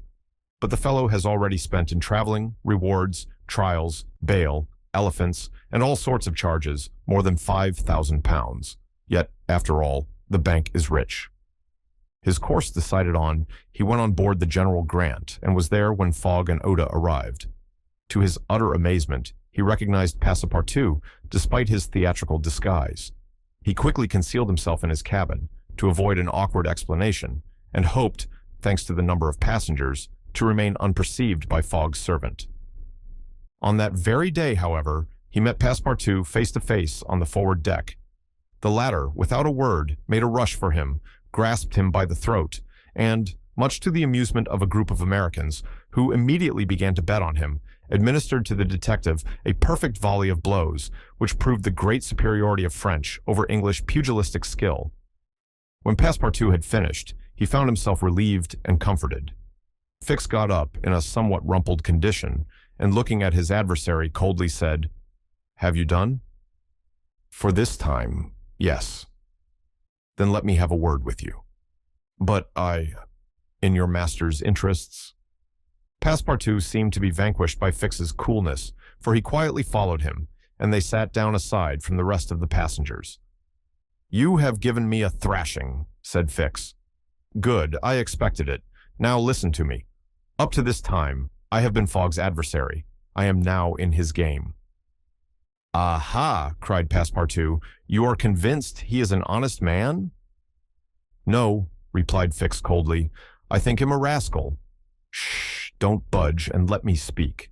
As long as Fogg was on English ground, it was for my interest to detain him there until my warrant of arrest arrived. I did everything I could to keep him back. I sent the Bombay priests after him. I got you intoxicated at Hong Kong. I separated you from him, and I made him miss the Yokohama steamer. Passepartout listened, with closed fists. Now, resumed Fix, Fogg seems to be going back to England. Well, I will follow him there, but hereafter I will do as much to keep obstacles out of his way as I have done up to this time to put them in his path. I've changed my game, you see, and simply because it was for my interest to change it. Your interest is the same as mine, for it is only in England that you will ascertain whether you are in the service of a criminal or an honest man. Passepartout listened very attentively to Fix and was convinced that he spoke with entire good faith. Are we friends? Asked the detective. Friends? No, replied Passepartout, but allies, perhaps. At the least sign of treason, however, I'll twist your neck for you. Agreed, said the detective quietly. 11 days later, on the 3rd of December, the General Grant entered the Bay of the Golden Gate and reached San Francisco. Fogg had neither gained nor lost a single day, in which a slight glimpse is had of San Francisco. It was 7 in the morning when Fogg, Aouda, and Passepartout set foot upon the American continent, if this name can be given to the floating quay upon which they disembarked. These quays, rising and falling with the tide, thus facilitate the loading and unloading of vessels. Alongside them were clippers of all sizes, steamers of all nationalities, and the steamboats, with several decks rising one above the other, which ply on the Sacramento and its tributaries. There were also heaped up the products of a commerce which extends to Mexico, Chile, Peru, Brazil, Europe, Asia, and all the Pacific Islands. Passepartout, in his joy on reaching at last the American continent, thought he would manifest it by executing a perilous vault in fine style, but, tumbling upon some worm-eaten planks, he fell through them. Put out of countenance by the manner in which he thus set foot upon the New World, he uttered a loud cry, which so frightened the innumerable cormorants and pelicans that are always perched upon these movable quays that they flew noisily away. Fogg, on reaching shore, proceeded to find out at what hour the first train left for New York, and learned that this was at 6 o'clock. He had, therefore, an entire day to spend in the Californian capital.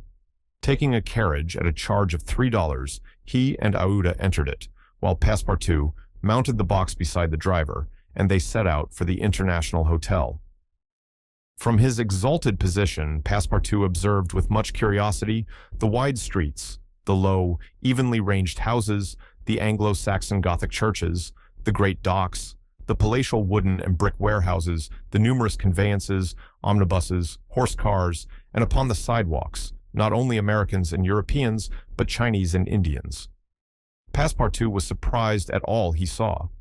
San Francisco was no longer the legendary city of 1849, a city of banditti, assassins, and incendiaries who had flocked hither in crowds in pursuit of plunder, a paradise of outlaws where they gambled with gold dust, a revolver in one hand and a bowie knife in the other.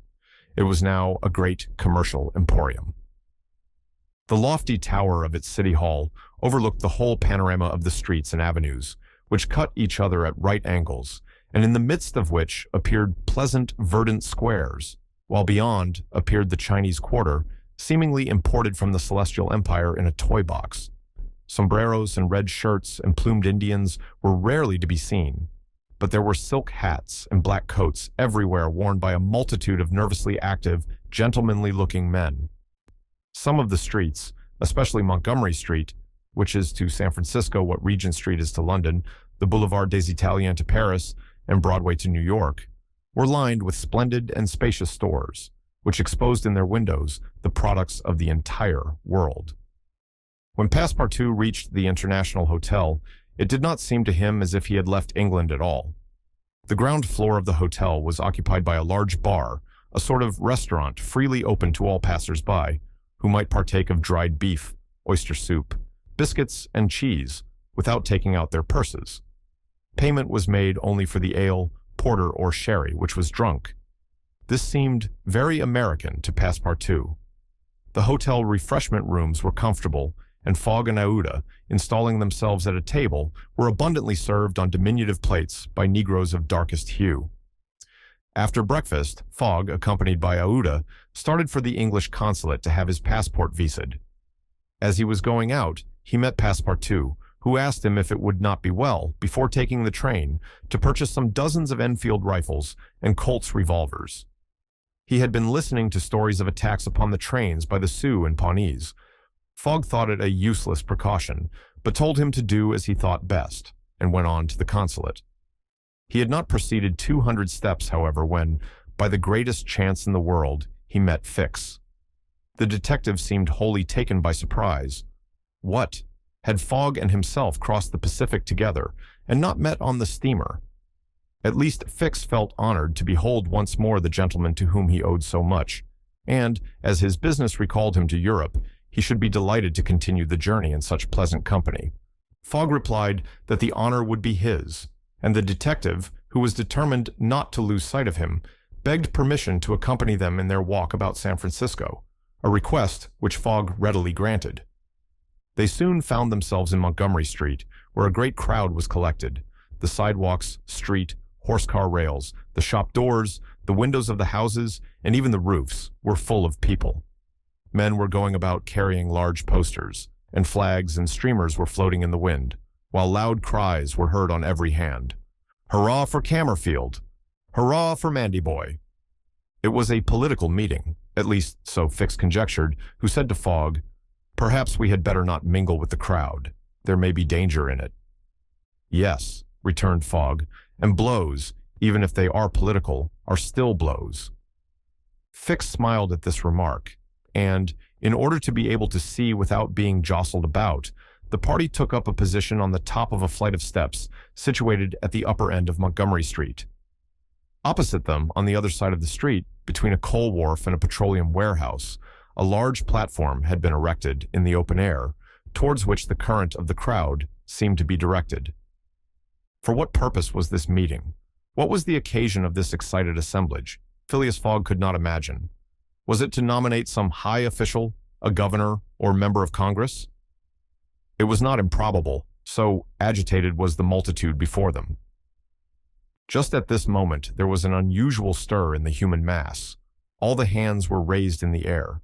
Some, tightly closed, seemed to disappear suddenly in the midst of the cries, an energetic way, no doubt, of casting a vote. The crowd swayed back. The banners and flags wavered, disappeared an instant, then reappeared in tatters. The undulations of the human surge reached the steps, while all the heads floundered on the surface, like a sea agitated by a squall. Many of the black hats disappeared, and the greater part of the crowd seemed to have diminished in height. "It is evidently a meeting," said Fix, "and its object must be an exciting one. I should not wonder if it were about the Alabama, despite the fact that that question is settled." "Perhaps," replied Fogg simply. "At least there are two champions in presence of each other, the Honorable Camerfield and the Honorable Mandyboy." Aouda, leaning upon Fogg's arm, observed the tumultuous scene with surprise, while Fix asked a man near him what the cause of it all was. Before the man could reply, a fresh agitation arose. Hurrahs and excited shouts were heard. The staffs of the banners began to be used as offensive weapons, and fists flew about in every direction. Thumps were exchanged from the tops of the carriages and omnibuses, which had been blocked up in the crowd. Boots and shoes went whirling through the air, and Fogg thought he even heard the crack of revolvers mingling in the din. The rout approached the stairway and flowed over the lower step. One of the parties had evidently been repulsed, but the mere lookers-on could not tell whether Mandyboy or Camerfield had gained the upper hand. "It would be prudent for us to retire," said Fix, who was anxious that Fogg should not receive any injury, at least until they got back to London. "If there is any question about England in all this, and we were recognized, I fear it would go hard with us." "An English subject," began Fogg. He did not finish his sentence, for a terrific hubbub now arose on the terrace, behind the flight of steps where they stood, and there were frantic shouts of, "Hurrah for Mandyboy! Hip, hip, hurrah!" It was a band of voters coming to the rescue of their allies and taking the Camerfield forces in flank. Fogg, Aouda, and Fix found themselves between two fires. It was too late to escape. The torrent of men, armed with loaded canes and sticks, was irresistible. Phileas Fogg and Fix were roughly hustled in their attempts to protect their fair companion. The former, as cool as ever, tried to defend himself with the weapons which nature has placed at the end of every Englishman's arm, but in vain. A big, brawny fellow with a red beard, flushed face, and broad shoulders, who seemed to be the chief of the band, raised his clenched fist to strike Fogg, whom he would have given a crushing blow, had not Fix rushed in and received it in his stead. An enormous bruise immediately made its appearance under the detective's silk hat, which was completely smashed in. "Yankee!" exclaimed Fogg, darting a contemptuous look at the ruffian. "Englishman!" returned the other. "We will meet again." "When you please. What is your name?" "Phileas Fogg, and yours?" "Colonel Stamp Proctor." The human tide now swept by after overturning Fix, who speedily got upon his feet again, though with tattered clothes. Happily, he was not seriously hurt. His traveling overcoat was divided into two unequal parts, and his trousers resembled those of certain Indians, which fit less compactly than they are easy to put on. Aouda had escaped unharmed, and Fix alone bore marks of the fray in his black and blue bruise. "Thanks," said Fogg to the detective as soon as they were out of the crowd. "No thanks are necessary," replied Fix, "but let us go." "Where?" "To a tailor's." Such a visit was, indeed, opportune. The clothing of both Fogg and Fix was in rags, as if they had themselves been actively engaged in the contest between Camerfield and Mandyboy. An hour after, they were once more suitably attired, and with Aouda returned to the International Hotel. Passepartout was waiting for his master, armed with half a dozen six-barreled revolvers. When he perceived Fix, he knit his brows, but Aouda, having in a few words told him of their adventure, his countenance resumed its placid expression. Fix evidently was no longer an enemy, but an ally. He was faithfully keeping his word. Dinner over, the coach which was to convey the passengers and their luggage to the station drew up to the door. As he was getting in, Fogg said to Fix, "You have not seen this Colonel Proctor again?" "No." "I will come back to America to find him," said Phileas Fogg calmly. "It would not be right for an Englishman to permit himself to be treated in that way, without retaliating." The detective smiled, but did not reply. It was clear that Fogg was one of those Englishmen who, while they do not tolerate dueling at home, fight abroad when their honor is attacked. At 6:15, the travelers reached the station and found the train ready to depart. As he was about to enter it, Fogg called a porter and said to him, "My friend, was there not some trouble today in San Francisco?" "It was a political meeting, sir," replied the porter, "but I thought there was a great deal of disturbance in the streets." "It was only a meeting assembled for an election." "The election of a general-in-chief, no doubt?" asked Fogg. "No, sir, of a justice of the peace." Phileas Fogg got into the train, which started off at full speed, in which Phileas Fogg and party traveled by the Pacific Railroad. From ocean to ocean, so say the Americans, and these 4 words compose the general designation of the Great Trunk Line, which crosses the entire width of the United States. The Pacific Railroad is, however, really divided into 2 distinct lines: the Central Pacific, between San Francisco and Ogden, and the Union Pacific, between Ogden and Omaha. 5 main lines connect Omaha with New York. New York and San Francisco are thus united by an uninterrupted metal ribbon, which measures no less than 3,786 miles. Between Omaha and the Pacific, the railway crosses a territory which is still infested by Indians and wild beasts, and a large tract which the Mormons, after they were driven from Illinois in 1845, began to colonize. The journey from New York to San Francisco consumed formerly, under the most favorable conditions, at least 6 months.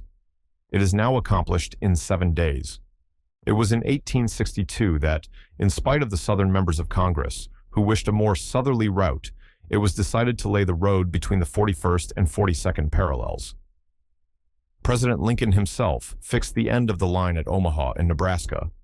The work was at once commenced and pursued with true American energy, nor did the rapidity with which it went on injuriously affect its good execution.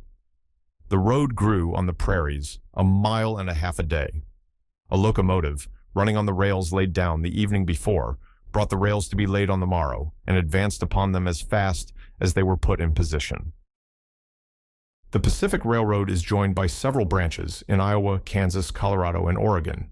On leaving Omaha, it passes along the left bank of the Platte River as far as the junction of its northern branch, follows its southern branch, crosses the Laramie Territory and the Wasatch Mountains, turns the Great Salt Lake, and reaches Salt Lake City, the Mormon capital, plunges into the Tuilla Valley, across the American desert, Cedar and Humboldt Mountains, the Sierra Nevada, and descends via Sacramento to the Pacific. Its grade, even on the Rocky Mountains, never exceeding 112 feet to the mile.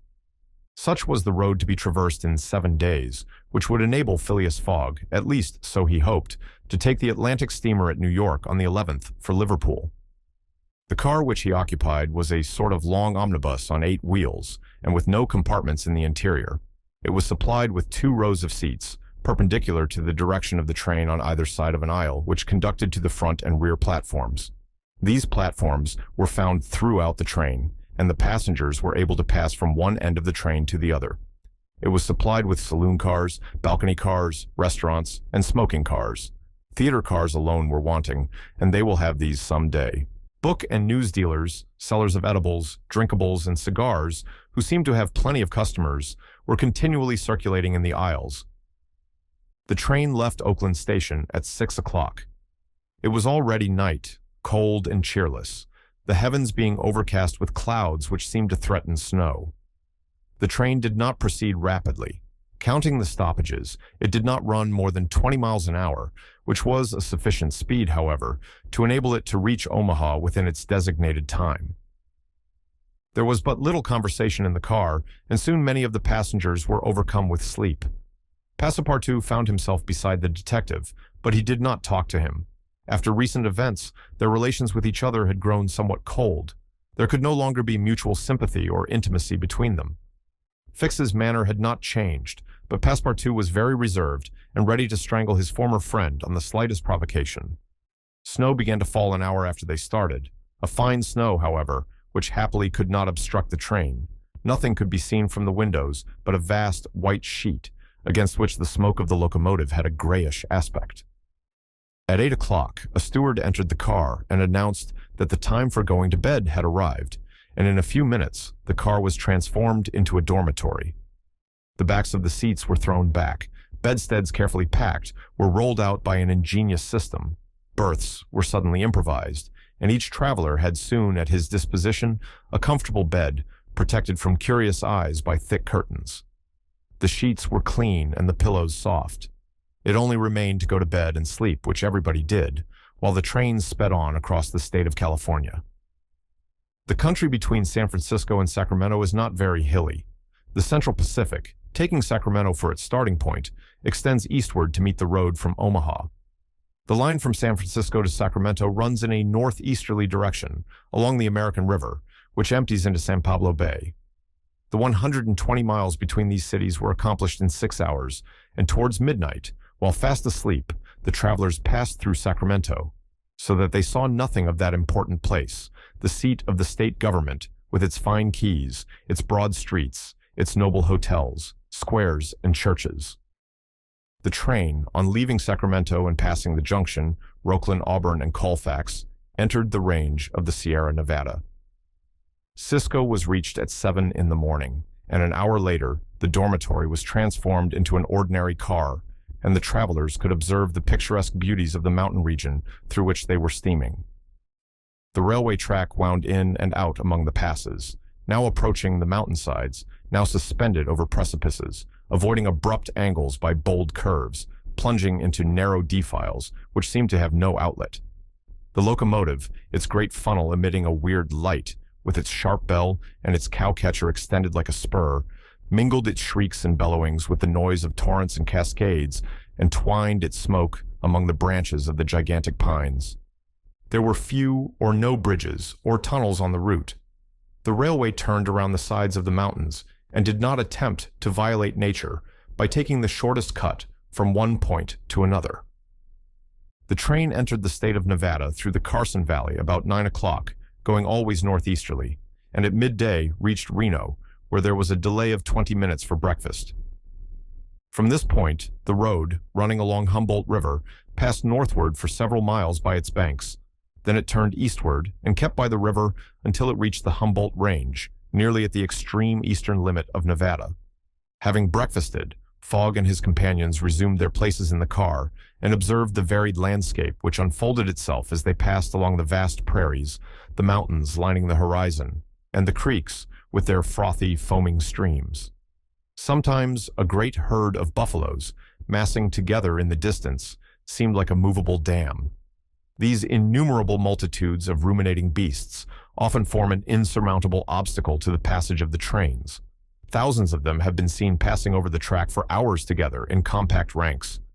The locomotive is then forced to stop and wait till the road is once more clear. This happened, indeed, to the train in which Fogg was traveling.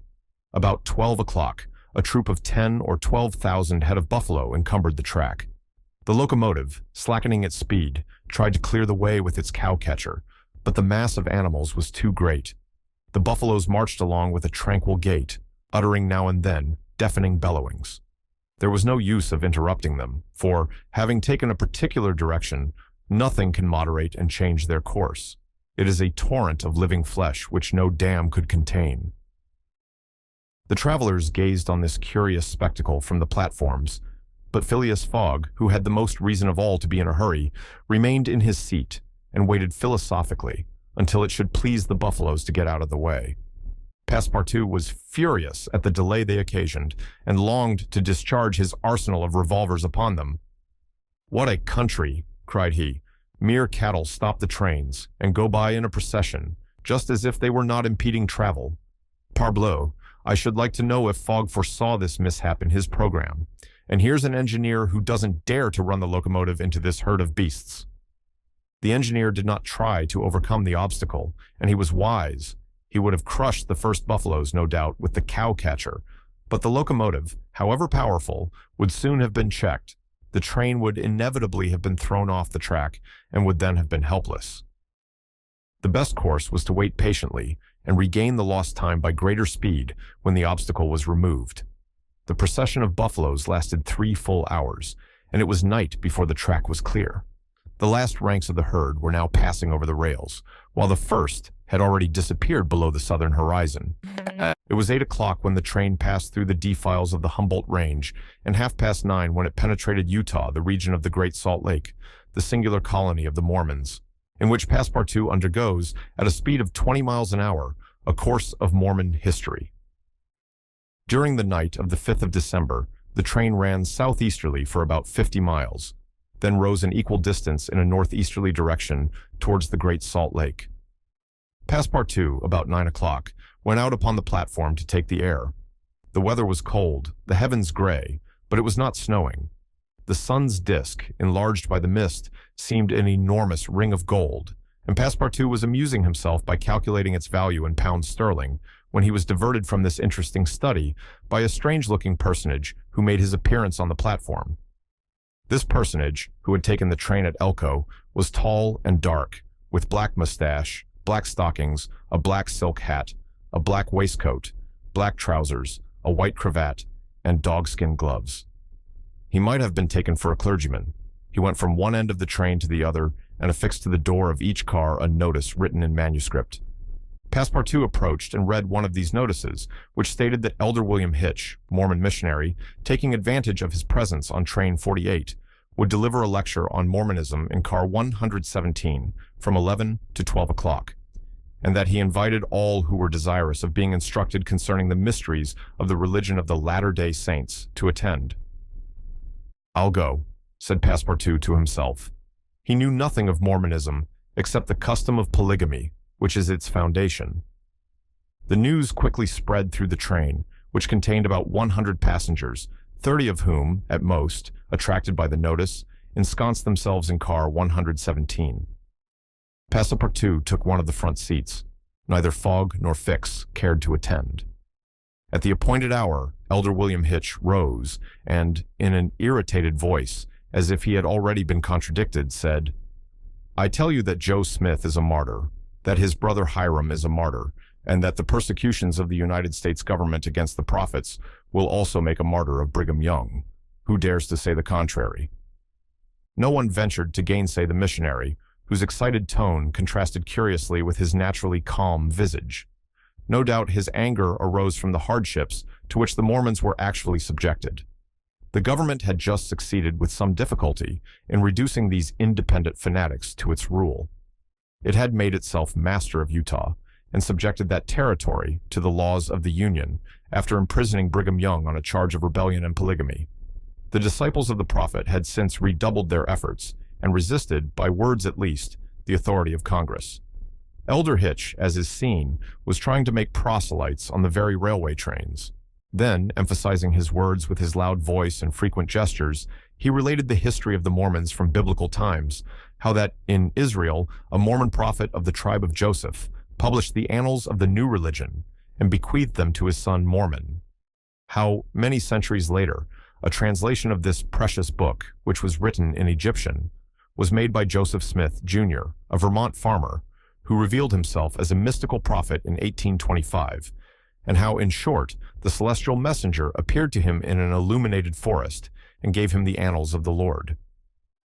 Several of the audience, not being much interested in the missionary's narrative, here left the car, but Elder Hitch, continuing his lecture, related how Smith, Jr., with his father, 2 brothers, and a few disciples, founded the Church of the Latter-day Saints, which, adopted not only in America, but in England, Norway and Sweden, and Germany, counts many artisans, as well as men engaged in the liberal professions, among its members. How a colony was established in Ohio, a temple erected there at a cost of $200,000, and a town built at Kirkland. How Smith became an enterprising banker and received from a simple mummy showman a papyrus scroll written by Abraham and several famous Egyptians. The elder's story became somewhat wearisome, and his audience grew gradually less, until it was reduced to 20 passengers. But this did not disconcert the enthusiast, who proceeded with the story of Joseph Smith's bankruptcy in 1837, and how his ruined creditors gave him a coat of tar and feathers. His reappearance some years afterwards, more honorable and honored than ever, at Independence, Missouri, the chief of a flourishing colony of 3,000 disciples, and his pursuit thence by outraged Gentiles and retirement into the far west. 10 hearers only were now left, among them honest Passepartout, who was listening with all his ears. Thus he learned that after long persecutions, Smith reappeared in Illinois, and in 1839 founded a community at Nauvoo on the Mississippi, numbering 25,000 souls, of which he became mayor, chief justice, and general-in-chief. That he announced himself in 1843 as a candidate for the presidency of the United States, and that finally, being drawn into ambuscade at Carthage, he was thrown into prison and assassinated by a band of men disguised in masks. Passepartout was now the only person left in the car, and the elder, looking him full in the face, reminded him that, 2 years after the assassination of Joseph Smith, the inspired prophet, Brigham Young, his successor, left Nauvoo for the banks of the Great Salt Lake, where, in the midst of that fertile region, directly on the route of the emigrants who crossed Utah on their way to California, the new colony, thanks to the polygamy practiced by the Mormons, had flourished beyond expectations. "And this," added Elder William Hitch, "this is why the jealousy of Congress has been aroused against us. Why have the soldiers of the Union invaded the soil of Utah? Why has Brigham Young, our chief, been imprisoned in contempt of all justice? Shall we yield to force? Never. Driven from Vermont, driven from Illinois, driven from Ohio, driven from Missouri, driven from Utah, we shall yet find some independent territory on which to plant our tents. And you, my brother, continued the elder, fixing his angry eyes upon his single auditor, will you not plant yours there too, under the shadow of our flag?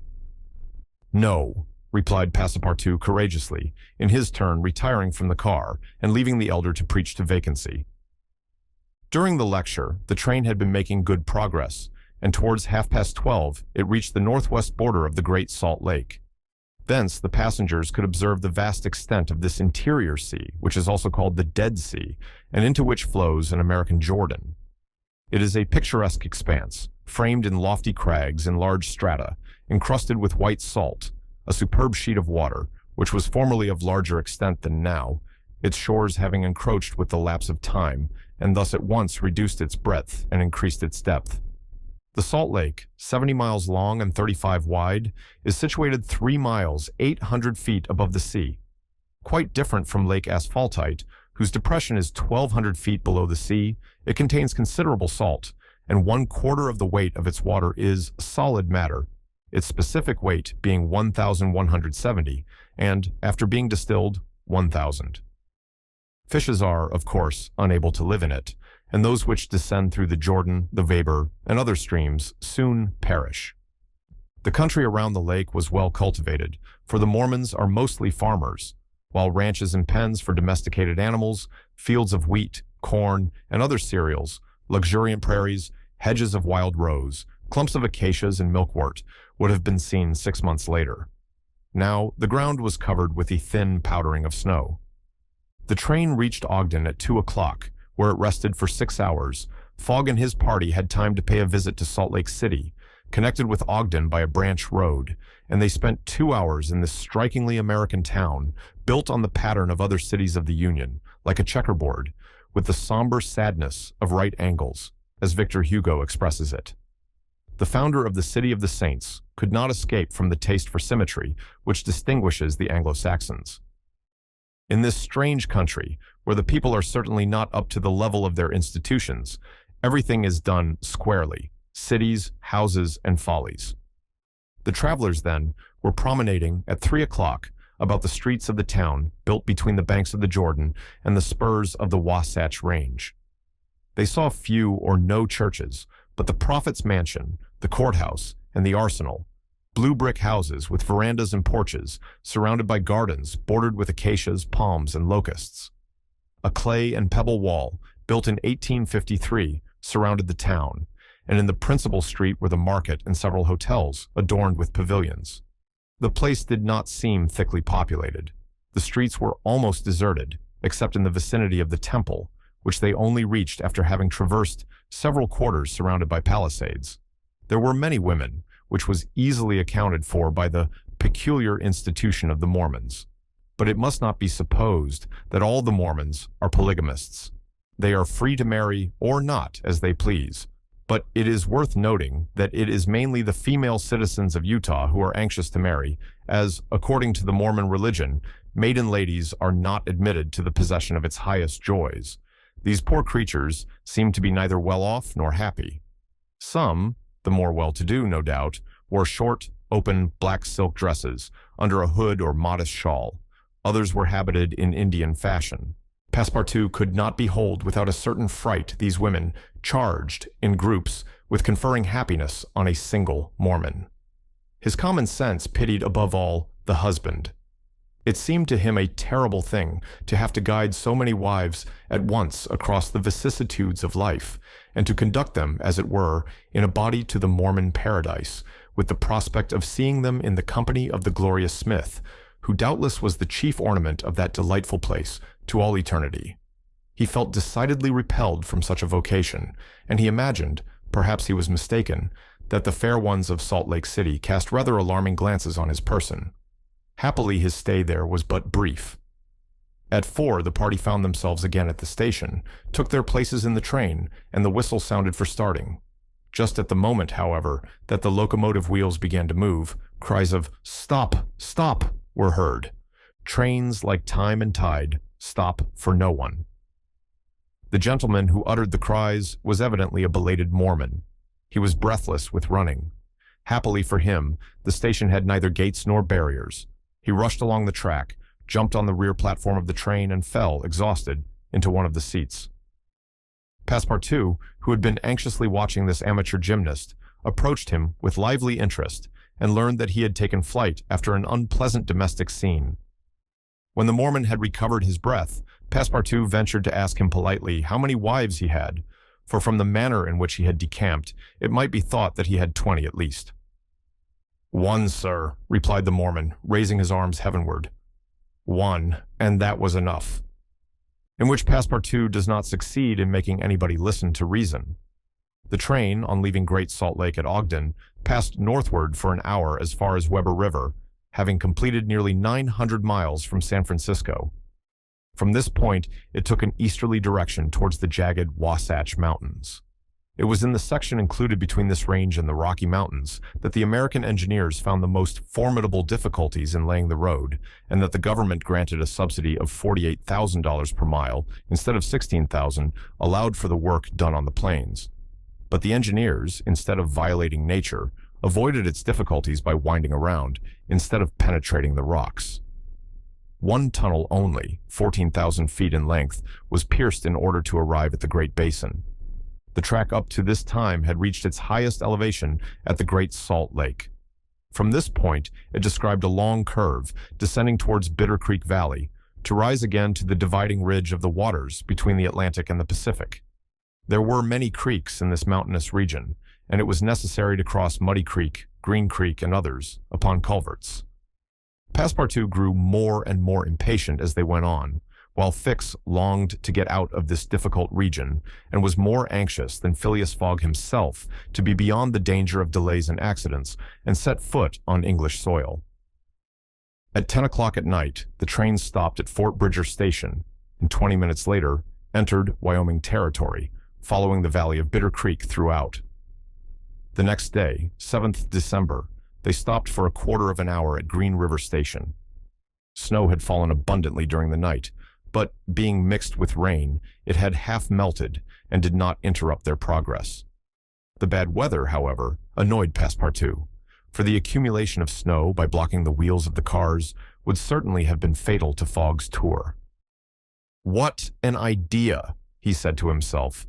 "Why did my master make this journey in winter? Couldn't he have waited for the good season to increase his chances?" While the worthy Frenchman was absorbed in the state of the sky and the depression of the temperature, Oda was experiencing fears from a totally different cause. Several passengers had got off at Green River and were walking up and down the platforms, and among these, Oda recognized Colonel Stamp Proctor, the same who had so grossly insulted Phileas Fogg at the San Francisco meeting. Not wishing to be recognized, the young woman drew back from the window, feeling much alarm at her discovery. She was attached to the man who, however coldly, gave her daily evidences of the most absolute devotion. She did not comprehend, perhaps, the depth of the sentiment with which her protector inspired her, which she called gratitude, but which, though she was unconscious of it, was really more than that. Her heart sank within her when she recognized the man whom Fogg desired, sooner or later, to call to account for his conduct. Chance alone, it was clear, had brought Colonel Proctor on this train. But there he was, and it was necessary at all hazards that Phileas Fogg should not perceive his adversary. Aouda seized a moment when Fogg was asleep to tell Fix and Passepartout whom she had seen. "That Proctor on this train," cried Fix. "Well, reassure yourself, madam. Before he settles with Fogg, he has got to deal with me. It seems to me that I was the more insulted of the two." "And besides," added Passepartout, "I'll take charge of him, Colonel, as he is." "Fix," resumed Aouda, "Fogg will allow no one to avenge him. He said that he would come back to America to find this man. Should he perceive Colonel Proctor, we could not prevent a collision which might have terrible results. He must not see him." "You are right, madam," replied Fix. "A meeting between them might ruin all. Whether he were victorious or beaten, Fogg would be delayed, and, added Passepartout, that would play the game of the gentlemen of the Reform Club. In 4 days, we shall be in New York. Well, if my master does not leave this car during those 4 days, we may hope that chance will not bring him face to face with this confounded American. We must, if possible, prevent his stirring out of it." The conversation dropped. Fogg had just woke up, and was looking out of the window. Soon after, Passepartout, without being heard by his master or Aouda, whispered to the detective, "Would you really fight for him?" "I would do anything," replied Fix, in a tone which betrayed determined will, "to get him back living to Europe." Passepartout felt something like a shudder shoot through his frame, but his confidence in his master remained unbroken. Was there any means of detaining Fogg in the car to avoid a meeting between him and the colonel? It ought not to be a difficult task, since that gentleman was naturally sedentary and little curious. The detective at least seemed to have found a way, for after a few moments he said to Fogg, "These are long and slow hours, sir, that we are passing on the railway." "Yes," replied Fogg, "but they pass." "You were in the habit of playing whist," resumed Fix, "on the steamers." "Yes, but it would be difficult to do so here. I have neither cards nor partners." "Oh, but we can easily buy some cards, for they are sold on all the American trains. And as for partners, if Madam plays—" "Certainly, sir," Aouda quickly replied. "I understand whist. It is part of an English education. I myself have some pretensions to playing a good game. Well, here are 3 of us, and a dummy." "As you please, sir," replied Phileas Fogg, heartily glad to resume his favorite pastime even on the railway. Passepartout was dispatched in search of the steward, and soon returned with 2 packs of cards, some pins, counters, and a shelf covered with cloth. The game commenced. Aouda understood whist sufficiently well, and even received some compliments on her playing from Fogg. As for the detective, he was simply an adept, and worthy of being matched against his present opponent.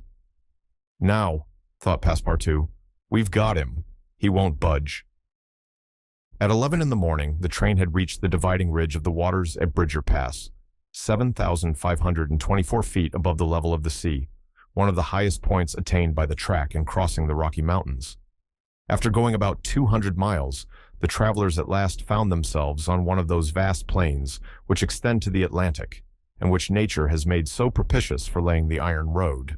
On the declivity of the Atlantic basin, the first streams, branches of the North Platte River, already appeared. The whole northern and eastern horizon was bounded by the immense semicircular curtain, which is formed by the southern portion of the Rocky Mountains, the highest being Laramie Peak. Between this and the railway extended vast plains, plentifully irrigated. On the right rose the lower spurs of the mountainous mass, which extends southward to the sources of the Arkansas River, one of the great tributaries of the Missouri. At 12:30, the travelers caught sight for an instant of Fort Halleck, which commands that section, and in a few more hours the Rocky Mountains were crossed. There was reason to hope, then, that no accident would mark the journey through this difficult country. The snow had ceased falling, and the air became crisp and cold. Large birds, frightened by the locomotive, rose and flew off in the distance. No wild beast appeared on the plain. It was a desert in its vast nakedness. After a comfortable breakfast, served in the car, Fogg and his partners had just resumed whist, when a violent whistling was heard, and the train stopped. Passepartout put his head out of the door, but saw nothing to cause the delay. No station was in view. Aouda and Fix feared that Fogg might take it into his head to get out, but that gentleman contented himself with saying to his servant, "See what is the matter." Passepartout rushed out of the car. 30 or 40 passengers had already descended, amongst them Colonel Stamp Proctor. The train had stopped before a red signal which blocked the way. The engineer and conductor were talking excitedly with a signalman, whom the station master at Medicine Bow, the next stopping place, had sent on before. The passengers drew around and took part in the discussion, in which Colonel Proctor, with his insolent manner, was conspicuous. Passepartout, joining the group, heard the signalman say, "No, you can't pass. The bridge at Medicine Bow is shaky and would not bear the weight of the train." This was a suspension bridge thrown over some rapids, about a mile from the place where they now were. According to the signalman, it was in a ruinous condition, several of the iron wires being broken, and it was impossible to risk the passage. He did not in any way exaggerate the condition of the bridge. It may be taken for granted that, rash as the Americans usually are, when they are prudent, there is good reason for it. Passepartout, not daring to apprise his master of what he heard, listened with set teeth, immovable as a statue. Cried Colonel Proctor, but we are not going to stay here, I imagine, and take root in the snow. Colonel, replied the conductor, we have telegraphed to Omaha for a train, but it is not likely that it will reach Medicine Bow in less than 6 hours. 6 hours, cried Passepartout. Certainly, returned the conductor. Besides, it will take us as long as that to reach Medicine Bow on foot. But it is only a mile from here, said one of the passengers. Yes, but it's on the other side of the river. And can't we cross that in a boat? Asked the colonel. That's impossible. The creek is swelled by the rains. It is a rapid, and we shall have to make a circuit of 10 miles to the north to find a ford. The colonel launched a volley of oaths, denouncing the railway company and the conductor, and Passepartout, who was furious, was not disinclined to make common cause with him. Here was an obstacle indeed, which all his master's banknotes could not remove. There was a general disappointment among the passengers, who, without reckoning the delay, saw themselves compelled to trudge 15 miles over a plain covered with snow. They grumbled and protested, and would certainly have thus attracted Phileas Fogg's attention if he had not been completely absorbed in his game. Passepartout found that he could not avoid telling his master what had occurred, and, with hanging head, he was turning towards the car, when the engineer, a true Yankee named Forster, called out, "Gentlemen, perhaps there is a way, after all, to get over." "On the bridge?" asked the passenger. "On the bridge." "With our train?" "With our train." Passepartout stopped short and eagerly listened to the engineer. "But the bridge is unsafe," urged the conductor. "No matter," replied Forster. "I think that by putting on the very highest speed, we might have a chance of getting over." "The devil," muttered Passepartout. But a number of the passengers were at once attracted by the engineer's proposal, and Colonel Proctor was especially delighted and found the plan a very feasible one. He told stories about engineers leaping their trains over rivers without bridges by putting on full steam, and many of those present avowed themselves of the engineer's mind. "We have 50 chances out of 100 of getting over," said one. 80, 90. Passepartout was astounded, and though ready to attempt anything to get over Medicine Creek, thought the experiment proposed a little too American. Besides, thought he, there's a still more simple way, and it does not even occur to any of these people. "Sir," said he aloud to one of the passengers, "the engineer's plan seems to me a little dangerous, but—" 80 chances, replied the passenger, turning his back on him. "I know it," said Passepartout, turning to another passenger, "but a simple idea." "Ideas are no use," returned the American, shrugging his shoulders, "as the engineer assures us that we can pass." "Doubtless," urged Passepartout, "we can pass, but perhaps it would be more prudent." "What? Prudent?" cried Colonel Proctor, whom this word seemed to excite prodigiously. "At full speed, don't you see? At full speed." "I know, I see," repeated Passepartout, "but it would be, if not more prudent, since that word displeases you, at least more natural." "Who? What? What's the matter with this fellow?" cried several. The poor fellow did not know to whom to address himself. "Are you afraid?" asked Colonel Proctor. "I afraid? Very well, I will show these people that a Frenchman can be as American as they." "All aboard!" cried the conductor. "Yes, all aboard," repeated Passepartout, and immediately. "But they can't prevent me from thinking that it would be more natural for us to cross the bridge on foot and let the train come after." But no one heard this sage reflection, nor would anyone have acknowledged its justice. The passengers resumed their places in the cars. Passepartout took his seat without telling what had passed. The whist players were quite absorbed in their game. The locomotive whistled vigorously. The engineer, reversing the steam, backed the train for nearly a mile, retiring like a jumper in order to take a longer leap. Then, with another whistle, he began to move forward. The train increased its speed, and soon its rapidity became frightful. A prolonged screech issued from the locomotive.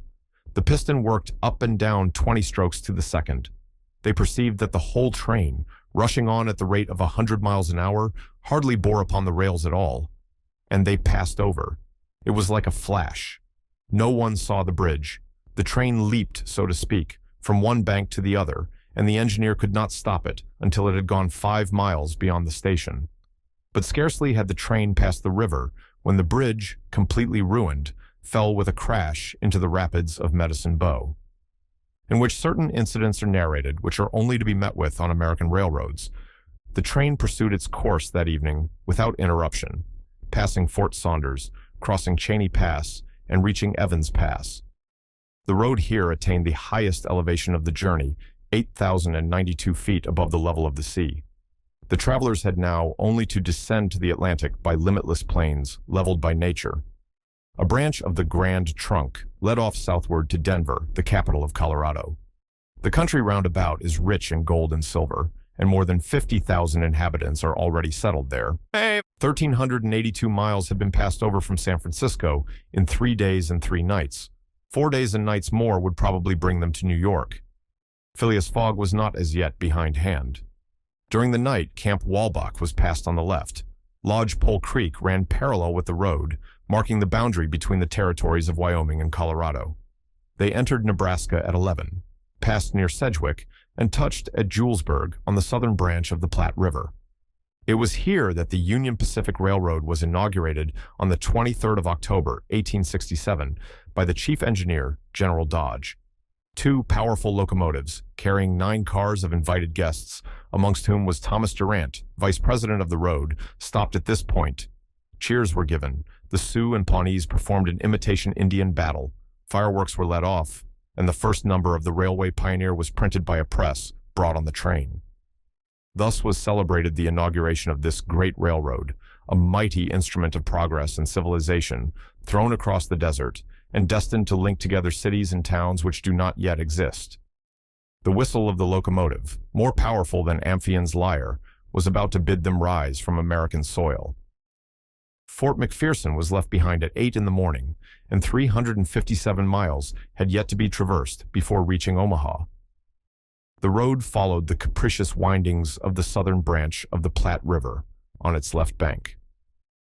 At 9, the train stopped at the important town of North Platte, built between the 2 arms of the river, which rejoin each other around it and form a single artery, a large tributary, whose waters empty into the Missouri a little above Omaha.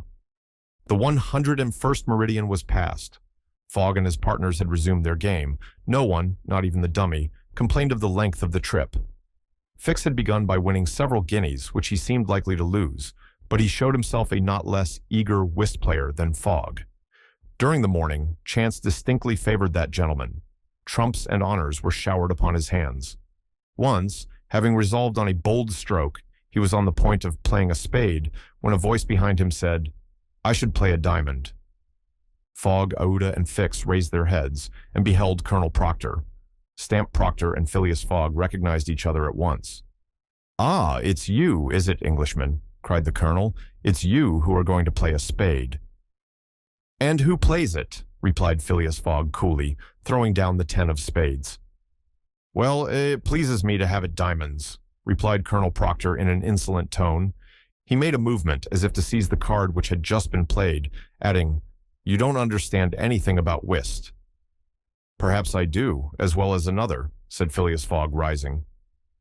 "You have only to try, son of John Bull," replied the colonel.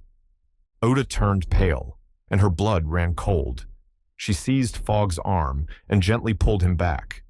Passepartout was ready to pounce upon the American, who was staring insolently at his opponent.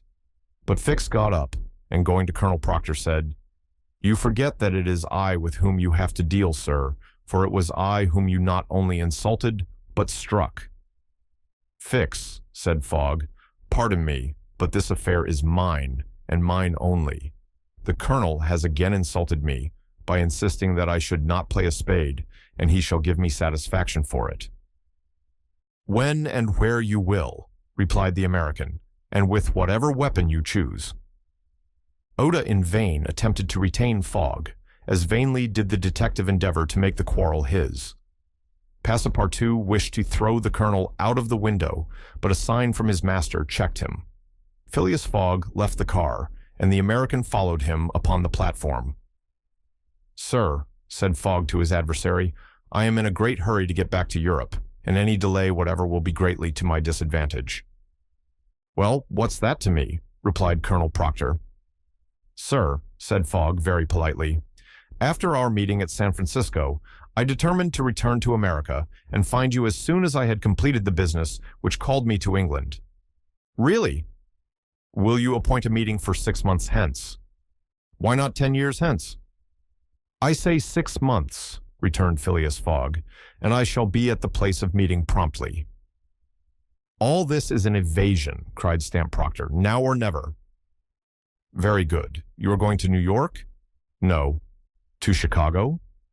"No." "To Omaha?" "What difference is it to you? Do you know Plum Creek?" "No," replied Fogg. "It's the next station. The train will be there in an hour, and will stop there 10 minutes. In 10 minutes, several revolver shots could be exchanged." "Very well," said Fogg. "I will stop at Plum Creek." "And I guess you'll stay there too," added the American insolently. "Who knows?" replied Fogg, returning to the car as coolly as usual. He began to reassure Aouda, telling her that blusterers were never to be feared, and begged Fix to be his second at the approaching duel, a request which the detective could not refuse. Fogg resumed the interrupted game with perfect calmness. At 11 o'clock, the locomotive's whistle announced that they were approaching Plum Creek Station. Fogg rose, and followed by Fix, went out upon the platform. Passepartout accompanied him, carrying a pair of revolvers. Aouda remained in the car, as pale as death. The door of the next car opened, and Colonel Proctor appeared on the platform, attended by a Yankee of his own stamp as his second. But just as the combatants were about to step from the train, the conductor hurried up and shouted, "You can't get off, gentlemen!" "Why not?" asked the colonel. "We are 20 minutes late, and we shall not stop." "But I am going to fight a duel with this gentleman." "I am sorry," said the conductor, "but we shall be off at once. There's the bell ringing now." The train started. "I'm really very sorry, gentlemen," said the conductor. "Under any other circumstances, I should have been happy to oblige you. But, after all, as you have not had time to fight here, why not fight as we go along?" "That wouldn't be convenient, perhaps, for this gentleman," said the colonel in a jeering tone. "It would be perfectly so," replied Phileas Fogg. "Well, we are really in America," thought Passepartout, "and the conductor is a gentleman of the first order." So muttering, he followed his master. The two combatants, their seconds, and the conductor passed through the cars to the rear of the train. The last car was only occupied by a dozen passengers, whom the conductor politely asked if they would not be so kind as to leave it vacant for a few moments, as two gentlemen had an affair of honor to settle. The passengers granted the request with alacrity, and straightway disappeared on the platform. The car, which was some 50 feet long, was very convenient for their purpose. The adversaries might march on each other in the aisle and fire at their ease. Never was duel more easily arranged. Fogg and Colonel Proctor, each provided with 2 six-barreled revolvers, entered the car. The seconds, remaining outside, shut them in. They were to begin firing at the first whistle of the locomotive. After an interval of 2 minutes, what remained of the two gentlemen would be taken from the car. Nothing could be more simple. Indeed, it was all so simple that Fix and Passepartout felt their hearts beating as if they would crack. They were listening for the whistle agreed upon, when suddenly savage cries resounded in the air, accompanied by reports which certainly did not issue from the car where the duelists were. The reports continued in front and the whole length of the train. Cries of terror proceeded from the interior of the cars. Colonel Proctor and Fogg, revolvers in hand, hastily quitted their prison and rushed forward where the noise was most clamorous. They then perceived that the train was attacked by a band of Sioux. This was not the first attempt of these daring Indians, for more than once they had waylaid trains on the road. 100 of them had, according to their habit, jumped upon the steps without stopping the train, with the ease of a clown mounting a horse at full gallop. The Sioux were armed with guns, from which came the reports, to which the passengers, who were almost all armed, responded by revolver shots. The Indians had first mounted the engine, and half stunned the engineer and stoker with blows from their muskets. A Sioux chief, wishing to stop the train, but not knowing how to work the regulator, had opened wide instead of closing the steam valve, and the locomotive was plunging forward with terrific velocity. The Sioux had at the same time invaded the cars, skipping like enraged monkeys over the roofs, thrusting open the doors, and fighting hand-to-hand with the passengers. Penetrating the baggage car, they pillaged it, throwing the trunks out of the train. The cries and shots were constant. The travelers defended themselves bravely. Some of the cars were barricaded and sustained a siege, like moving forts, carried along at a speed of 100 miles an hour. Aouda behaved courageously from the first. She defended herself like a true heroine with a revolver, which she shot through the broken windows whenever a savage made his appearance. 20 Sioux had fallen mortally wounded to the ground, and the wheels crushed those who fell upon the rails as if they had been worms. Several passengers, shot or stunned, lay on the seats. It was necessary to put an end to the struggle, which had lasted for 10 minutes and which would result in the triumph of the Sioux if the train was not stopped. Fort Kearny Station, where there was a garrison, was only 2 miles distant, but that once passed, the Sioux would be masters of the train between Fort Kearny and the station beyond. The conductor was fighting beside Fogg when he was shot and fell. At the same moment, he cried, "Unless the train is stopped in 5 minutes, we are lost." "It shall be stopped," said Phileas Fogg, preparing to rush from the car. "Stay, monsieur," cried Passepartout. "I will go." Fogg had not time to stop the brave fellow, who, opening a door unperceived by the Indians, succeeded in slipping under the car, and while the struggle continued and the balls whizzed across each other over his head, he made use of his old acrobatic experience, and with amazing agility worked his way under the cars, holding onto the chains, aiding himself by the brakes and edges of the sashes, creeping from one car to another with marvelous skill, and thus gaining the forward end of the train. There, suspended by one hand between the baggage car and the tender, with the other he loosened the safety chains. But, owing to the traction, he would never have succeeded in unscrewing the yoking bar, had not a violent concussion jolted this bar out. The train, now detached from the engine, remained a little behind, whilst the locomotive rushed forward with increased speed.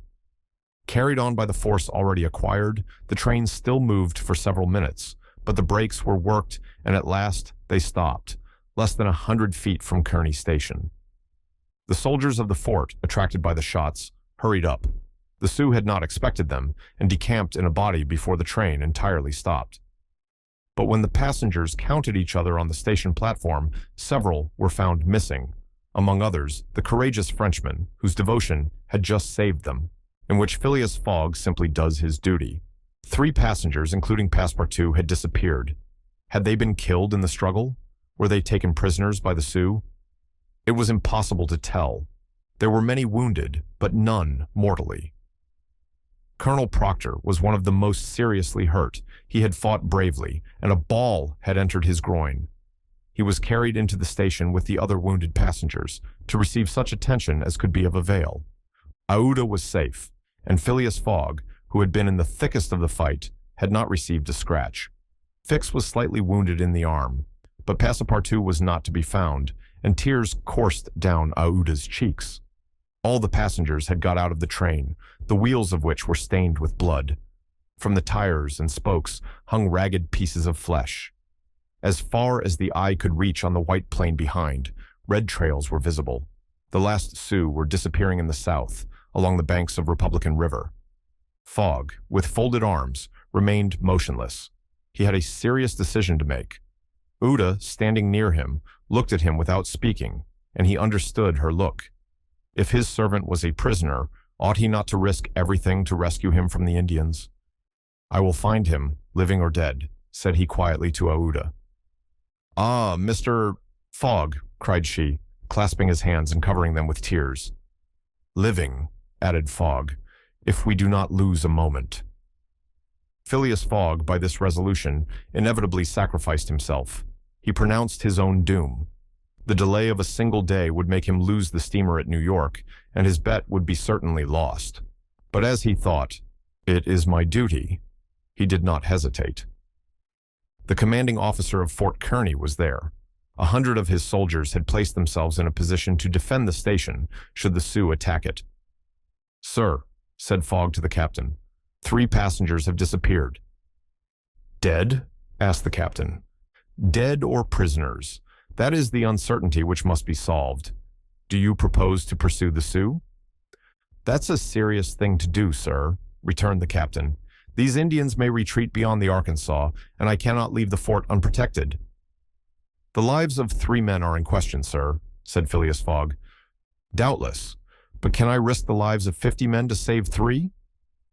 "I don't know whether you can, sir, but you ought to do so." "Nobody here," returned the other, "has a right to teach me my duty." "Very well," said Fogg coldly. "I will go alone." "You, sir," cried Fix, coming up, "you go alone in pursuit of the Indians? Would you have me leave this poor fellow to perish, him to whom everyone present owes his life? I shall go." "No, sir, you shall not go alone," cried the captain, touched in spite of himself. "No, you are a brave man. 30 volunteers," he added, turning to the soldiers. The whole company started forward at once. The captain had only to pick his men.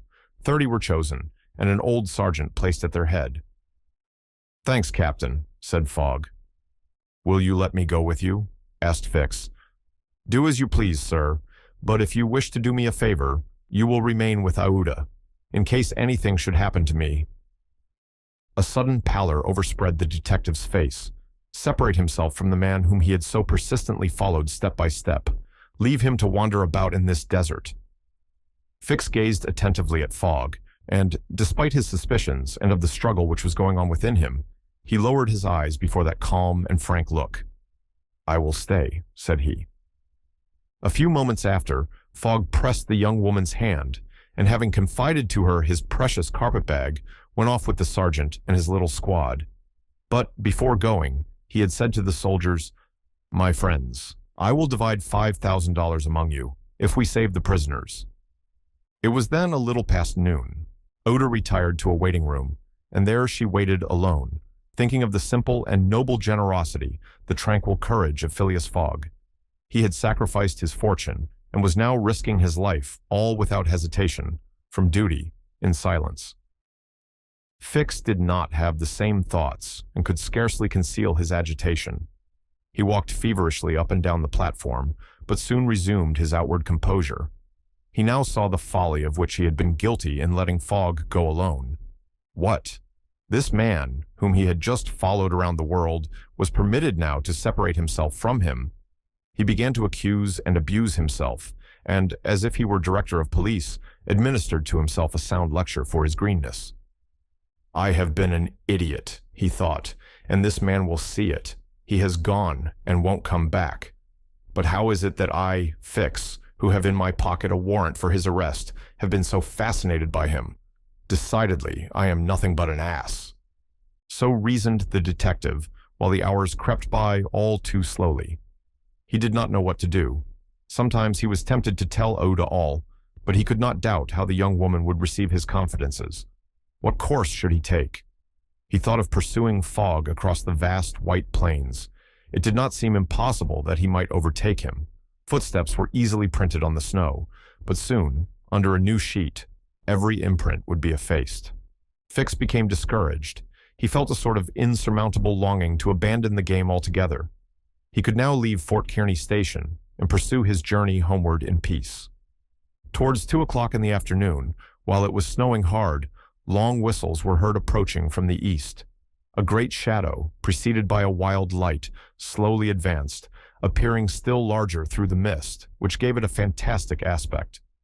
No train was expected from the east, neither had there been time for the succor asked for by telegraph to arrive. The train from Omaha to San Francisco was not due till the next day. The mystery was soon explained. The locomotive, which was slowly approaching with deafening whistles, was that which, having been detached from the train, had continued its route with such terrific rapidity, carrying off the unconscious engineer and stoker. It had run several miles when, the fire becoming low for want of fuel, the steam had slackened, and it had finally stopped an hour after, some 20 miles beyond Fort Kearny. Neither the engineer nor the stoker was dead, and, after remaining for some time in their swoon, had come to themselves. The train had then stopped.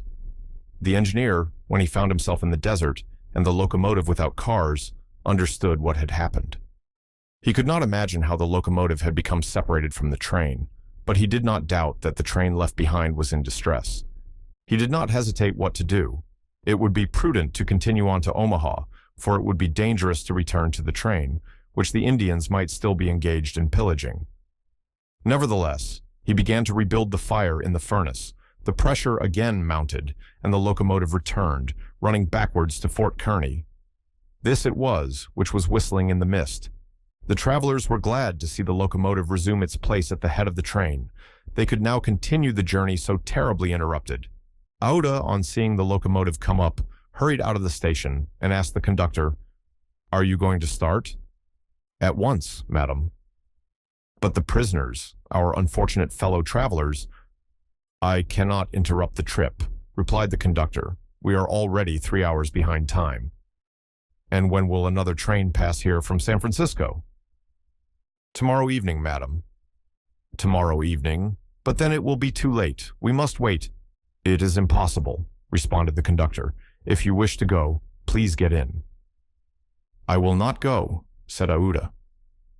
Fix had heard this conversation.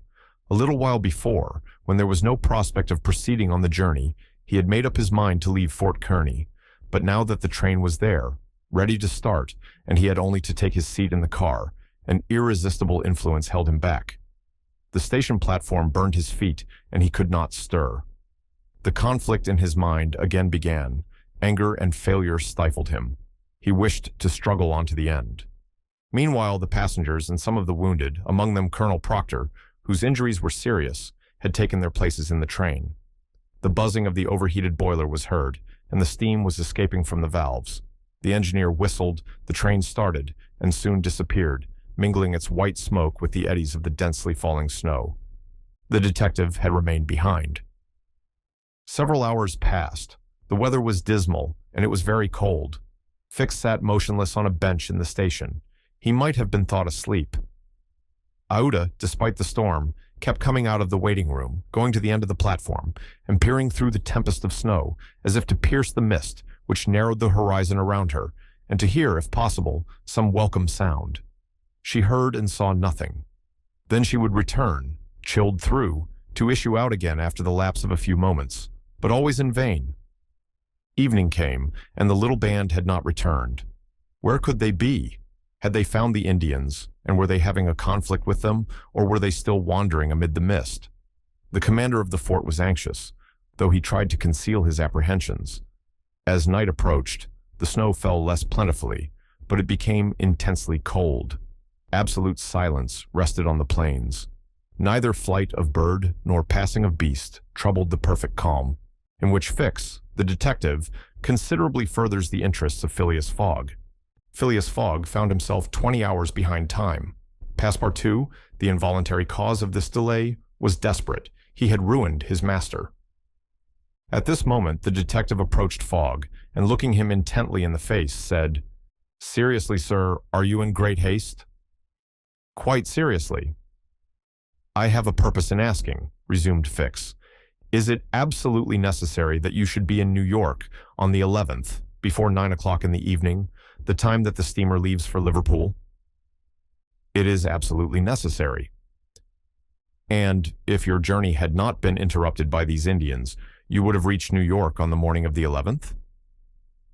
"Yes, with 11 hours to spare before the steamer left." "Good. You are therefore 20 hours behind. 12 from 20 leaves 8. You must regain 8 hours. Do you wish to try to do so?" "On foot?" asked Fogg. "No, on a sledge," replied Fix. "On a sledge with sails. A man has proposed such a method to me." It was the man who had spoken to Fix during the night, and whose offer he had refused. Phileas Fogg did not reply at once, but Fix, having pointed out the man, who was walking up and down in front of the station, Fogg went up to him. An instant after, Fogg and the American, whose name was Mudge, entered a hut built just below the fort. There Fogg examined a curious vehicle, a kind of frame on 2 long beams, a little raised in front like the runners of a sledge, and upon which there was room for 5 or 6 persons. A high mast was fixed on the frame, held firmly by metallic lashings, to which was attached a large brigantine sail. This mast held an iron stay upon which to hoist a jib sail. Behind, a sort of rudder served to guide the vehicle.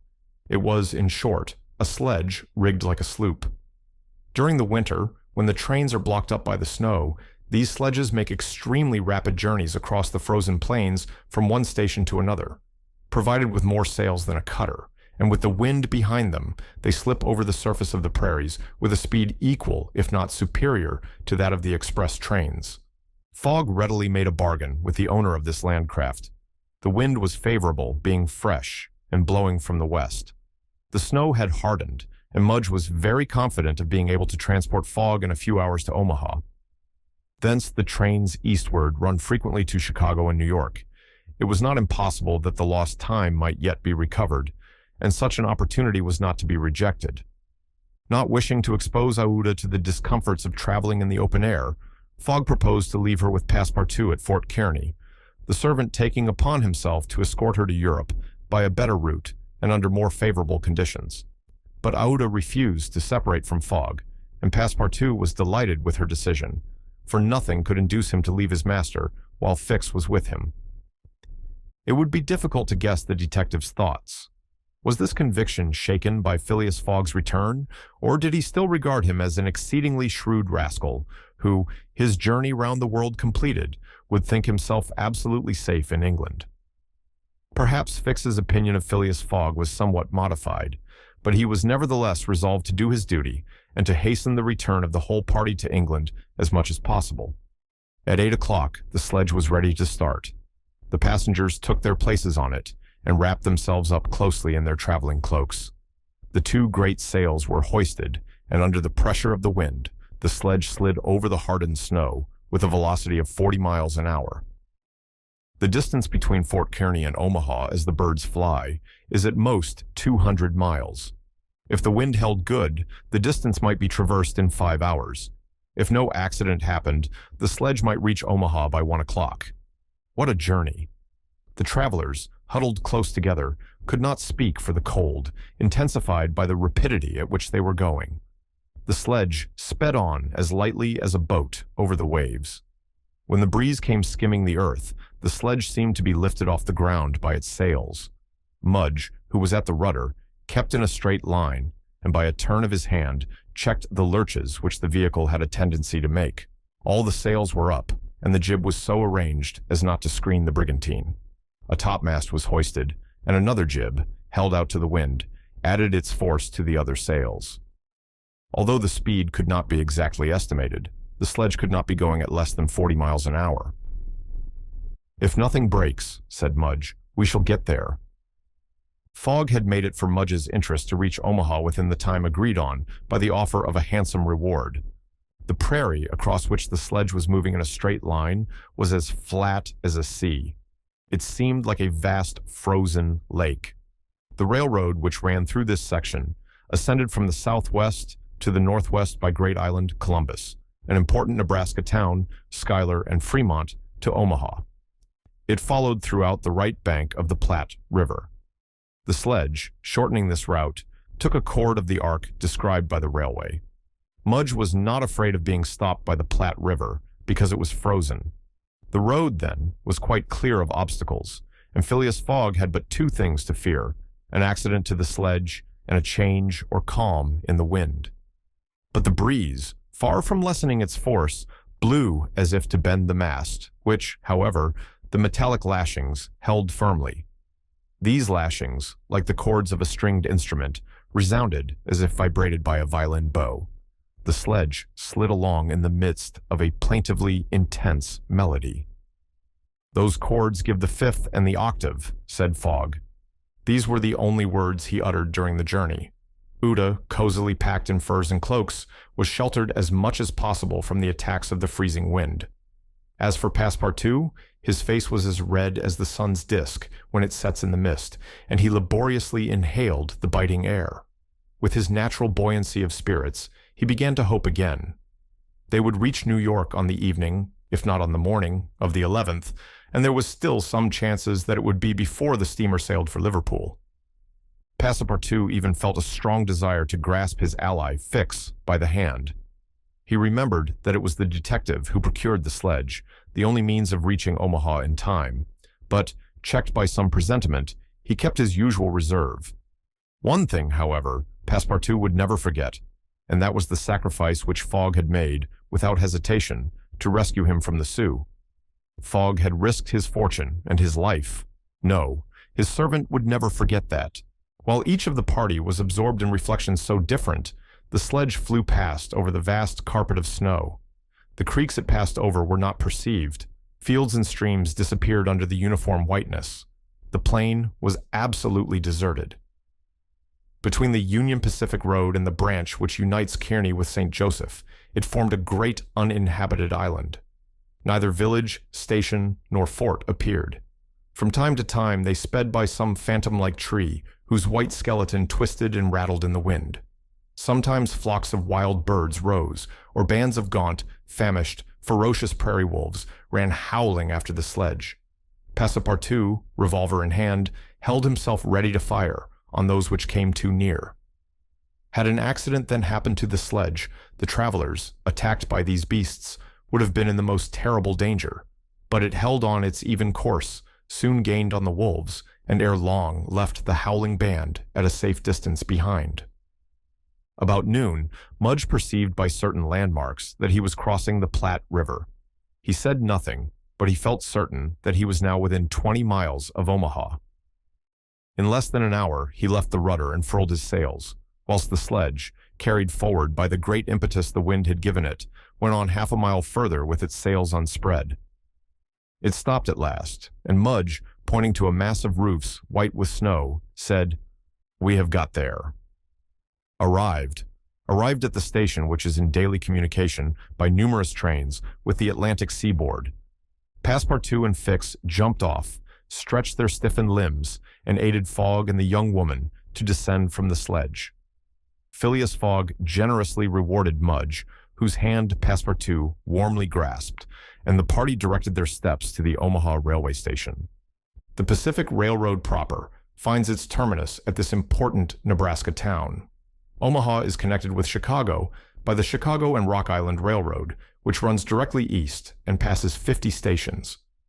A train was ready to start when Fogg and his party reached the station, and they only had time to get into the cars. They had seen nothing of Omaha, but Passepartout confessed to himself that this was not to be regretted, as they were not traveling to see the sights. The train passed rapidly across the state of Iowa by Council Bluffs, Des Moines, and Iowa City. During the night, it crossed the Mississippi at Davenport, and by Rock Island entered Illinois.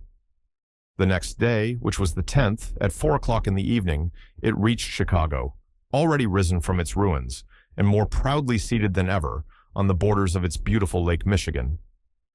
900 miles separated Chicago from New York, but trains are not wanting at Chicago. Fogg passed at once from one to the other, and the locomotive of the Pittsburgh, Fort Wayne, and Chicago Railway left at full speed, as if it fully comprehended that that gentleman had no time to lose. It traversed Indiana, Ohio, Pennsylvania, and New Jersey, like a flash, rushing through towns with antique names, some of which had streets and car tracks, but as yet no houses. At last, the Hudson came into view, and at 11:15 in the evening of the 11th, the train stopped in the station on the right bank of the river, before the very pier of the Cunard line. The China, for Liverpool, had started 3/4 of an hour before, in which Phileas Fogg engages in a direct struggle with bad fortune. The China, in leaving, seemed to have carried off Phileas Fogg's last hope. None of the other steamers were able to serve his projects. The Pereire, of the French Transatlantic Company, whose admirable steamers are equal to any in speed and comfort, did not leave until the 14th. The Hamburg boats did not go directly to Liverpool or London, but to Havre, and the additional trip from Havre to Southampton would render Phileas Fogg's last efforts of no avail. The Inman steamer did not depart till the next day, and could not cross the Atlantic in time to save the wager. Fogg learned all this in consulting his Bradshaw, which gave him the daily movements of the transatlantic steamers. Passepartout was crushed. It overwhelmed him to lose the boat by 3/4 of an hour. It was his fault, for instead of helping his master, he had not ceased putting obstacles in his path. And when he recalled all the incidents of the tour, when he counted up the sums expended in pure loss, and on his own account, when he thought that the immense stake, added to the heavy charges of this useless journey, would completely ruin Fogg, he overwhelmed himself with bitter self-accusations. Fogg, however, did not reproach him. and, on leaving the Cunard pier, only said, "We will consult about what is best tomorrow. Come." The party crossed the Hudson in the Jersey City ferryboat and drove in a carriage to the Nicholas Hotel on Broadway. Rooms were engaged, and the night passed, briefly to Phileas Fogg, who slept profoundly, but very long to Aouda and the others, whose agitation did not permit them to rest. The next day was the 12th of December. From 7 in the morning of the 12th to a quarter before 9 in the evening of the 21st, there were 9 days, 13 hours, and 45 minutes. If Phileas Fogg had left in the China, one of the fastest steamers on the Atlantic, he would have reached Liverpool and then London within the period agreed upon. Fogg left the hotel alone, after giving Passepartout instructions to await his return and inform Aouda to be ready at an instant's notice. He proceeded to the banks of the Hudson and looked about among the vessels moored or anchored in the river for any that were about to depart. Several had departure signals and were preparing to put to sea at morning tide. For in this immense and admirable port there is not one day in 100 that vessels do not set out for every quarter of the globe. But they were mostly sailing vessels, of which, of course, Phileas Fogg could make no use. He seemed about to give up all hope, when he espied, anchored at the battery, a cable's length off at most, a trading vessel, with a screw, well-shaped, whose funnel, puffing a cloud of smoke, indicated that she was getting ready for departure. Phileas Fogg hailed a boat, got into it, and soon found himself on board the Henrietta, iron-hulled, wood-built above. He ascended to the deck and asked for the captain, who forthwith presented himself. He was a man of 50, a sort of sea-wolf, with big eyes, a complexion of oxidized copper, red hair and thick neck, and a growling voice. "The captain?" asked Fogg. "I am the captain. I am Phileas Fogg, of London. And I am Andrew Speedy, of Cardiff." "You are going to put to sea?" "In an hour." "You are bound for Bordeaux. And your cargo?" "No freight, going in ballast." "Have you any passengers?" "No passengers.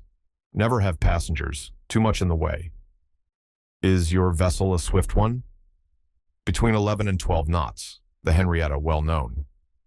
"Will you carry me and 3 other persons to Liverpool?" "To Liverpool? Why not to China?" "I said Liverpool." "No." "No. Number I am setting out for Bordeaux, and shall go to Bordeaux." "Money is no object?" "None." The captain spoke in a tone which did not admit of a reply. "But the owners of the Henrietta?" resumed Phileas Fogg. "The owners are myself," replied the captain. "The vessel belongs to me." "I will freight it for you." "No. I will buy it of you." "No." Phileas Fogg did not betray the least disappointment, but the situation was a grave one. It was not at New York as at Hong Kong, nor with the captain of the Henrietta as with the captain of the Tankadere. Up to this time, money had smoothed away every obstacle. Now money failed. Still, some means must be found to cross the Atlantic on a boat, unless by balloon, which would have been venturesome, besides not being capable of being put in practice. It seemed that Phileas Fogg had an idea, for he said to the captain, "Well, will you carry me to Bordeaux?"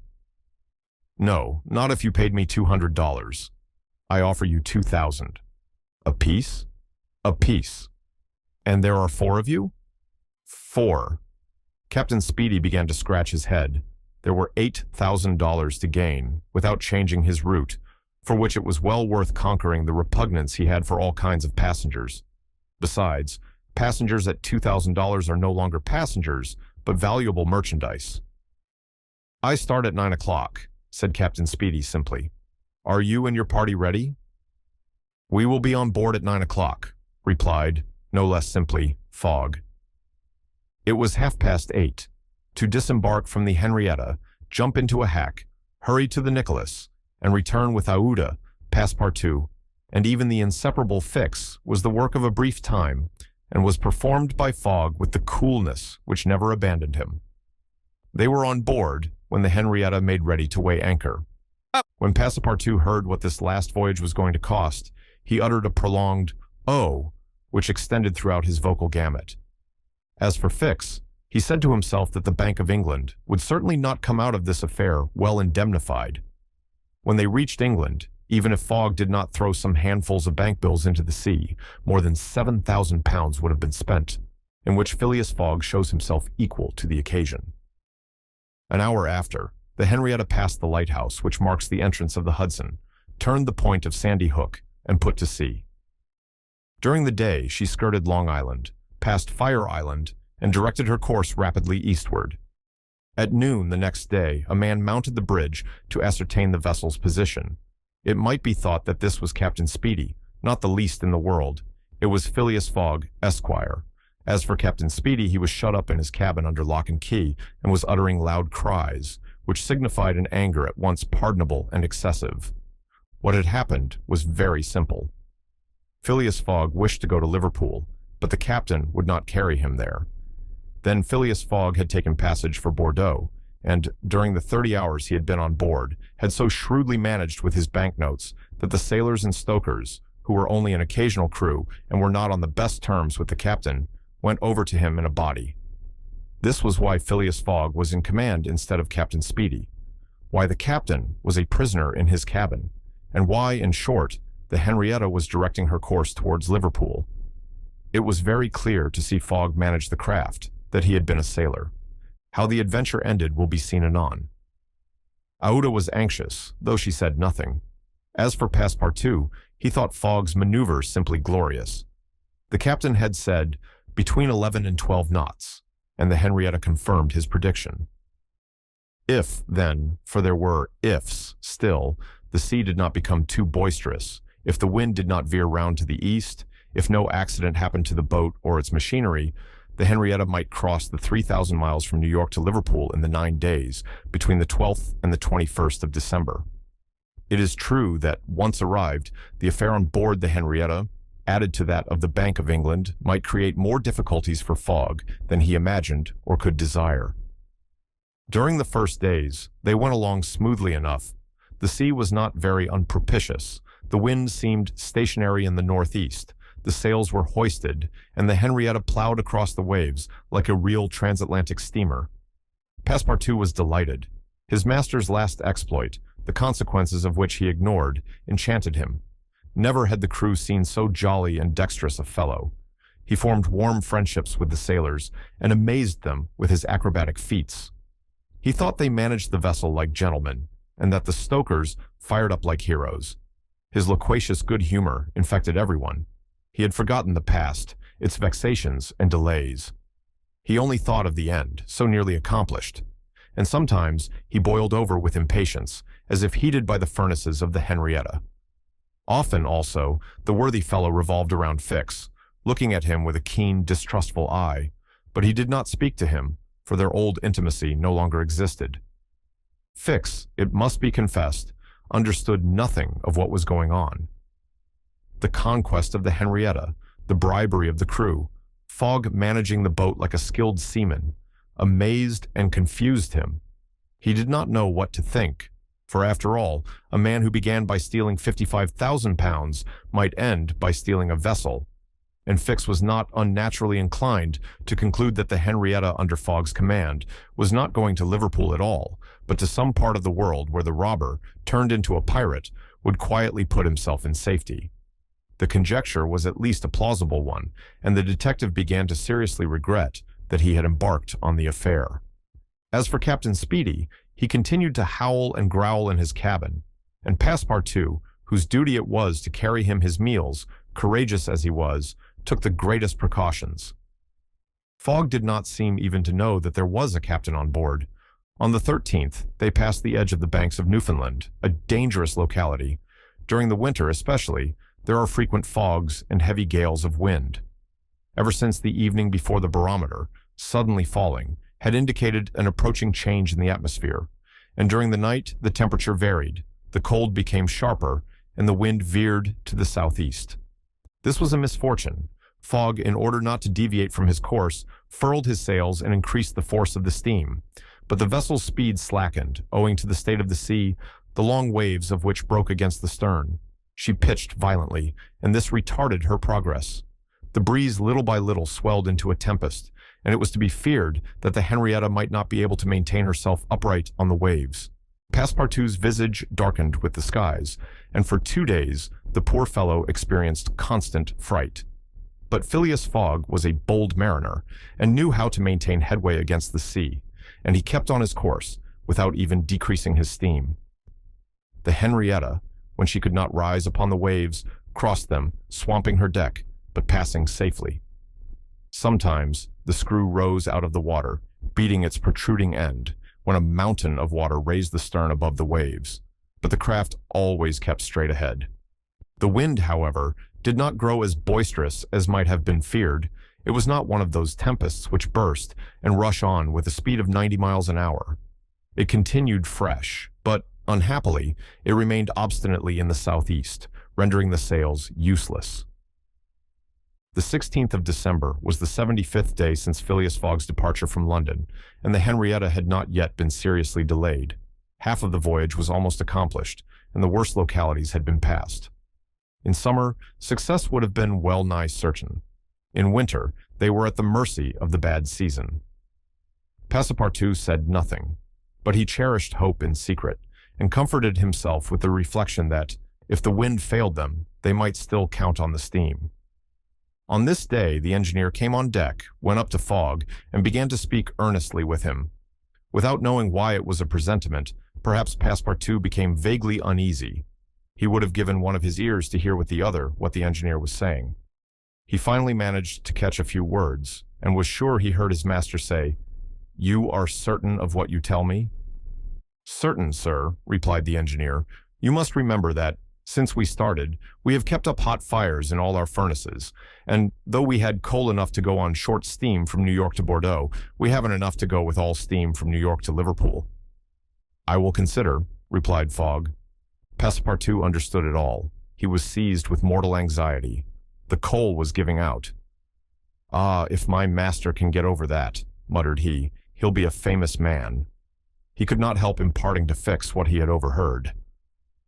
"Then you believe that we really are going to Liverpool?" "Of course." "Ass," replied the detective, shrugging his shoulders and turning on his heel. Passepartout was on the point of vigorously resenting the epithet, the reason of which he could not for the life of him comprehend, but he reflected that the unfortunate Fix was probably very much disappointed and humiliated in his self-esteem, after having so awkwardly followed a false scent around the world, and refrained. And now, what course would Phileas Fogg adopt? It was difficult to imagine. Nevertheless, he seemed to have decided upon one, for that evening he sent for the engineer and said to him, "Feed all the fires until the coal is exhausted." A few moments after, the funnel of the Henrietta vomited forth torrents of smoke. The vessel continued to proceed with all steam on, but on the 18th, the engineer, as he had predicted, announced that the coal would give out in the course of the day. "Do not let the fires go down," replied Fogg. "Keep them up to the last. Let the valves be filled." Towards noon, Phileas Fogg, having ascertained their position, called Passepartout and ordered him to go for Captain Speedy. It was as if the honest fellow had been commanded to unchain a tiger. He went to the poop, saying to himself, "He will be like a madman." In a few moments, with cries and oaths, a bomb appeared on the poop deck. The bomb was Captain Speedy. It was clear that he was on the point of bursting. "Where are we?" were the first words his anger permitted him to utter. Had the poor man been an apoplectic, he could never have recovered from his paroxysm of wrath. "Where are we?" he repeated with purple face. 707 miles from Liverpool," replied Fogg with imperturbable calmness. "Pirate!" cried Captain Speedy. "I have sent for you, sir." "Picaroon." "Sir," continued Fogg, "to ask you to sell me your vessel." "No, by all the devils, no. But I shall be obliged to burn her." "Burn the Henrietta?" "Yes, at least the upper part of her. The coal has given out." "Burn my vessel!" cried Captain Speedy, who could scarcely pronounce the words. "A vessel worth $50,000. "Here are 60,000, replied Phileas Fogg, handing the captain a roll of bank bills. This had a prodigious effect on Andrew Speedy. An American can scarcely remain unmoved at the sight of $60,000. The captain forgot in an instant his anger, his imprisonment, and all his grudges against his passenger. The Henrietta was 20 years old. It was a great bargain. The bomb would not go off after all. Fogg had taken away the match. "And I shall still have the iron hull," said the captain in a softer tone. "The iron hull and the engine. Is it agreed?" "Agreed." And Andrew Speedy, seizing the banknotes, counted them and consigned them to his pocket. During this colloquy, Passepartout was as white as a sheet, and Fix seemed on the point of having an apoplectic fit. Nearly 20,000 pounds had been expended, and Fogg left the hull and engine to the captain, that is, near the whole value of the craft. It was true, however, that 55,000 pounds had been stolen from the bank. When Andrew Speedy had pocketed the money, Fogg said to him, "Don't let this astonish you, sir. You must know that I shall lose 20,000 pounds unless I arrive in London by 9:15 on the evening of the 21st of December. I missed the steamer at New York, and as you refused to take me to Liverpool—" "And I did well," cried Andrew Speedy, "for I have gained at least $40,000 by it." He added more sedately, "Do you know one thing, Captain Fogg? Captain Fogg, you've got something of the Yankee about you." And, having paid his passenger what he considered a high compliment, he was going away, when Fogg said, "The vessel now belongs to me?" "Certainly, from the keel to the truck of the masts. All the wood, that is." "Very well. Have the interior seats, bunks, and frames pulled down and burn them. It was necessary to have dry wood to keep the steam up to the adequate pressure, and on that day the poop, cabins, bunks, and the spare deck were sacrificed." On the next day, the 19th of December, the masts, rafts, and spars were burned. The crew worked lustily, keeping up the fires. Passepartout hewed, cut, and sawed away with all his might. There was a perfect rage for demolition. The railings, fittings, the greater part of the deck, and top sides disappeared on the 20th, and the Henrietta was now only a flat hulk. But on this day, they sighted the Irish coast and Fastnet Light. By 10 in the evening, they were passing Queenstown. Phileas Fogg had only 24 hours more in which to get to London. That length of time was necessary to reach Liverpool, with all steam on, and the steam was about to give out altogether. "Sir," said Captain Speedy, who was now deeply interested in Fogg's project, "I really commiserate you. Everything is against you. We are only opposite Queenstown." "Ah," said Fogg, "is that place where we see the lights Queenstown?" "Yes." "Can we enter the harbor?" "Not under 3 hours, only at high tide." "Stay," replied Fogg calmly, without betraying in his features that by a supreme inspiration he was about to attempt once more to conquer ill fortune. Queenstown is the Irish port at which the transatlantic steamers stop to put off the mails. These mails are carried to Dublin by express trains always held in readiness to start. From Dublin, they are sent on to Liverpool by the most rapid boats, and thus gain 12 hours on the Atlantic steamers. Phileas Fogg counted on gaining 12 hours in the same way. Instead of arriving at Liverpool the next evening by the Henrietta, he would be there by noon, and would therefore have time to reach London before 9 in the evening.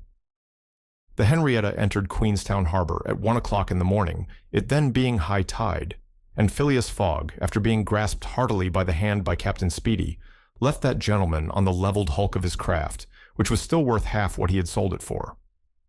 The party went on shore at once. Fix was greatly tempted to arrest Fogg on the spot, but he did not. Why? What struggle was going on within him? Had he changed his mind about his man? Did he understand that he had made a grave mistake? He did not, however, abandon Fogg.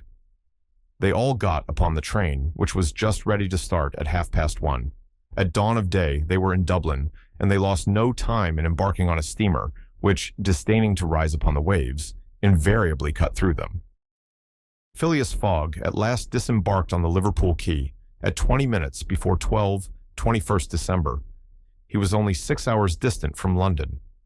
But at this moment Fix came up, put his hand upon Fogg's shoulder, and showing his warrant said, "You are really Phileas Fogg?" "I am." "I arrest you in the Queen's name," in which Phileas Fogg at last reaches London. Phileas Fogg was in prison. He had been shut up in the custom house, and he was to be transferred to London the next day. Passepartout, when he saw his master arrested, would have fallen upon Fix had he not been held back by some policemen. Aouda was thunderstruck at the suddenness of an event which she could not understand. Passepartout explained to her how it was that the honest and courageous Fogg was arrested as a robber.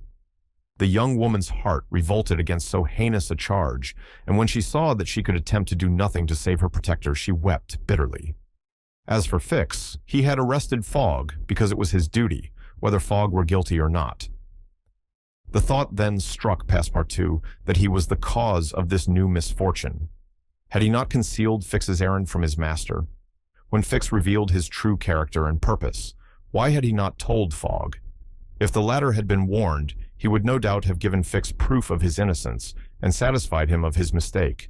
At least, Fix would not have continued his journey at the expense and on the heels of his master, only to arrest him the moment he set foot on English soil. Passepartout wept till he was blind and felt like blowing his brains out. Aouda and he had remained, despite the cold, under the portico of the custom house. Neither wished to leave the place. Both were anxious to see Fogg again. That gentleman was really ruined, and that at the moment when he was about to attain his end. This arrest was fatal. Having arrived at Liverpool at 20 minutes before 12 on the 21st of December, he had till 9:15 that evening to reach the Reform Club, that is, 9 hours and a quarter. The journey from Liverpool to London was 6 hours. If anyone at this moment had entered the custom house, he would have found Fogg seated, motionless, calm, and without apparent anger, upon a wooden bench. He was not, it is true, resigned, but this last blow failed to force him into an outward betrayal of any emotion. Was he being devoured by one of those secret rages, all the more terrible because contained, and which only burst forth with an irresistible force at the last moment? No one could tell. There he sat, calmly waiting. For what? Did he still cherish hope? Did he still believe, now that the door of this prison was closed upon him, that he would succeed? However that may have been, Fogg carefully put his watch upon the table and observed its advancing hands. Not a word escaped his lips, but his look was singularly set and stern. The situation, in any event, was a terrible one, and might be thus stated. If Phileas Fogg was honest, he was ruined. If he was a knave, he was caught. Did escape occur to him? Did he examine to see if there were any practicable outlet from his prison? Did he think of escaping from it? Possibly. For once he walked slowly around the room, but the door was locked and the window heavily barred with iron rods. He sat down again and drew his journal from his pocket. On the line where these words were written, 21st December, Saturday, Liverpool, he added, 80th day, 11:40, and waited. The custom house clock struck 1. Fogg observed that his watch was 2 hours too fast. 2 hours. Admitting that he was at this moment taking an express train, he could reach London and the Reform Club by 9:15, his forehead slightly wrinkled. At 33 minutes past 2, he heard a singular noise outside, then a hasty opening of doors. Passepartout's voice was audible, and immediately after that of Fix. Phileas Fogg's eyes brightened for an instant.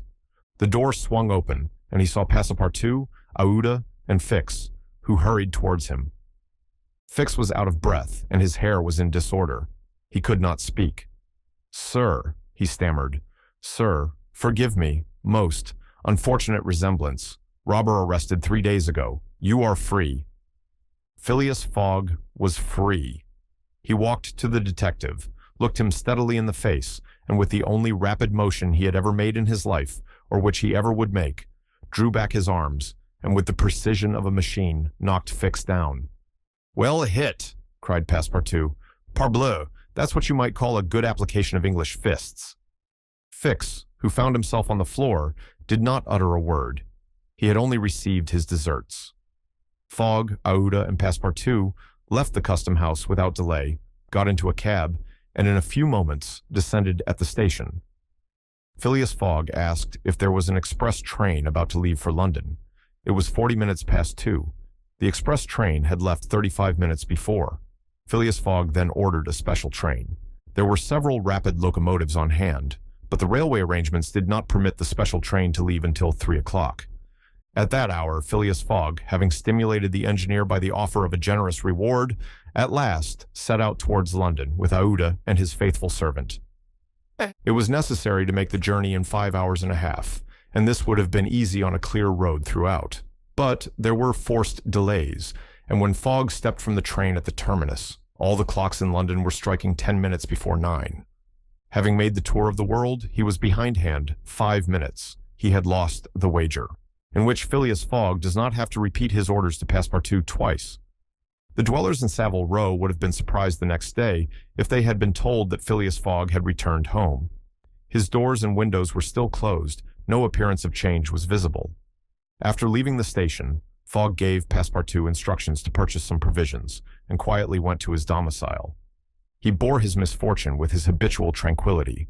Ruined, and by the blundering of the detective, after having steadily traversed that long journey, overcome 100 obstacles, braved many dangers, and still found time to do some good on his way, to fail near the goal by a sudden event which he could not have foreseen and against which he was unarmed. It was terrible. But a few pounds were left of the large sum he had carried with him.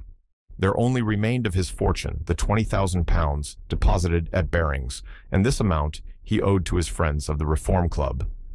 So great had been the expense of his tour that, even had he won, it would not have enriched him, and it is probable that he had not sought to enrich himself, being a man who rather laid wagers for honor's sake than for the stake proposed.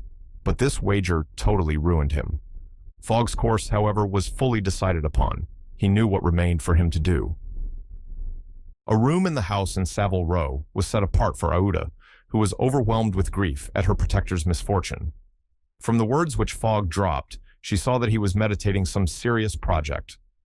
Knowing that Englishmen governed by a fixed idea sometimes resort to the desperate expedient of suicide, Passepartout kept a narrow watch upon his master, though he carefully concealed the appearance of so doing. First of all, the worthy fellow had gone up to his room and had extinguished the gas burner, which had been burning for 80 days. He had found in the letter-box a bill from the gas company, and he thought it more than time to put a stop to this expense, which he had been doomed to bear. The night passed. Fogg went to bed, but did he sleep? Aouda did not once close her eyes. Passepartout watched all night, like a faithful dog, at his master's door. Fogg called him in the morning and told him to get Aouda's breakfast and a cup of tea and a chop for himself. He desired Aouda to excuse him from breakfast and dinner, as his time would be absorbed all day in putting his affairs to rights.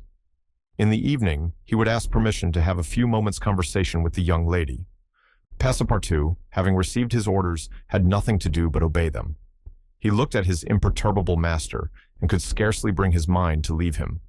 His heart was full, and his conscience tortured by remorse, for he accused himself more bitterly than ever of being the cause of the irretrievable disaster. Yes, if he had warned Fogg and had betrayed Fix's projects to him, his master would certainly not have given the detective passage to Liverpool, and then Passepartout could hold in no longer. "My master, Fogg," he cried, "why do you not curse me? It was my fault that—" "I blame no one," returned Phileas Fogg with perfect calmness. "Go." Passepartout left the room and went to find Aouda, to whom he delivered his master's message. "Madam," he added, "I can do nothing myself, nothing. I have no influence over my master, but you, perhaps—" "What influence could I have?" replied Aouda. "Fogg is influenced by no one. Has he ever understood that my gratitude to him is overflowing? Has he ever read my heart? My friend, he must not be left alone an instant. You say he is going to speak with me this evening?" "Yes, madam, probably to arrange for your protection and comfort in England." "We shall see," replied Aouda, becoming suddenly pensive. Throughout this day, Sunday, the house in Savile Row was as if uninhabited, and Phileas Fogg, for the first time since he had lived in that house, did not set out for his club when Westminster clock struck 11:30. Why should he present himself at the Reform? His friends no longer expected him there. As Phileas Fogg had not appeared in the saloon on the evening before, Saturday the 21st of December, at 9:15, he had lost his wager. It was not even necessary that he should go to his bankers for the £20,000, for his antagonists already had his check in their hands, and they had only to fill it out and send it to the Barings to have the amount transferred to their credit. Fogg, therefore, had no reason for going out, and so he remained at home. He shut himself up in his room and busied himself putting his affairs in order. Passepartout continually ascended and descended the stairs. The hours were long for him. He listened at his master's door and looked through the keyhole as if he had a perfect right so to do, and as if he feared that something terrible might happen at any moment. Sometimes he thought of Fix, but no longer in anger. Fix, like all the world, had been mistaken in Phileas Fogg, and had only done his duty in tracking and arresting him, while he, Passepartout. This thought haunted him, and he never ceased cursing his miserable folly. Finding himself too wretched to remain alone, he knocked at Aouda's door, went into her room, seated himself without speaking in a corner, and looked ruefully at the young woman. Aouda was still pensive. About 7:30 in the evening, Fogg sent to know if Aouda would receive him, and in a few moments he found himself alone with her. Phileas Fogg took a chair and sat down near the fireplace, opposite Aouda. No emotion was visible on his face. Fogg returned was exactly the Fogg who had gone away. There was the same calm, the same impassibility. He sat several minutes without speaking.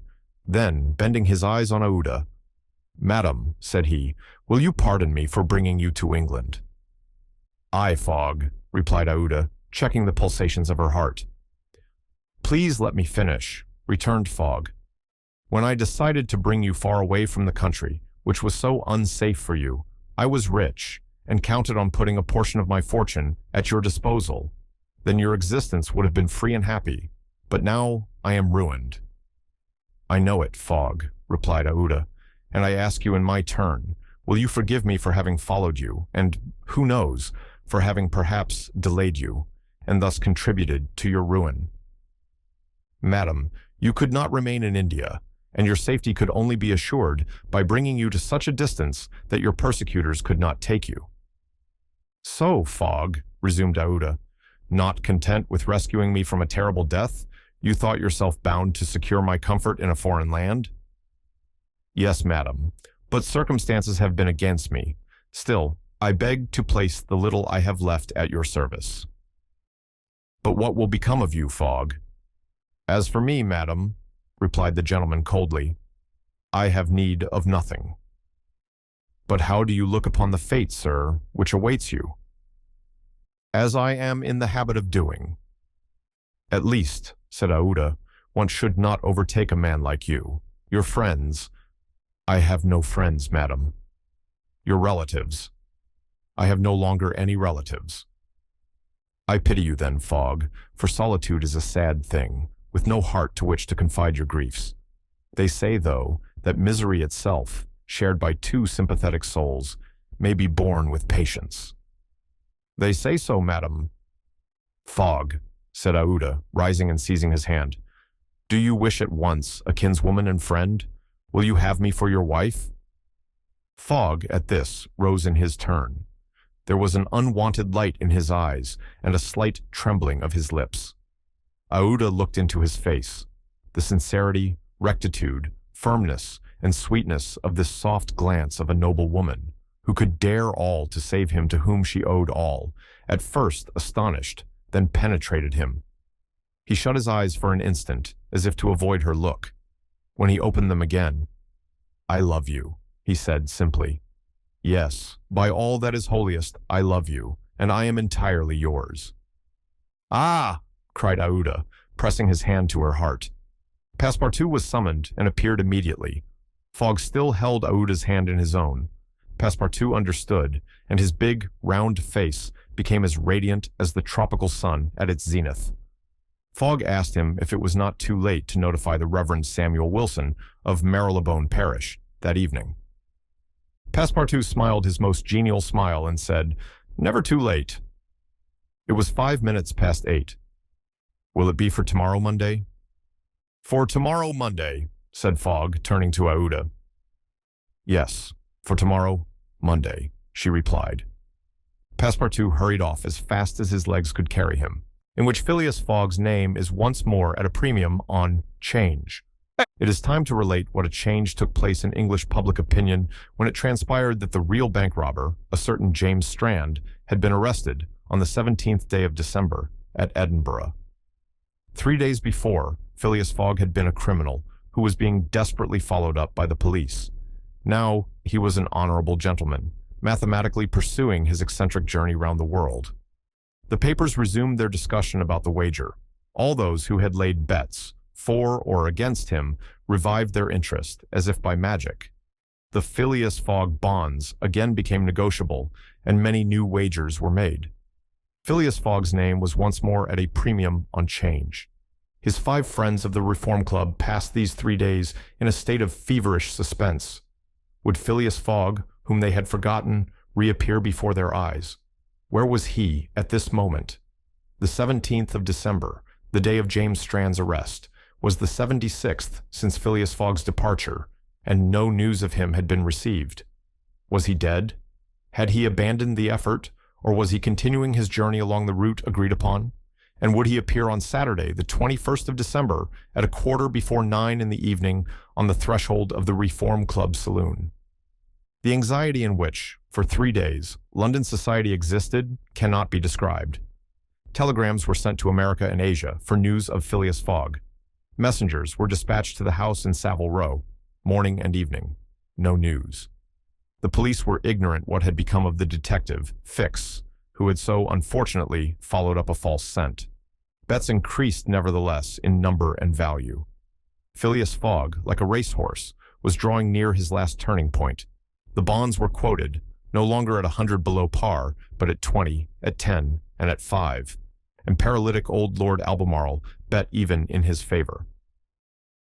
A great crowd was collected in Pall Mall and the neighboring streets on Saturday evening. It seemed like a multitude of brokers permanently established around the Reform Club. Circulation was impeded, and everywhere disputes, discussions, and financial transactions were going on. The police had great difficulty in keeping back the crowd, and as the hour when Phileas Fogg was due approached, the excitement rose to its highest pitch. The 5 antagonists of Phileas Fogg had met in the great saloon of the club: John Sullivan and Samuel Fallentin, the bankers, Andrew Stewart, the engineer, Gauthier Ralph, the director of the Bank of England, and Thomas Flanagan, the brewer. One and all waited anxiously. When the clock indicated 20 minutes past 8, Andrew Stewart got up, saying, "Gentlemen, in 20 minutes, the time agreed upon between Fogg and ourselves will have expired." "What time did the last train arrive from Liverpool?" asked Thomas Flanagan. "At 23 minutes past 7, replied Gauthier Ralph, "and the next does not arrive till 10 minutes after 12. "Well, gentlemen," resumed Andrew Stewart, "if Phileas Fogg had come in the 7:23 train, he would have got here by this time. We can, therefore, regard the bet as won." "Wait, don't let us be too hasty," replied Samuel Fallentin. "You know that Fogg is very eccentric. His punctuality is well known. He never arrives too soon or too late, and I should not be surprised if he appeared before us at the last minute." "Why," said Andrew Stewart nervously, "if I should see him, I should not believe it was he." "The fact is," resumed Thomas Flanagan, "Fogg's project was absurdly foolish. Whatever his punctuality, he could not prevent the delays which were certain to occur, and a delay of only 2 or 3 days would be fatal to his tour. Observe, too," added John Sullivan, "that we have received no intelligence from him, though there are telegraphic lines all along his route." "He has lost, gentlemen," said Andrew Stewart. "He has 100 times lost. You know, besides, that the China, the only steamer he could have taken from New York to get here in time, arrived yesterday. I have seen a list of the passengers, and the name of Phileas Fogg is not among them. Even if we admit that fortune has favored him, he can scarcely have reached America. I think he will be at least 20 days behindhand, and that Lord Albemarle will lose a cool 5,000. "It is clear," replied Gauthier Ralph, "and we have nothing to do but to present Fogg's check at Barings tomorrow." At this moment, the hands of the club clock pointed to 20 minutes to 9. 5 minutes more," said Andrew Stewart. The 5 gentlemen looked at each other. Their anxiety was becoming intense, but, not wishing to betray it, they readily assented to Fallentin's proposal of a rubber. "I wouldn't give up my 4,000 of the bet," said Andrew Stewart as he took his seat, "for 3,999. The clock indicated 18 minutes to 9. The players took up their cards, but could not keep their eyes off the clock. Certainly, however secure they felt, minutes had never seemed so long to them. 17 minutes to 9, said Thomas Flanagan, as he cut the cards which Ralph handed to him. Then there was a moment of silence. The great saloon was perfectly quiet, but the murmurs of the crowd outside were heard, with now and then a shrill cry. The pendulum beat the seconds, which each player eagerly counted as he listened, with mathematical regularity. 16 minutes to 9, said John Sullivan, in a voice which betrayed his emotion. 1 minute more, and the wager would be won. Andrew Stewart and his partners suspended their game. They left their cards and counted the seconds. At the 40th second, nothing. At the 50th, still nothing. At the 55th, a loud cry was heard in the street, followed by applause, hurrahs, and some fierce growls. The players rose from their seats.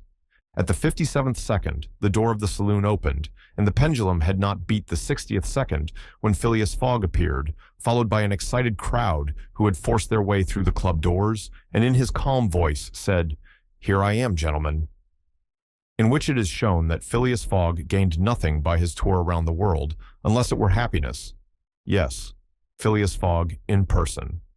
The reader will remember that at 5 minutes past 8 in the evening, about 5 and 20 hours after the arrival of the travelers in London, Passepartout had been sent by his master to engage the services of the Reverend Samuel Wilson in a certain marriage ceremony, which was to take place the next day. Passepartout went on his errand enchanted. He soon reached the clergyman's house, but found him not at home. Passepartout waited a good 20 minutes, and when he left the reverend gentleman, it was 35 minutes past 8. But in what a state he was! With his hair in disorder, and without his hat, he ran along the street as never man was seen to run before, overturning passers-by, rushing over the sidewalk like a waterspout. In 3 minutes, he was in Savile Row again, and staggered back into Fogg's room. He could not speak. "What is the matter?" asked Fogg. "My master," gasped Passepartout. "Marriage, impossible." "Impossible?" "Impossible, for tomorrow." "Why so?" "Because tomorrow is Sunday." "Monday," replied Fogg. "No, today is Saturday." "Saturday? Impossible." "Yes, yes, yes, yes," cried Passepartout. "You have made a mistake of 1 day. We arrived 24 hours ahead of time, but there are only 10 minutes left." Passepartout had seized his master by the collar and was dragging him along with irresistible force. Phileas Fogg, thus kidnapped, without having time to think, left his house, jumped into a cab, promised £100 to the cabman, and, having run over 2 dogs and overturned 5 carriages, reached the Reform Club. The clock indicated 9:15 when he appeared in the great saloon. Phileas Fogg had accomplished the journey round the world in 80 days. Phileas Fogg had won his wager of £20,000. How was it that a man so exact and fastidious could have made this error of a day?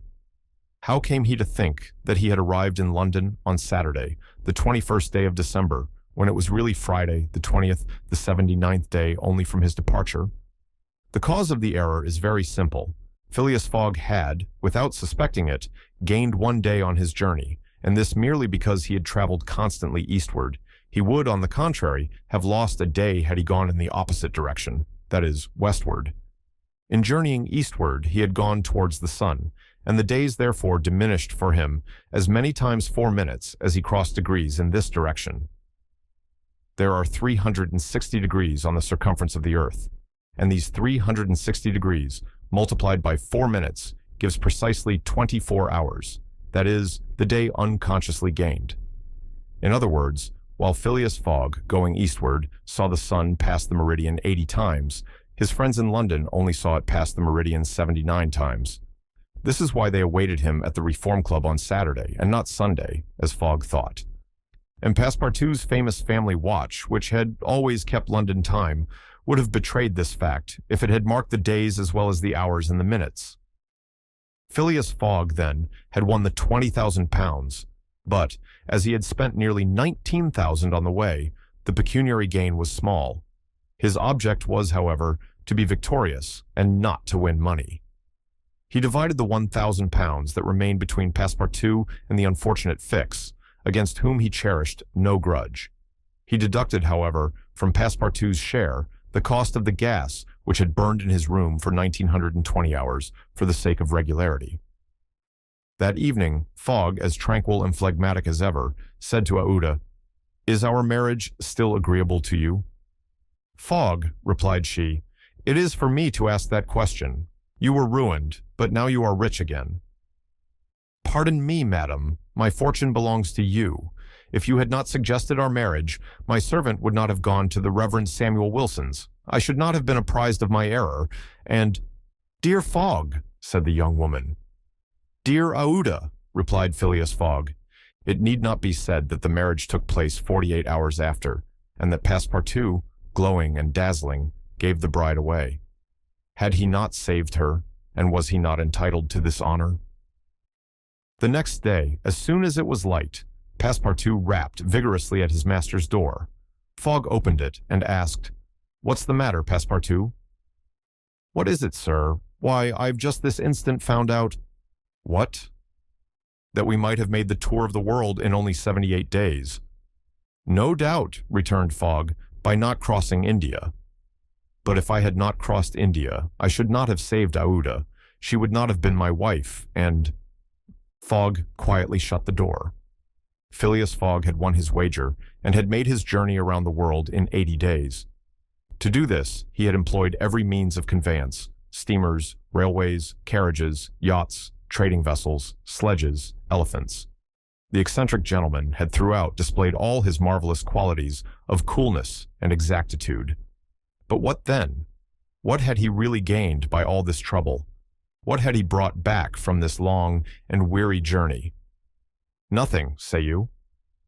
Perhaps so. Nothing but a charming woman who, strange as it may appear, made him the happiest of men.